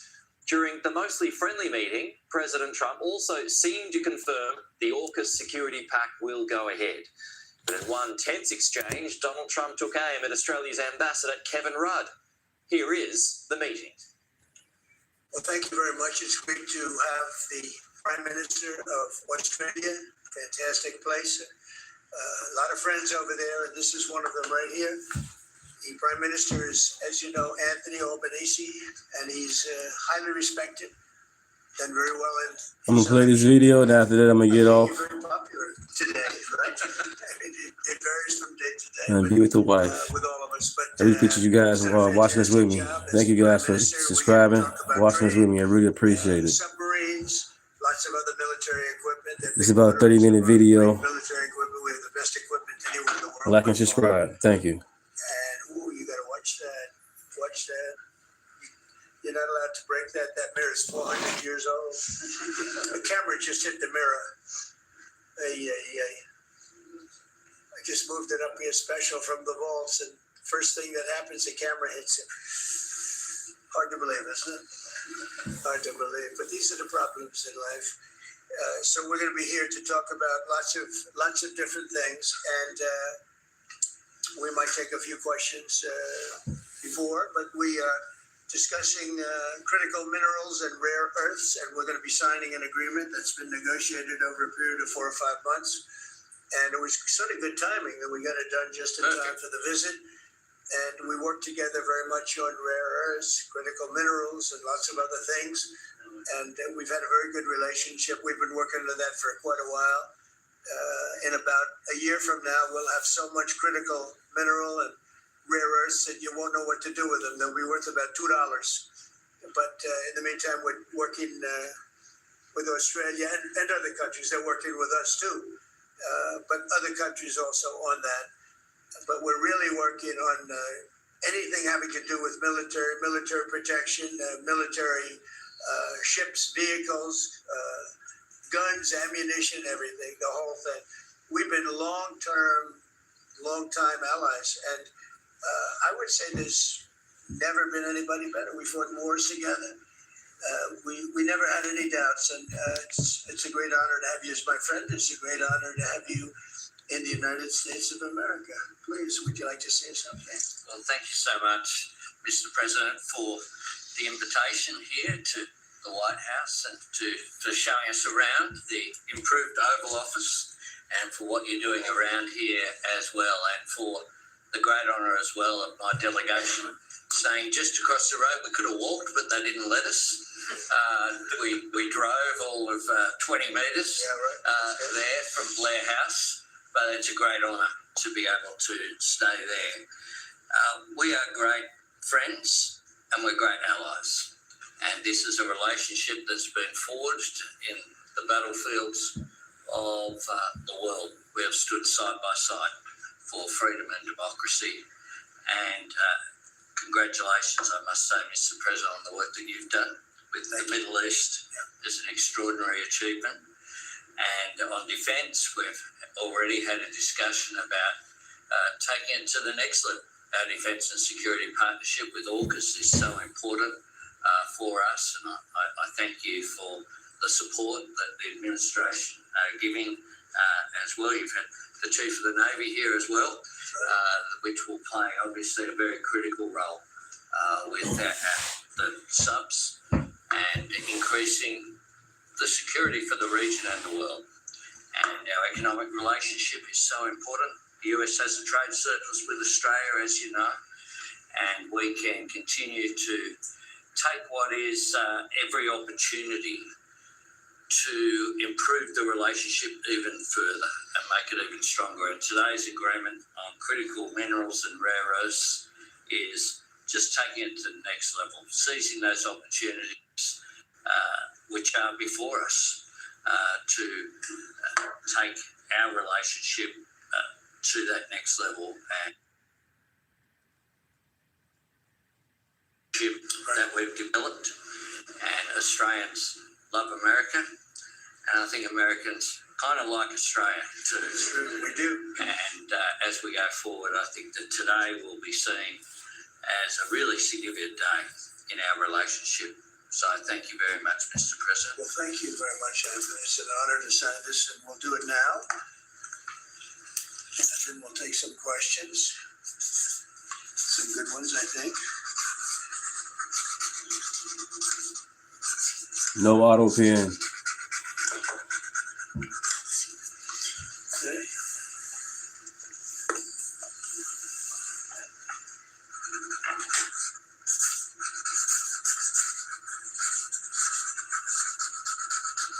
Well, this is an $8.5 billion pipeline that we have ready to go. That's right. It's all ready to go. Just getting started. And we're doing a real job on rare earth and many other things. Perhaps I could ask John just a few words, and then we'll exchange papers. But just how are we doing on your naval purchases and all of the submarines that we're working on with Australia? How's that going? Thank you, Mr. President. Obviously, Australia is a very important ally of ours in the Indo-Pacific and in every battle. They fought with us since World War I, and have always been side by side. The facility that they're building, Southwest, is critical and very important to our ability to project power in the Indo-Pacific and work with our allies. So we're working very closely. I think what we're really trying to do is take the original AUKUS framework and improve it for all three parties and make it better and clarify some of the ambiguity that was in the prior agreement. So it should be a win-win for everybody. So. And the submarines that we're building for Australia are starting to really move along, right? The process is getting very exciting, isn't it? We're getting better. That's good. Very good. It's going to be great. Thank you very much. Maybe we'll hold this up. Thanks for the like. Thanks for the like. Thanks for the subs. Thank you, guys.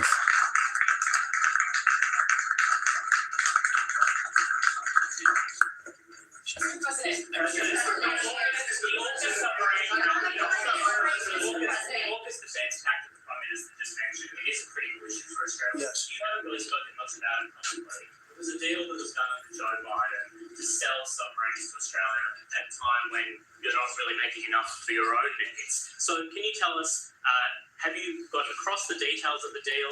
Do you support it, and will you honor it? It was made a while ago, and nobody did anything about it. It was going too slowly. We do actually have a lot of submarines. We have the best submarines in the world, anywhere in the world, and we're building a few more currently under construction. And now we're starting, we have it all set with Anthony. We've worked on this long and hard, and we're starting that process right now. And I think it's really moving along very rapidly, very well. Yeah. Submarine production doesn't have any guarantee Australia will get the border. Oh, he's getting, oh no, they're getting. Mr. President, at least 32 people have been killed in those. Excuse me, you're next.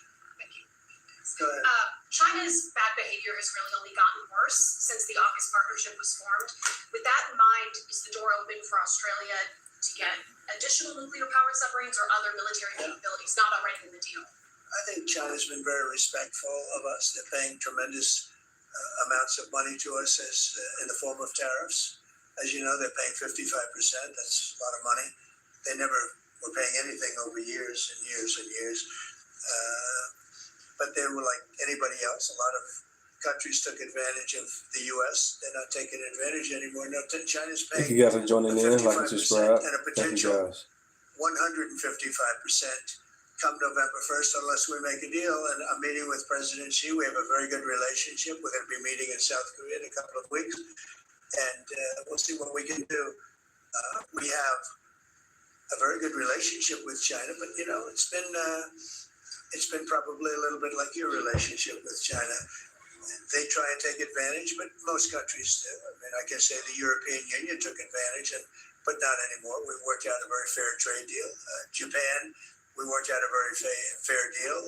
South Korea, where I'll be meeting President Xi, we worked out a very fair deal. And I expect we'll probably work out a very fair deal with President Xi of China. So most of you will be with us. It's going to be very exciting. And I think we're going to work out something good for both countries. Let's go. Let's go. Are you at least interested in expediting the nuclear-powered subs for Australia? Oh, we are doing that, yeah. We're doing that. We have them moving very, very quickly. Yeah, please. Mr. President, I don't think you've ever been to Australia. Have you thought about coming to Australia and trying out some of the golf courses? I would, and I actually have been to Australia, and I did play one of your great golf courses. They have great golf courses there. But I have been to Australia, actually, and I would. In fact, I've been invited to go, and I'll have to give it serious consideration. No, it's a real possibility. Did the Prime Minister invite you today? He did. And perhaps we could time it, must be said, with the President's Cup that Australia hosts as well. When is the President's Cup? We'll organise it at a time suitable for you, Mr. President. Please, in the back, please. Yeah, in the back. Yeah, Mr. President, the Prime Minister mentioned that there's a trade imbalance that's very heavily in America's favour. Why does America slap such heavy tariffs on a friend and ally? Well, we do in some cases. We do in many cases because we've been treated fairly, but actually the tariffs are very light. The one thing is you buy a lot of airplanes, so that helps because you buy a lot of the beautiful Boeings, the best of the Boeings. Boeing, and by the way, Boeing is really doing well. They have lots of orders, and they're really doing a great job. They make a great plane. But Australia, because of its location, which is great, but one of the things dictated by that location is you have to order a lot of airplanes. So I guess we have that advantage. They need a lot of airplanes in Australia, and that gives us a little bit of it. Australia, would you consider lifting the tariffs that you've imposed on Australia? And can you give us any details about the critical? Yeah, well, the tariffs have been amazing because, tariffs have been really a reason that I was able to settle almost all of settled 8 wars in 8 months. Not bad. I have one more to go. It's Russia, Ukraine, and I think we'll get there, but it's turned out to be nasty because you have 2 leaders that truly hate each other. You can't have it all, right? They hate each other beyond all else, and it makes it actually a little bit difficult. But of the 8 deals, I would say because of tariffs, 4 or 5 of them were settled. It's an amazing thing, the power of tariffs in terms of our country.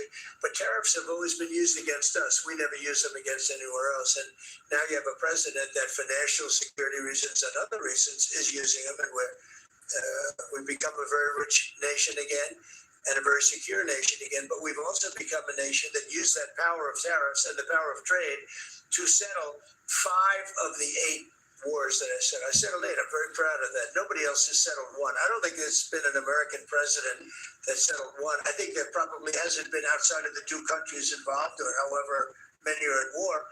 I don't think there's ever been an outside country that settled the war, period. So I settled 8 in 8 months. I'm proud of that. Now, in the meantime, I'm running a country that's right now we're the hottest country anywhere in the world. We were dead. A year and a half ago, we were a dead country. Now we're the hottest country in the world, economically and otherwise. So. But I will say this, Australia pays very low tariffs, very, very low tariffs. In fact, Australia pays among the lowest tariffs. Mr.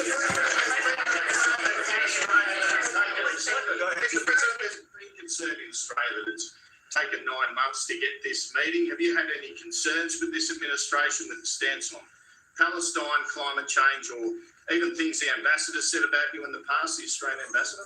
I don't know anything about him. I mean, if you said bad, then maybe he'll like to apologize. I really don't know. Did an ambassador say something bad about him? No, don't tell that.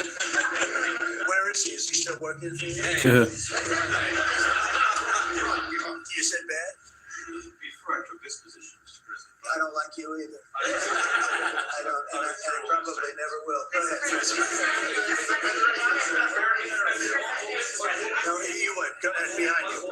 Thanks for the likes. Thanks for the subs. Thank you, guys. Happy Monday. Well, look at that taken care of. These are just minor details.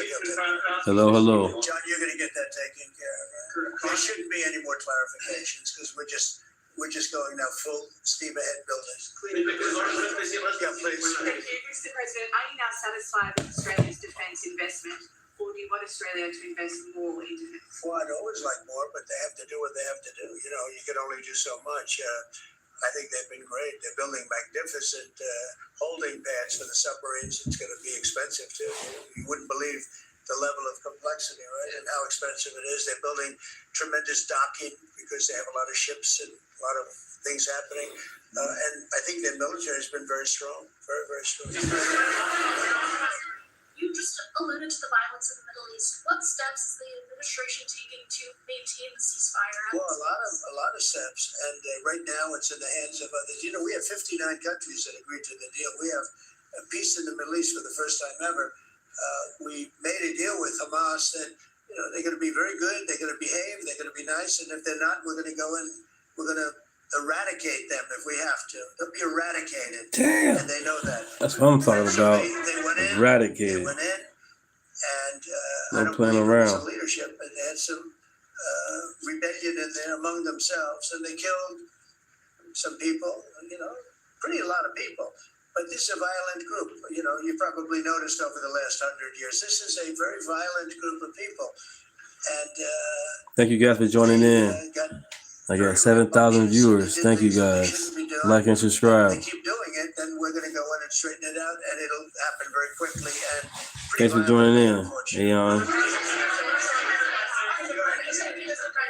Just following up on that question, when you say we are going to eradicate Hamas, who is we? Does that include American boots on the ground? No, it won't be on the ground at all. We don't need to because we have many countries, as you know, signed on to this deal.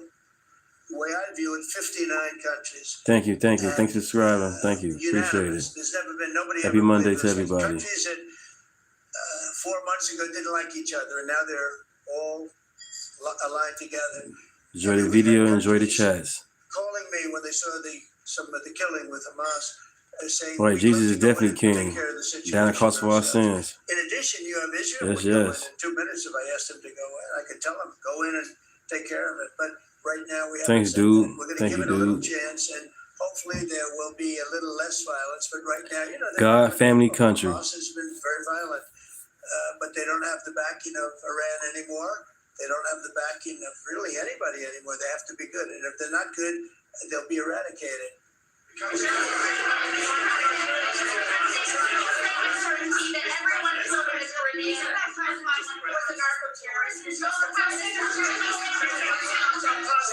Were any innocent civilians killed in the Caribbean? Destroyed them. Isn't just Public school, they need some help, it's man. also about processing, including The Bears, oh yeah, I'm definitely a Bears fan and a Cubs fan.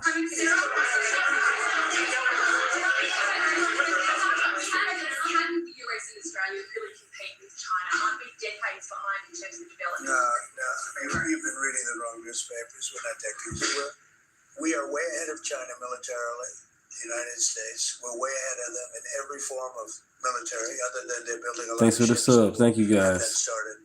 We'll be catching them on that. But we will, when it comes to weaponry, when it comes to, I'll go, right now, AI.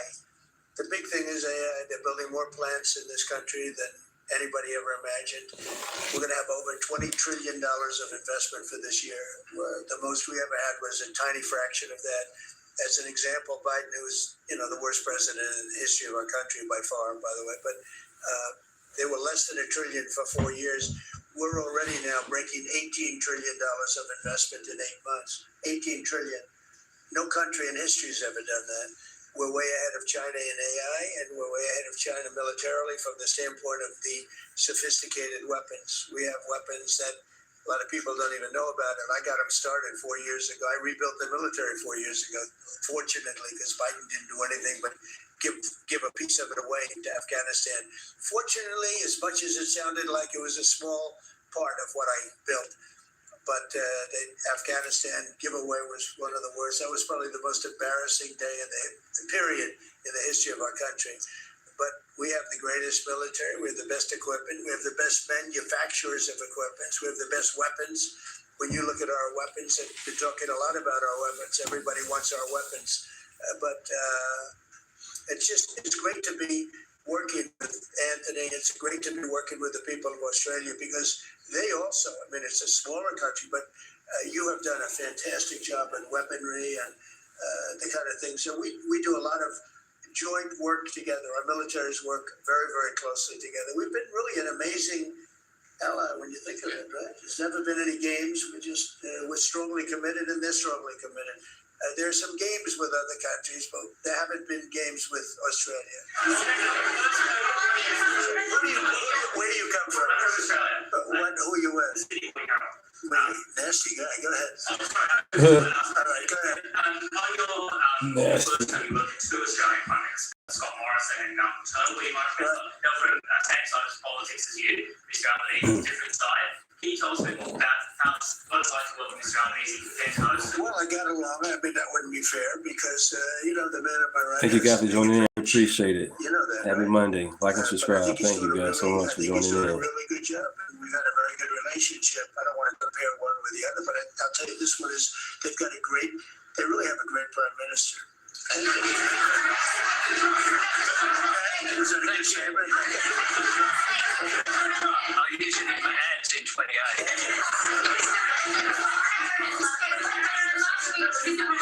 President Putin on Thursday, did you discuss his ongoing attacks on civilian areas in Ukraine. Yeah. Did you say cut it out? You say show an article of good faith to me? I did. But as you know, most of the people dying are soldiers. The soldiers that are dying in Russia and Ukraine is unbelievable.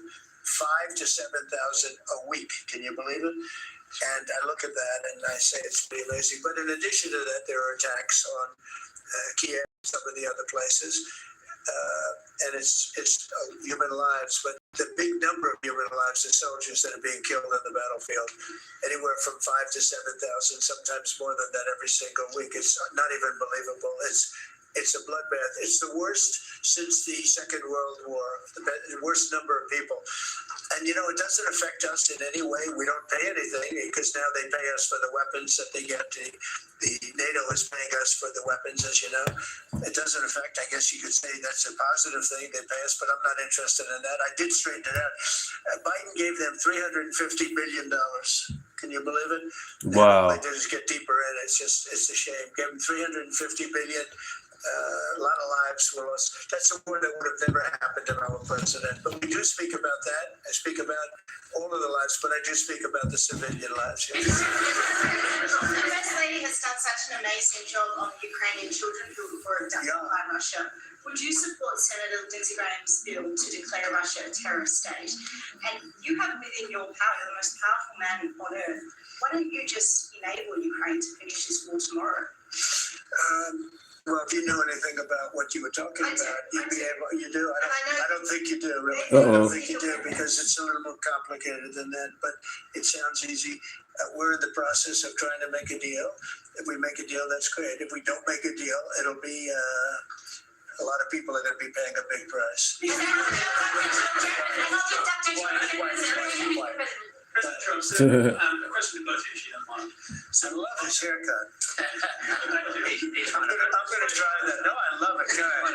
So, as we all know, China controls 90% of the global supply of minerals. They have launched attacks on Australian companies, primarily like scrap nuts. What will happen to China if they don't play fair with this? So, it's a very interesting question. We have a tremendous power, and that's the power of tariff. And I think that China will come Thanks for joining in, JR. a very fair deal. Because if they don't, they're going to Happy be paying Monday. us Thanks for joining in. 157% in tariffs. Right now, they're paying 55 to 57%. When I was first president or first term, we had the greatest economy we've ever had. And as you know, people don't write too much about it, but China paid us hundreds of billions of dollars worth of money for tariffs. Biden left it, but he didn't enforce it. He gave exceptions to almost everything. And so he left the tariffs, but he didn't really collect the numbers that he should have collected.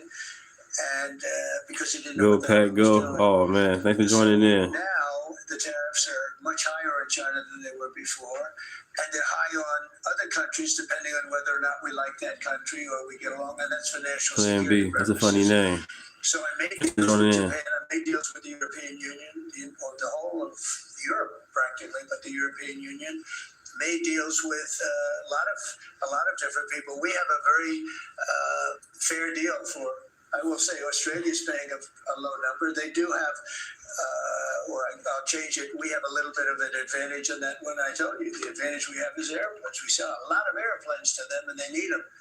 It's a very vibrant place, and people go in and out, and I look forward to going there myself. And I think it's unlikely I'll be taking a ship. That's a long journey. It's about 5 minutes left on the video. Has treated us And after that, I'm going to end it. Now, in the Be back past, tomorrow morning for you they didn't guys. treat other presidents with great respect. A few more minutes left. They would take hundreds of Like and billions, subscribe. trillions of dollars out of the country, and they would spend it and build their military. Now they're treating us with great respect. Now we'll see what happens. I said, if we don't make a deal, I'm putting on an additional 100% on November 1st. I think we'll make a deal.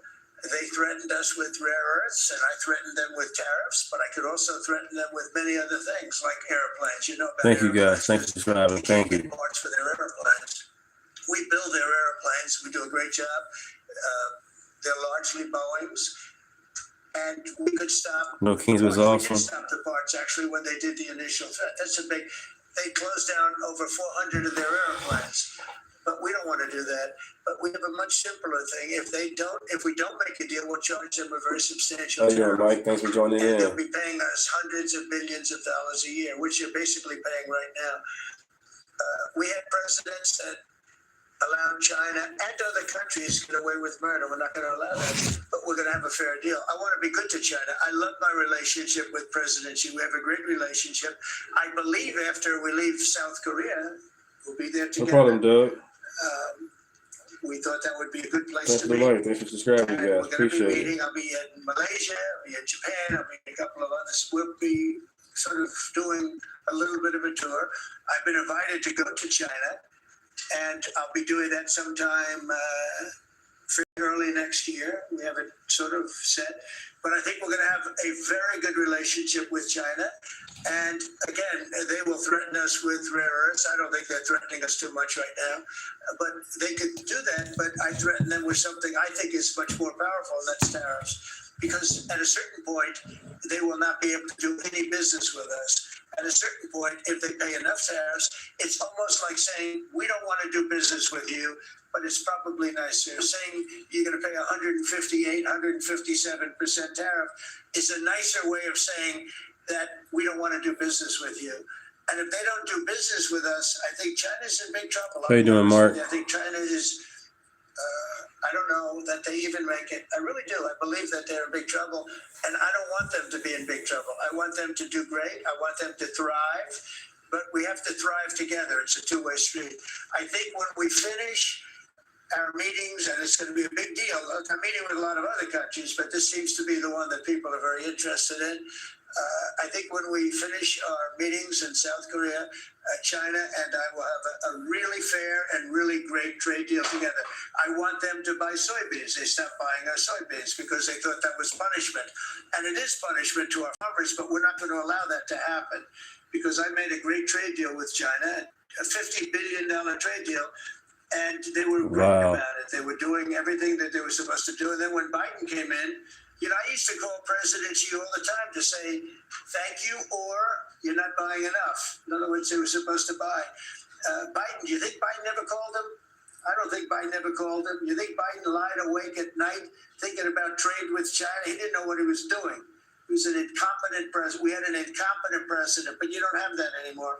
So I think we're going to end up having a fantastic deal with China. It's going to be a great trade deal. It's going to be fantastic for both countries, and it's going to be fantastic for the entire world. Thank you very much.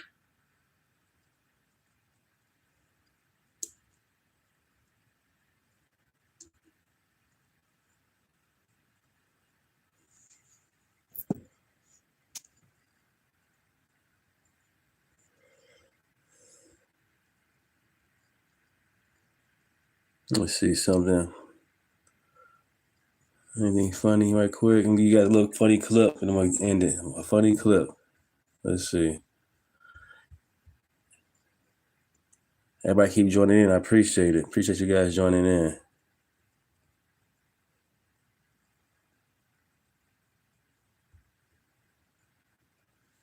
Let's see.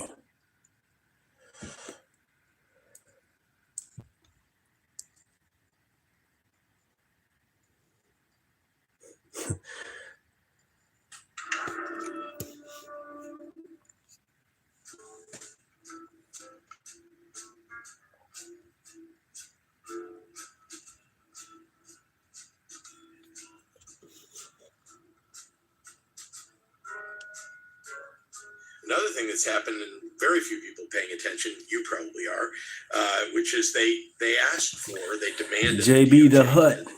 our voter data, not just ours. In Illinois, every state's voter data. Why? They won't tell us why. And actually, what they seem to be looking for, remember back to the 2020 elections, is they want to be able to find voter fraud. What an odd thing to say. Which lots of organizations have been looking for voter fraud, as you know, for a long time. There's very little voter fraud going on, very little.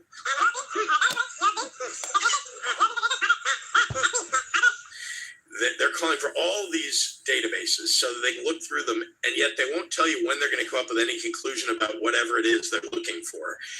Next year, when we have a November election, I think you're going to see two things that occur.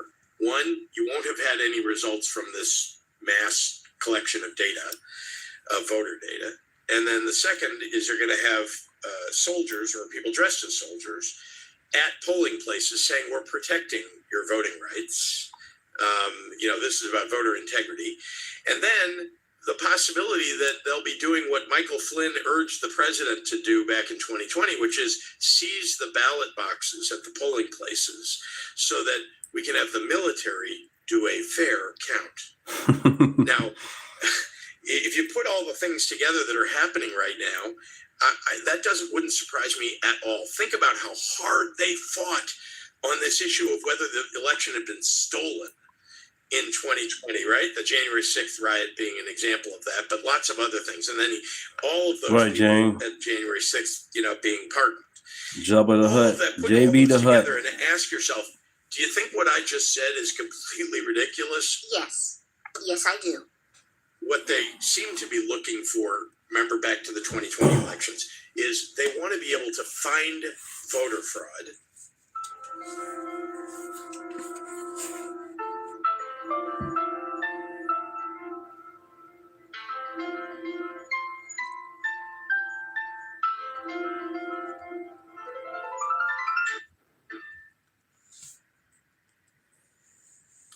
All right, you guys, I'm going to end the stream tonight. I'll be back tomorrow with some more good information for you guys. Thank you, guys. Appreciate it. Blessings. Love each other. Like and subscribe.